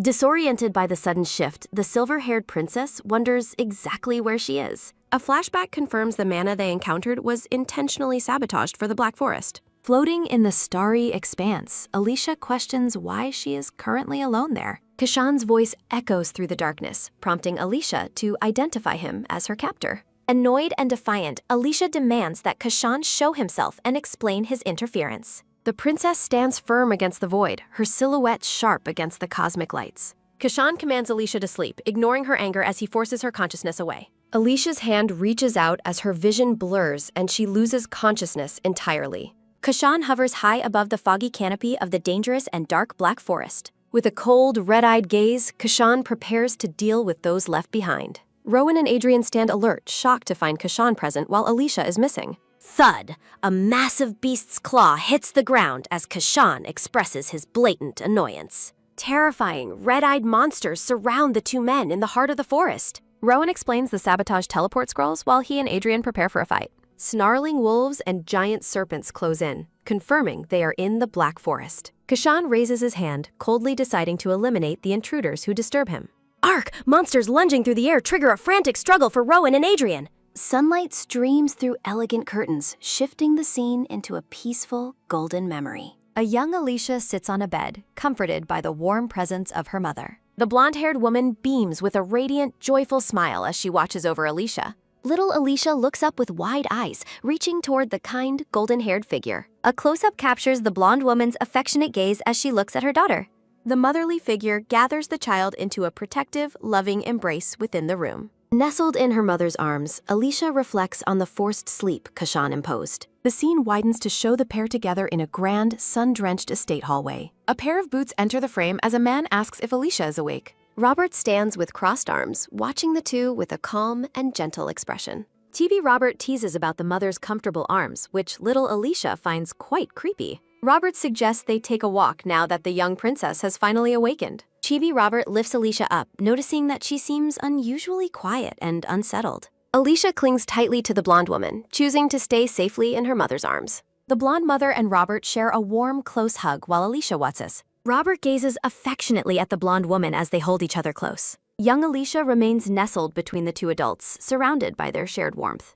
A close-up focuses on Alicia's red eyes as she begins to sense something off. Alicia suddenly jumps down from the embrace, surprising both Robert and her mother. The blonde woman somberly declares that she does not like being in this place. Alicia stands alone, firmly stating that she does not like this false, illusory world. A gentle smile touches Alicia's lips as she prepares to break free from the dream. Crack! Alicia's foot touches the floor, causing the golden reality to begin shattering. Spiderweb cracks spread rapidly across the floor of the fading, sun-drenched estate. The entire grand hallway starts to fracture and crumble under the weight of her realization. Clang! A loud, resonant sound echoes as the illusory world completely breaks apart. Alicia falls headfirst through the dark abyss as the golden fragments of memory vanish. Back in reality, Alicia kneels within the dark void, calling out Kashan's name. Standing in the dark void, silver-haired Alicia demands that Kashan show himself immediately. Holding her head, the princess sighs as she waits for a response in the silence. Her red eyes glow with a lethal intensity as she threatens to smash everything. Purple mana swirls violently together as a mysterious figure begins to manifest before her. Kashan appears from the shadows, questioning why she chose to wake from his illusion. Alicia scoffs that his magic was too sloppy to fool her for very long. Surprised by his calm demeanor, Alicia listens as he asks if the dream was nice. Kashan explains the illusion was meant to give her the happy family she desired. The princess stares in disbelief as he asks if that was truly her only wish. Alicia senses something is wrong with him, but a sharp sound cuts her off. Kashan coldly orders her not to touch him while pulling away into the darkness. Alicia is stunned into a shocked silence by his sudden and harsh rejection. Kashan reveals that both Lowen and the Crown Prince have entered the Black Forest. Desperate for the truth, Alicia grabs his clothes and demands he answer her properly. The black-haired man places a gloved hand on his chest, preparing a grim revelation. With a chilling smile, Kashan bluntly declares that they are both currently dead. Alicia's voice trembles with fear as she asks what exactly happened to them. Maintaining a sadistic grin, Kashan repeats his claim that they have already perished. Overwhelmed by the news, the silver-haired princess can only whisper in utter shock. Alicia begs him not to lie, but Kashan insists he is telling the truth. He blames her, reminding her that humans cannot survive the dangers of that forest. Kashan explains the Western Empire's royals planted the sabotage teleportation scroll to trap them. Shadowy silhouettes appear as he explains they feared her meddling in their political plans. Driven by a new resolve, Alicia demands to be released to handle the situation. Kashan tells her it is not time yet as dark shadows swirl around him. He claims she does not yet understand the true grief of losing someone precious. Alicia cries out his name as he dissolves completely into a cloud of shadows. The princess is startled as her surroundings suddenly shift into a new, terrifying vision. She stands before a grand estate, the atmosphere heavy with a sense of dread. Alicia's eyes widen in horror as she begins to realize where she is. A massive, violent explosion rocks the central tower, engulfing the building in tall flames. Panicked shouts regarding an ambush and the Emperor's death fill the smoke-filled air. Desperate and confused, Alicia calls out the names of her friends in the chaos. She focuses on the carnage, her eyes reflecting the hellish scenery of the massacre. Alicia stands alone in a field of corpses and broken swords under a red sky. Realizing it is just another illusion, she commands herself to pull her feelings together. Surrounded by death, she wonders what Kashan is trying to show her this time. Kashan's voice repeats his warnings about the Western Empire and her lack of grief. Looking at the blood-soaked ground, she begs for the nightmare to finally end. Alicia watches the destruction, terrified of losing her loved ones to a future war. The horrific vision of the burning estate begins to fade into a bright light. Alicia awakens in the real world, resting peacefully beneath a large, sun-drenched tree. Her eyes snap open as she returns to the tranquility of the lush forest. She spots Kashan nearby, leaning against a tree trunk with an unreadable expression. Alicia reflects that despite their clashing, he was genuinely worried about her as a friend. Kashan looks away with a frustrated huff as she addresses his internal motivations. Alicia places a glowing hand on him, demanding to know why he trapped her. She warns him to stay still, explaining he was injured when she broke the illusion. In a chibi moment, Alicia aggressively heals a grumpy and defeated-looking Kashan.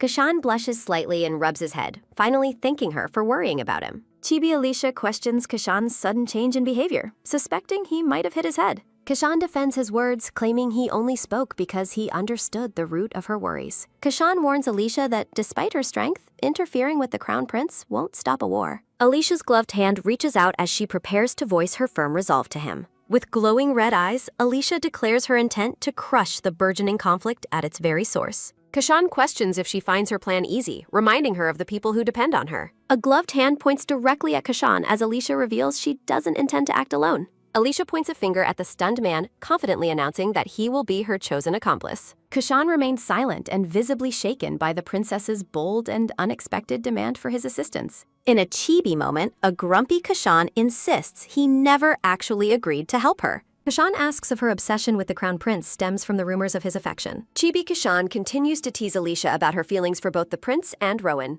Kashan leans in with a dark intensity, telling Alicia it's too obvious for her to even try dodging. The silver-haired princess falls into a brief, silent moment of contemplation as she considers his prying questions. Alicia bluntly admits her interest because he's cute, leaving a disgruntled Kashan to groan in response. Chibi Alicia shrugs off Kashan's disapproval, telling him to suit himself regarding his own personal opinions. As Alicia turns to depart, the black-haired man watches her curiously and asks where she is going. Kashan looks on with a confused expression as Alicia mentions the upcoming Imperial hunting competition. Donning her military-style uniform, Alicia smiles radiantly, determined to put on an impressive and calculated show. Chibi Alicia asks about her companions, and Kashan reveals he wiped their memories and sent them back. A vision reveals the other men safely asleep in the forest, their recent memories successfully erased by Kashan.